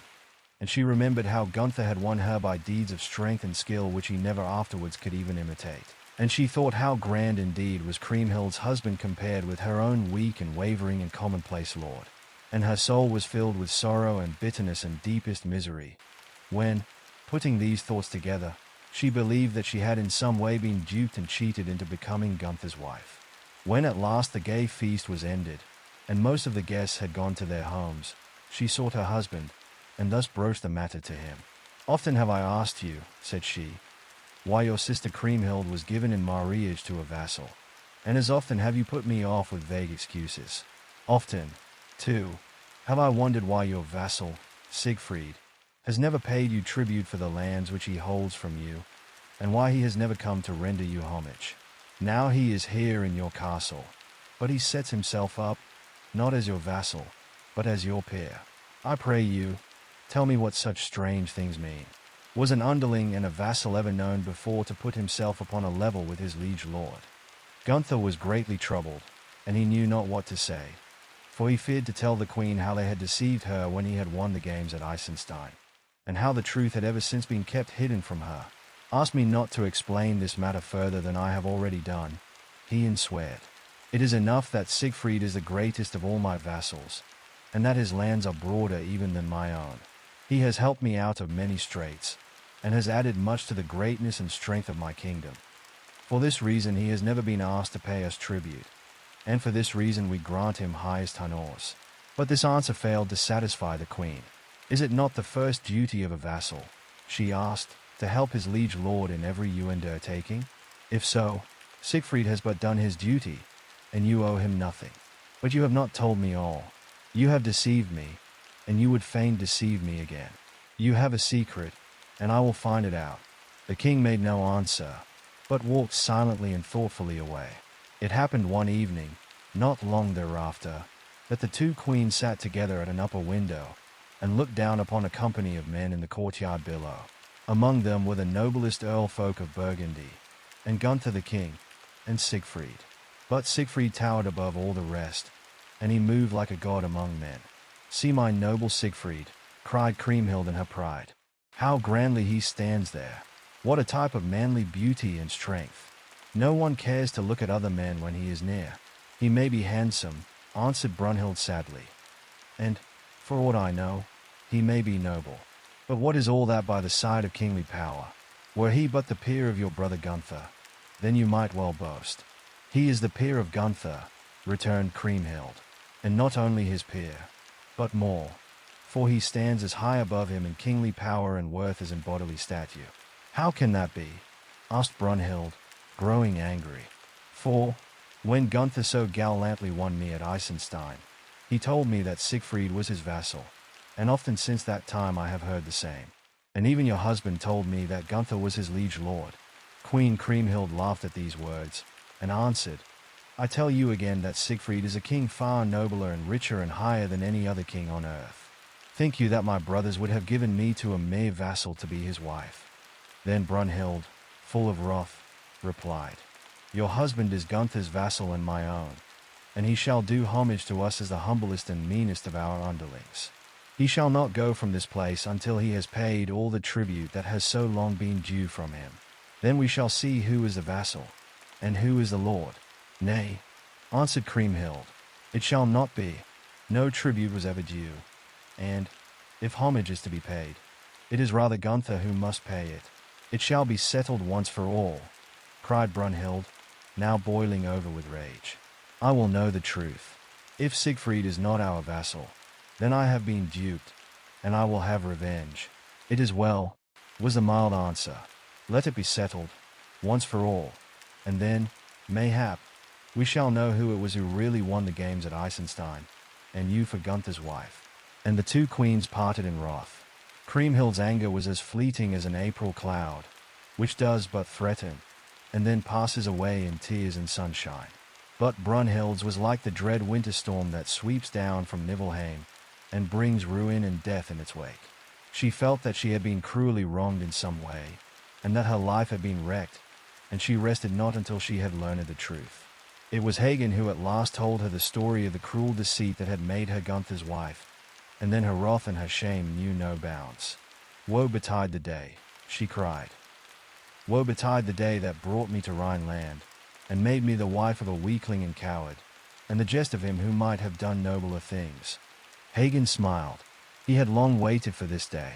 "It was Sigfried, and Sigfried alone, who plotted to deceive you," he said. "Had it not been for him, you might still have been the happy maiden queen of Eisenland. And now he laughs at you, and urges his queen, Kriemhild, to scorn you as she would an underling." I know it, returned the queen in distress. "And yet how grandly noble is the man! How he rushed through the flames to awaken me, when no one else could save! How brave, how handsome, and yet he has been my bane. I can have no peace while he lives." Hagen smiled again, and a strange light gleamed from his dark eye. Then he said, "Truly handsome and brave is he, but a viler traitor was never born. He even now plots to seize this kingdom, and to add it to his domain. Why else should he bring so great a retinue of Nibelungen warriors to Burgundy? I will see King Gunther at once, and we will put an end to his wicked projects." "Do even so, good Hagen," said Brunhild. "Take him from my path, and bring low the haughty pride of his wife, and I shall be content." "That I will do," cried Hagen. "That I will do. Gunther is and shall be the king without a peer, and no one shall dare dispute the worth and the queenly beauty of his wife." Then the wily chief sought Gunther, and with cunning words poisoned his weak mind. The feeble old king was easily made to believe that Sigfried was plotting against his life, and seeking to wrest the kingdom from him. And he forgot the many kind favors he had received at the hero's hand. He no longer remembered how Sigfried had slain the terror of the glittering heath, and freed the Burgundians from many a fear, and how he had routed the warlike hosts of the Northland, and made prisoners of their kings, and how he had brought his voyage to Eisenland to a happy and successful ending. He forgot, also, that Sigfried was his sister's husband. He had ears and mind only for Hagen's wily words. "While this man lives," said the dark-browed chief, "none of us are safe. See how the people follow him. Hear how they shout at his coming. They look upon him as a god, and upon Gunther as a nobody. If we are wise, we shall rid ourselves of so dangerous a man. It is but a week until he takes his leave of us, and goes back to his own home in Nibelungen land. Watch him carefully until that time, but do him no harm. When he is once gone, he shall never come back again," said the king.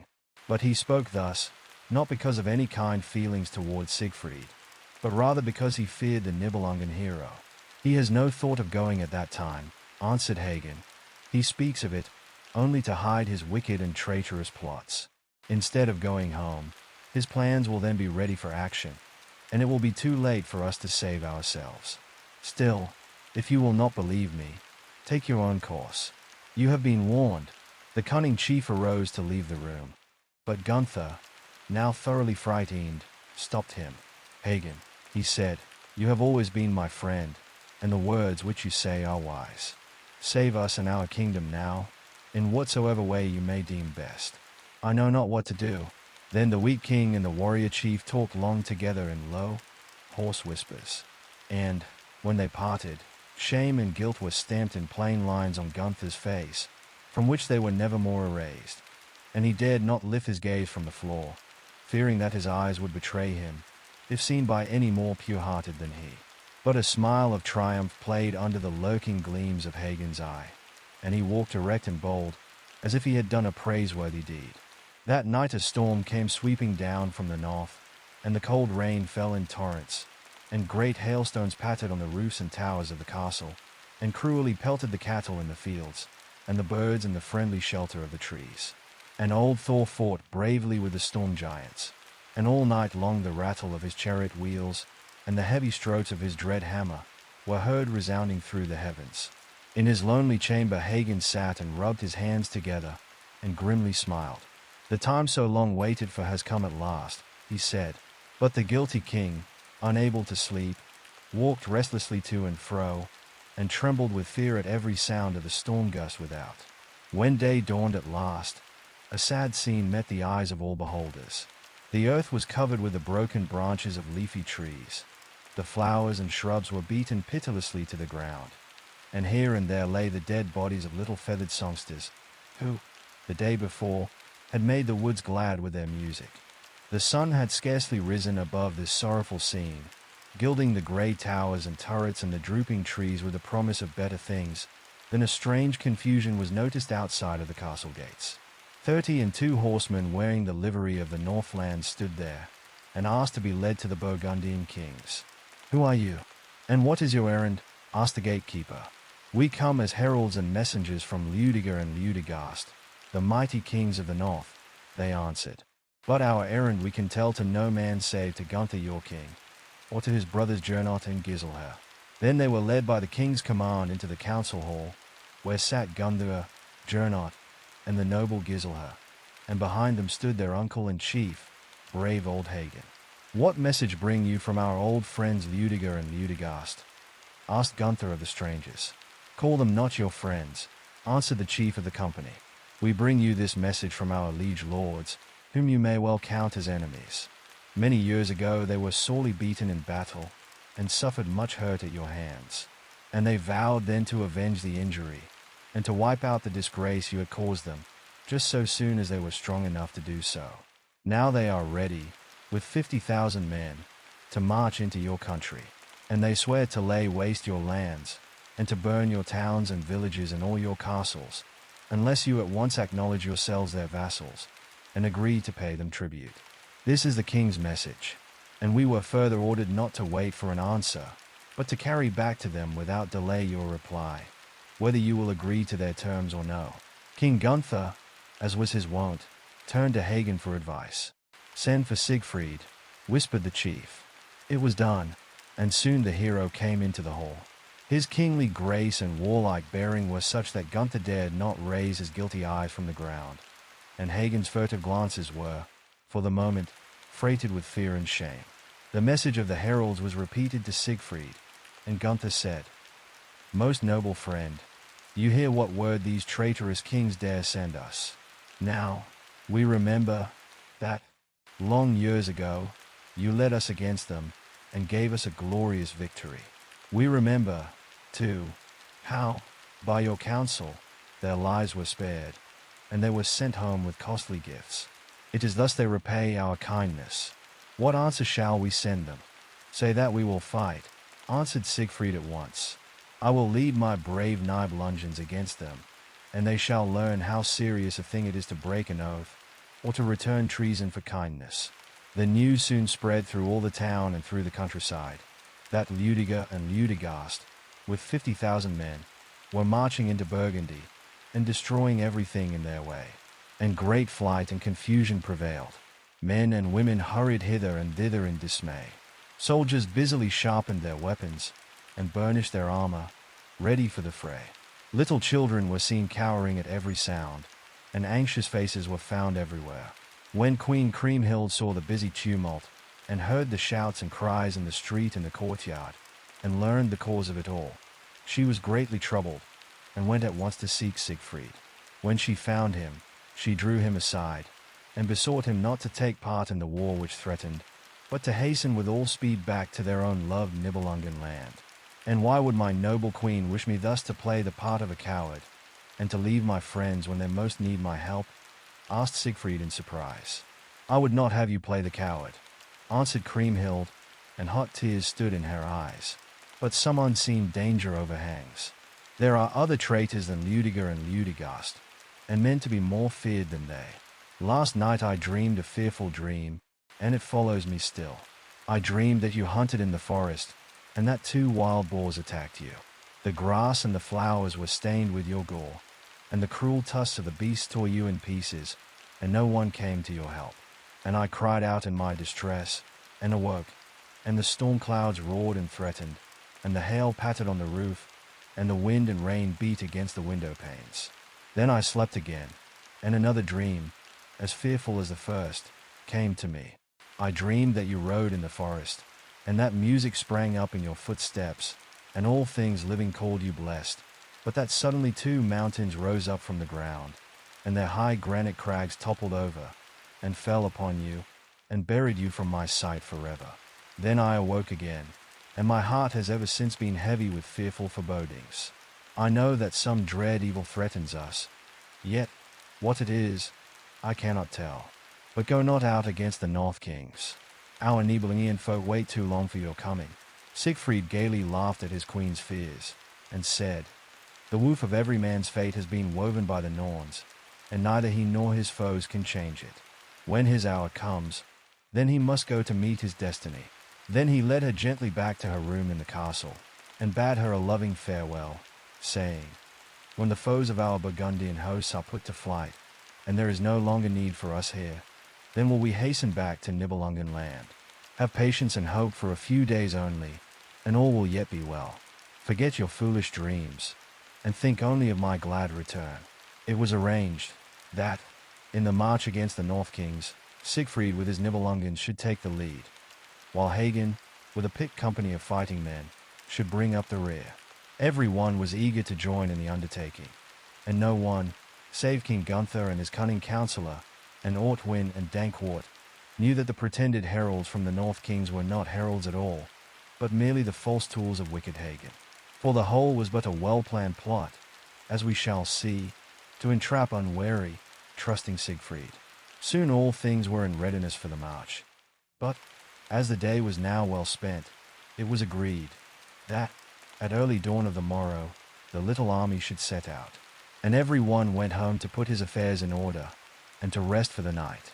Late that evening old Hagen went to bid Siegfried's queen goodbye. Kriemhild had tried hard to drown her gloomy fears, and to forget her sad, foreboding dreams, but it was all in vain, for deep anxiety still rested heavily upon her mind. Yet she welcomed her dark-browed uncle with the kindest words.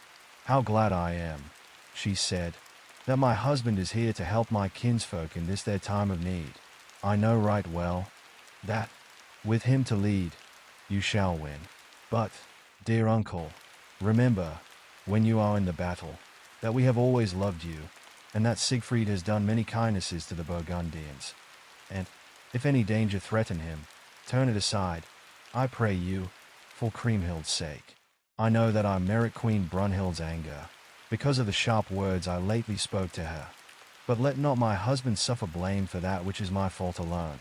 Kriemhild, answered Hagen, no one shall suffer blame, neither Siegfried nor yourself. We are all forgetful, and sometimes speak hasty words, but that which we say in angry thoughtlessness should not be cherished up against us. There is no one who thinks more highly of Siegfried than I, and there is nothing I would not do to serve him. I should not fear for him, said she, if he were not so bold and reckless. When he is in the battle, he never thinks of his own safety, and I tremble lest at some time he may dare too much, and meet his death. If you knew everything, as I do, you would fear for him too. What is it? Asked Hagen, trying to hide his eagerness. What is it that gives you cause for fear? Tell me all about it, and then I will know the better how to shield him from danger. I will lay down my life for his sake." Then Kriemhild, trusting in her uncle's word, and forgetful of every caution, told him the secret of the dragon's blood, and of Siegfried's strange bath, and of the mischief-working lime leaf. "And now," she added, "since I know that there is one spot which a deadly weapon might reach, I am in constant fear that the spear of an enemy may, perchance, strike him there. Is there not some way of shielding that spot?" "There is," answered Hagen. "Make some mark, or put some sign, upon his coat, that I may know where that spot is. And, when the battle rages, I will ride close behind him, and ward off every threatened stroke." And Kriemhild joyfully promised that she would at once embroider a silken lime leaf on the hero's coat, just over the fatal spot. And Hagen, well pleased, bade her farewell, and went away. Without delay the chief sought the weak-minded Gunther, and to him he related all that the trustful Kriemhild had told him. And, until the midnight hour, the two plotters sat in the king's bedchamber, and laid their cunning plans. Both thought it best, now they had learned the fatal secret, to give up the sham march against the North Kings, and to seek by other and easier means to lure Siegfried to his death. "The chiefs will be much displeased," said Gunther, "for all will come, ready to march at the rising of the sun. What shall we do to please them, and make them more ready to change their plans?" Hagen thought a moment, and then the grim smile that was wont to break the dark lines of his face when he was pleased spread over his features. "We will have a grand hunt in the Odenwald tomorrow," he hoarsely whispered.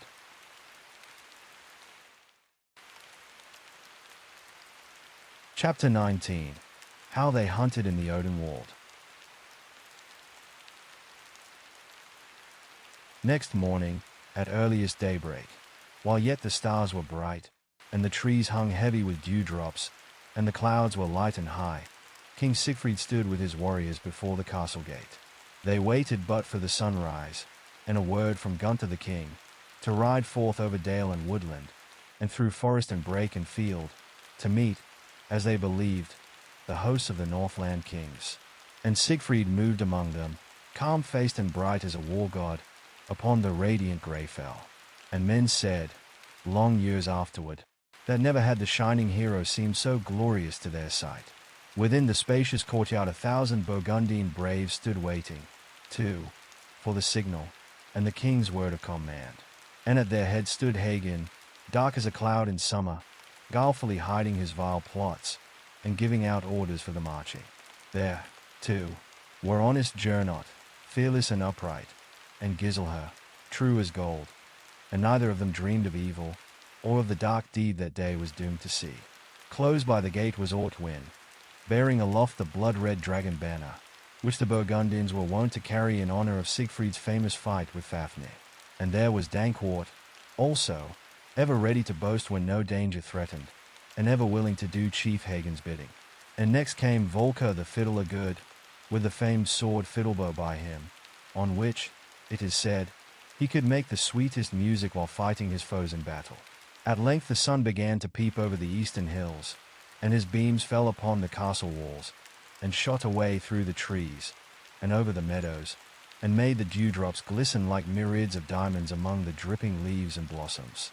And a glad shout went up from the throats of the waiting heroes, for they thought that the looked-for moment had come, and the march would soon begin. And the shout was echoed from walls to turrets, and from turrets to trees, and from trees to hills, and from the hills to the vaulted sky above. And nothing was wanting now but King Gunther's word of command. Suddenly, far down the street, the sound of a bugle was heard, and then of the swift clattering of horses' hoofs coming up the hill towards the castle. "Who are they who come thus to join us at the last moment?" asked Hagen of the watchman above the gate. "They are strangers," answered the watchman, "and they carry a peace flag." In a few moments the strange horsemen dashed up, and halted some distance from the castle gate, where Siegfried and his heroes stood. "Who are you, and what is your errand?" cried Hagen, in the king's name. They answered that they were heralds from the Northland kings, sent quickly to correct the message of the day before. For their liege lords, Ludiger and Ludegast, they said, had given up warring against Burgundy, and had gone back to their homes.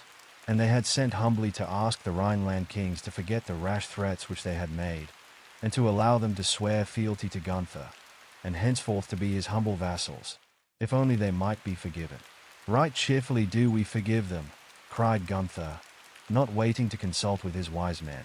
And our forgiveness shall be so full, that we shall ask neither fealty nor tribute from them. Then he turned to Sigfried, and said, You hear, friend Sigfried, how this true blessed matter has been happily ended. Accept our thanks, we pray you, for your profit help, for, without it, it might have gone but roughly with us in a second war with the Northland kings. But now you are free to do what pleases you. If, as you said yesterday, you would fain return to Nibelungen land, you may send your warriors on the way today, for they are already equipped for the journey. But abide you with us another day, and tomorrow we will bid you Godspeed, and you may easily overtake your Nibelungen friends ere they have reached our own boundaries. Siegfried was not well pleased to give up an undertaking scarce begun, and still less could he understand why the king should be so ready to forgive the affront which the Northland kings had offered him. And he was not slow in reading the look of shame and guilt that lurked in Gunther's face, or the smile of jealous hate that Hagen could no longer hide. Yet no word of displeasure spoke he, nor seemed he to understand that any mischief was brewing, for he feared neither force nor guile. So he bade his Nibelungens to begin their homeward march, saying that he and Kriemhild, and the ladies of her train, would follow swiftly on the morrow. Since it is your last day with us, said Gunther, grown cunning through Hagen's teaching, what say you, dear Siegfried, to a hunt in Odin's woods? Right glad will I be to join you in such sport, answered Siegfried.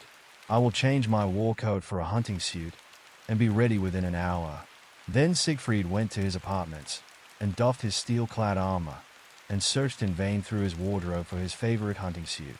But it was nowhere to be found, and he was fain to put on the rich embroidered coat which he sometimes wore in battle, instead of a coat of mail. And he did not see the white lime leaf that Kriemhild with anxious care had worked in silk upon it. Then he sought the queen, and told her of the unlooked-for change of plans, and how, on the morrow, they would ride towards Nibelungen land. But today he said he had promised Gunther to hunt with him in the Odenwald. But Kriemhild, to his great surprise, begged him not to leave her, even to hunt in the Odenwald, for she had begun to fear that she had made a great mistake in telling Hagen the story of the lime leaf, and yet she could not explain to Siegfried the true cause of her uneasiness. Oh, do not join in the hunt, she cried. Something tells me that danger lurks hidden in the wood. Stay in the castle with me, and help me put things in readiness for our journey homewards tomorrow. Last night I had another dream. I thought that Odin's birds, Hugin and Munin, sat on a tree before me, and Hugin flapped his wings, and said, What more vile than a false friend? What more to be feared than a secret foe? Harder than stone is his unfeeling heart. Sharper than the adder's poison fangs are his words. A snake in the grass is he. Then Munin flapped his wings too, but said nothing, and I awoke, and thought at once of the sun-bright Balder, slain through Loki's vile deceit. And, as I thought upon his sad death, a withered leaf came fluttering through the casement, and fell upon my couch. Sad signs and tokens are these, my husband, and much grief, I fear, they foretell. But Siegfried was deaf to her words of warning, and he laughed at the foolish dream. Then he bade her farewell till eventide, and hastened to join the party of huntsmen who waited for him impatiently at the gate. When the party reached the Odenwald, they separated, each man taking his own course, and following his own game. Siegfried, with but one trusty huntsman and his own fleet-footed hound, sought at once the wildest and thickest part of the wood. And great was the slaughter he made among the fierce beasts of the forest, for nothing that was worthy of notice could hide from his sight, or escape him. From his lair in a thorny thicket, a huge wild boar sprang up, and with glaring red eyes, and mouth foaming, and tusks gnashing with rage, he charged fiercely upon the hero. But, with one skillful stroke from his great spear, Siegfried laid the beast dead on the heather. Next he met a tawny lion, couched ready to spring upon him. But, drawing quickly his heavy bow, he sent a quivering arrow through the animal's heart. Then, one after another, he slew a buffalo, 4 bisons, a mighty elk with branching horns, and many deers and stags and savage beasts. At one time the hound drove from its hiding place another wild boar, much greater than the first, and far more fierce.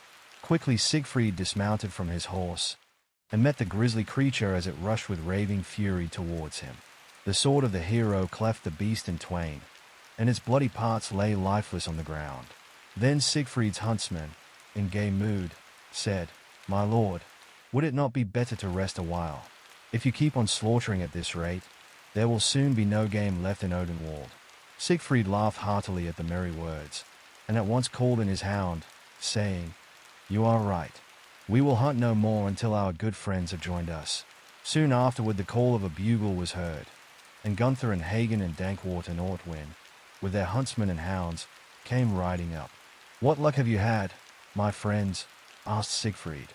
Then Hagen told what game they had taken: a deer, a young bear, and 2 small wild boars. But, when they learned what Sigfried had done, the old chief's face grew dark, and he knit his eyebrows, and bit his lips in jealous hate. 4 knights, 10 huntsmen, and 24 hounds, had beaten every bush, and followed every trail, and yet the Nibelungen king, with but 1 follower and 1 hound, had slain 10 times as much game as they. While they stood talking over the successes of the day, the sound of a horn was heard, calling the sportsmen together for the midday meal, and knights and huntsmen turned their steeds, and rode slowly towards the trysting place. Suddenly a huge bear, roused by the noise of baying hounds and tramping feet, crossed their pathway. "Ah!" cried Sigfried.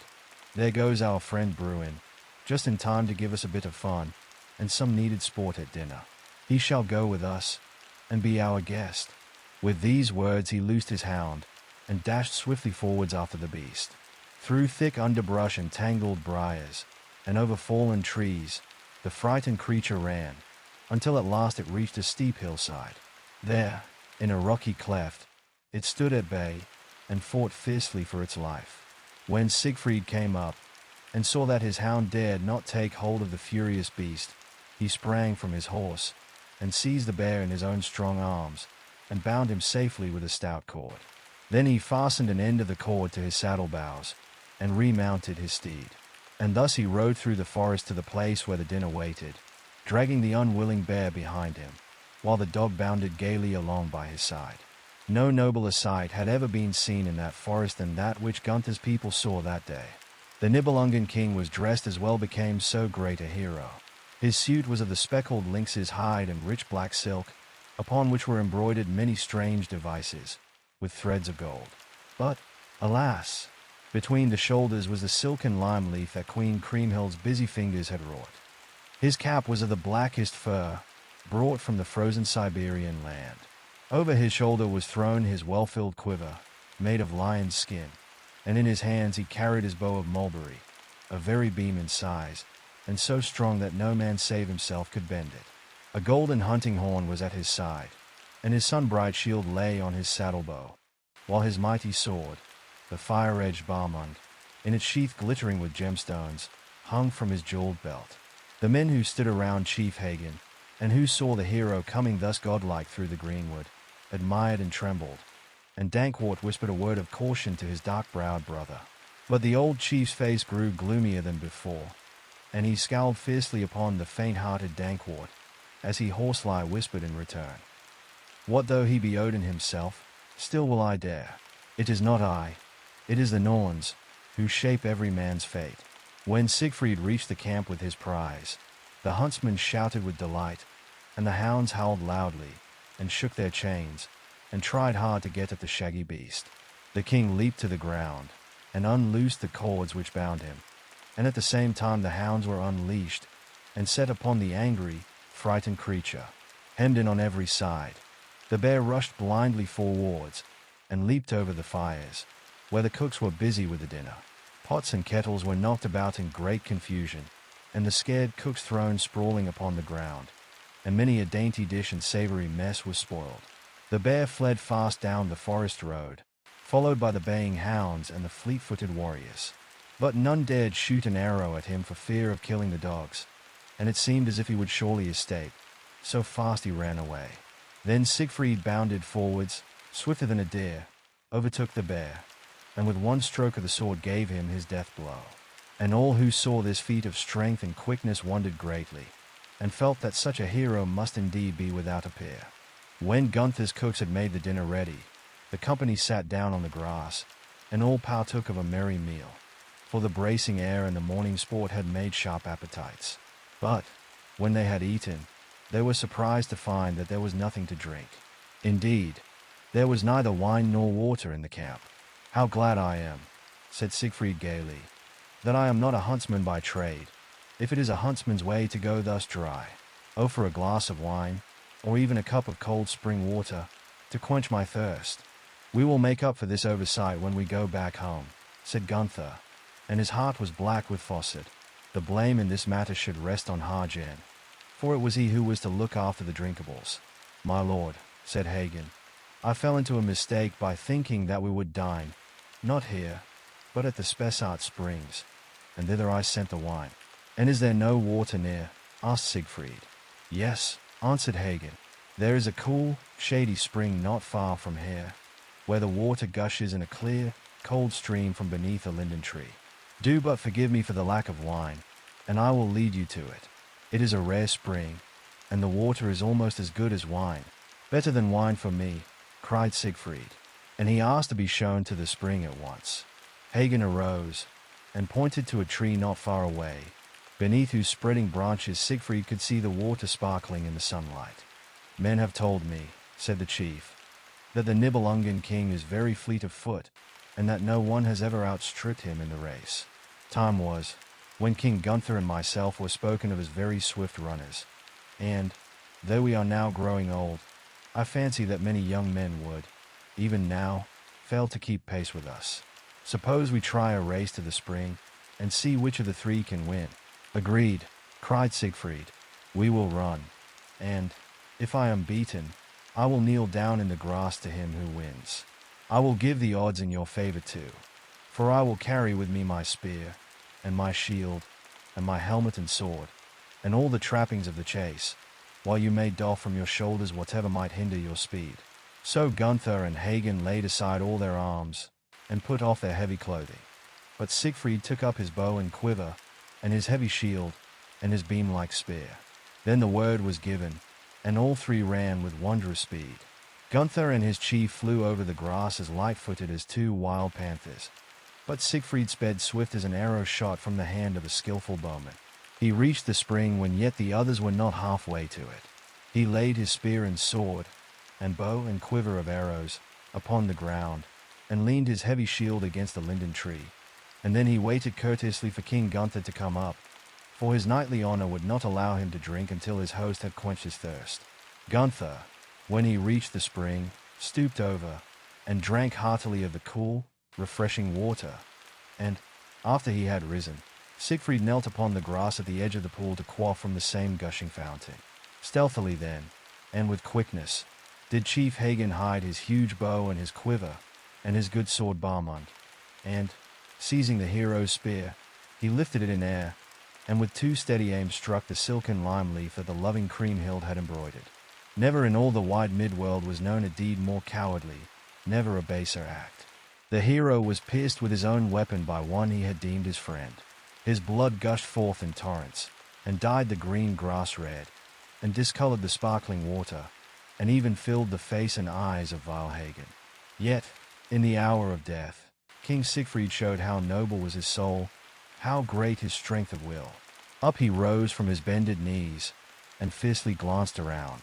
Then, had not the evil-eyed chief, who never before had shunned a foe, fled with fleet-footed fear, quick vengeance would have overtaken him. In vain did the dying king look for his bow and his trusty sword. Too safely had they been hidden. Then, though death was fast dimming his eyes, he seized his heavy shield, and sprang after the flying Hagen. Swift as the wind he followed him. Quickly he overtook him. With his last strength he felled the vile wretch to the ground, and beat him with the shield, until the heavy plates of brass and steel were broken, and the jewels which adorned it were scattered among the grass. The sound of the heavy blows was heard far through the forest, and, had the hero's strength held out, Hagen would have had his reward. But Siegfried, weak and pale from the loss of blood, now staggered, and fell among the trampled flowers of the wood. Then with his last breath he thus upbraided his false friends. Cowards and traitors, ye! A curse shall fall upon you. My every care has been to serve and please you, and thus I am requited. Bitterly shall you rue this deed. The brand of traitor is set upon your foreheads, and it shall be a mark of loathing and shame to you forever. Then the weak old Gunther began to wring his hands, and to bewail the death of Siegfried. But the hero bade him hush, and asked him of what use it was to regret an act which could have been done only by his leave and sanction. Better to have thought of tears and groans before, said he. I have always known that you were a man of weak mind, but never did I dream that you could lend yourself to so base a deed.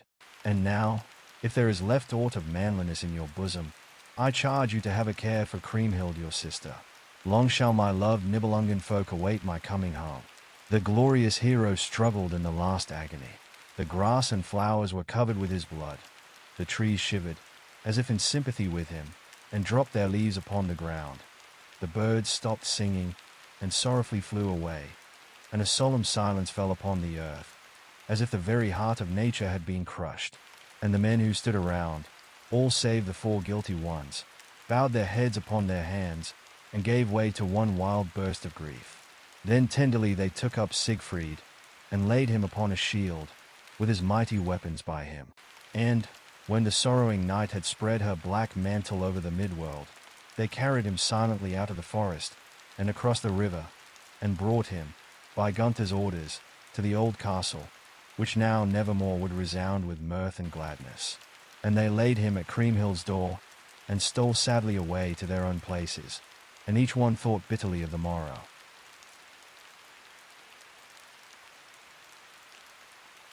Chapter 20. How the Hoard was brought to Burgundy, and what was done on the morrow. Too sad is the tale of Kriemhild's woe and her grief for the mighty dead. Let us pass it by in tearful, pitying silence, nor wish to awaken the echoes of that morning of hopeless anguish which dawned on the cold and cheerless dwelling of the kings. For peace had fled from Burgundy, never more to return. Siegfried was dead, fated. Now was the glory of the Nibelungen land, and gone was the midworld's hope. It is told in ancient story, how men built a funeral pile far out on the grassy meadows, where the quiet river flows, and how, in busy silence, they laid the sun-dried beams of ash and elm together, and made ready the hero's couch, and how the pile was dight with many a sun-bright shield, with war-coats and glittering helms, and silks and rich dyed cloth from the southland, and furs, and fine-wrought ivory, and gemstones priceless and rare, and how, over all, they scattered sweet spices from Araby, and the pleasantest of all perfumes. Then they brought the golden Siegfried, and laid him on his couch, and beside him were his battered shield, and Balmung with its fire-edge bare. And, as the sun rose high in heaven, the noblest earl folk who had loved Siegfried best touched fire to the funeral pile, and a pleasant breeze from the southland fanned the fire to a flame, and the white blaze leaped on high, and all the folk cried out in mighty agony to the gods. Such was the story that men told to each other when the world was still young, and the heroes were unforgotten. And some said, too, that Brunhild, the fair and hapless queen, died then of a broken heart and of a hopeless, yearning sorrow, and that she was burned with Siegfried on that high-built funeral pile. They are gone. The lovely, the mighty, the hope of the ancient earth, it shall labor and bear the burden as before the day of their birth. It shall yearn, and be oft-times holpen, and forget their deeds no more, till the new sun beams on Balder and the happy sealess shore. Another and much later story is sometimes told of these last sad days, how the hero's body was laid in a coffin, and buried in the quiet earth, amid the sorrowful lamentations of all the Rhineland folk, and how, at Kriemhild's earnest wish, it was afterwards removed to the place where now stands the little minster of Lorsch. As to which of these stories is the true one, it is not for me to say. Enough it is to know that Siegfried was dead, and that the springtime had fled, and the summer season with all its golden glories had faded away from Rhineland, and that the powers of darkness and of cold and of evil had prevailed. To this day the city where was the dwelling of the Burgundian kings is called Worms, in remembrance of the dragon, or worm, which Siegfried slew, and a figure of that monster was for many years painted upon the city arms, and borne on the banner of the Burgundians. And, until recently, travelers were shown the Raisin House, a stronghold, which, men say, Siegfried built, and in it were many strange and mighty weapons, which, they claim, were wielded by the hero. The lance which was shown there was a great beam nearly 80 feet in length, and the war coat, wrought with steel and gold, and bespangled with gemstones, was a wonder to behold. And now, in the church of St. Cecilia, you may see what purports to be the hero's grave, and a pleasant meadow, not far from the town, is still called Kriemhild's Rose Garden, while farther away is the place called Drachenfels, or the Dragon's Field, where, they say, Siegfried met Fafnir. But whether it is the same as the glittering heath of the ancient legend, I know not. And what became of the hoard of Andvari? The story is briefly told. When the days of mourning were past, and the people had gone back sadly to their homes, Queen Kriemhild began to speak of returning to the land of the Nibelungans. But Jute, her aged mother, could not bear to part with her, and besought her to stay, for a while at least, in the now desolate Burgundian castle. And Gernot and Giselher, her true and loving brothers, added their words of entreaty also. And so, though heartsick, and with many misgivings, she agreed to abide for a season in this cheerless and comfortless place. Many days, even months, dragged by, and still she remained, for she found it still harder and harder to tear herself away from her mother, and all that her heart held dear. Yet never, for 3 years and more, did she even speak to Gunther, or by any sign show that she remembered him. And, as for Hagen, no words could utter the deep and settled hate she felt towards him. But the dark-browed chief cared naught either for love or hate, and he walked erect, as in the days of yore, and he smiled and frowned alike for both evil and good. And he said, "It was not I, it was the Norns, who wove the woof of his life and mine." The years went by on leaden wings, and brought no sunlight to Gunther's dwelling, for his days were full of sadness, and his nights of fearful dreams. At length he said to Chief Hagen, "If there is aught in the midworld that can drive away this gloom, I pray thee to help me find it, for madness steals upon me." "There is one thing," answered Hagen, "which might brighten our land again, and lift up your drooping spirits, and bring gladness to your halls." "What is that?" asked the king. "It is the Nibelungen hoard," said the chief. "It is the wondrous treasure of Andvari, which Siegfried gave as a gift to Kriemhild. If it were ours, we might become the masters of the world. But how can we obtain it?" "It is Kriemhild's," was the answer, "but she does not care for it. Neither could she use it if she wished. If you could only gain her favor and forgiveness, I feel sure that she would let you do with it as you wish."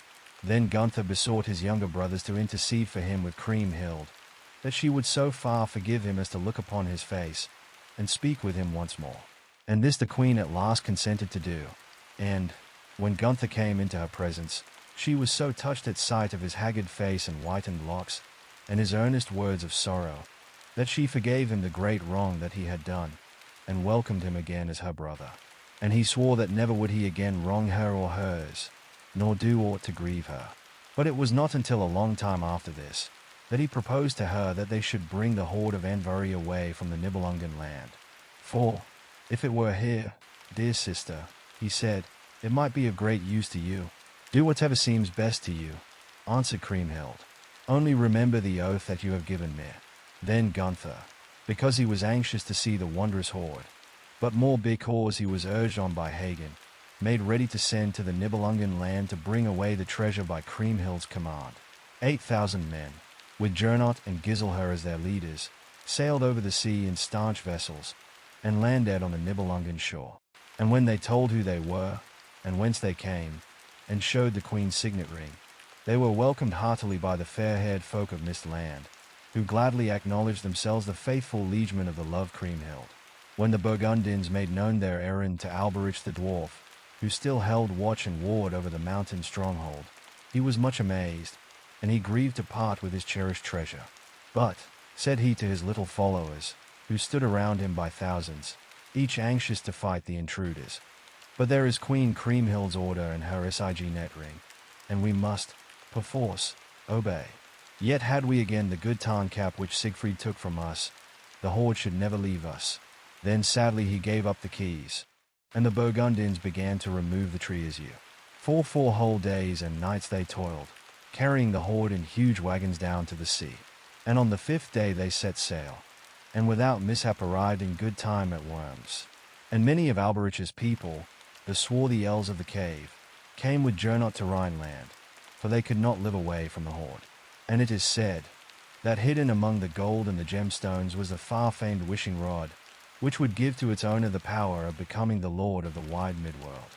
And the vast treasure was stored in the towers and vaults of the castle, and Queen Kriemhild alone held the keys, and lavishly she scattered the gold wherever it was needed most. The hungry were fed, the naked were clothed, the sick were cared for, and everybody near and far blessed the peerless queen of Nibelungen land. Then Hagen, always plotting evil, whispered to King Gunther, and said, "It is dangerous to suffer your sister to hold so vast a treasure. All the people are even now ready to leave you and follow her. She will yet plot to seize the kingdom and destroy us." And he urged the king to take the keys and to make the Nibelungen horde his own. But Gunther answered, "I have already done too great a wrong, and I have sworn to my sister never to harm her again, or to do aught that will grieve her. Let the guilt, then, rest on me," said Hagen. And he strode away, and took the keys from Kriemhild by force. When Gernot and Giselher heard of this last vile act of the evil-eyed chief, they waxed very angry, and vowed that they would help their sister regain that which was her own. But the wary Hagen was not to be foiled, for, while the brothers were away from the borough, he caused the great horde to be carried to the river, at a place called Lochheim, and sunk, fathoms deep, beneath the water. And then, for fear of the vengeance which might be wreaked upon him, he fled from Rhineland, and hid himself for a while among the mountains and the barren hill country of the south. And this was the end of the fated horde of Andvari.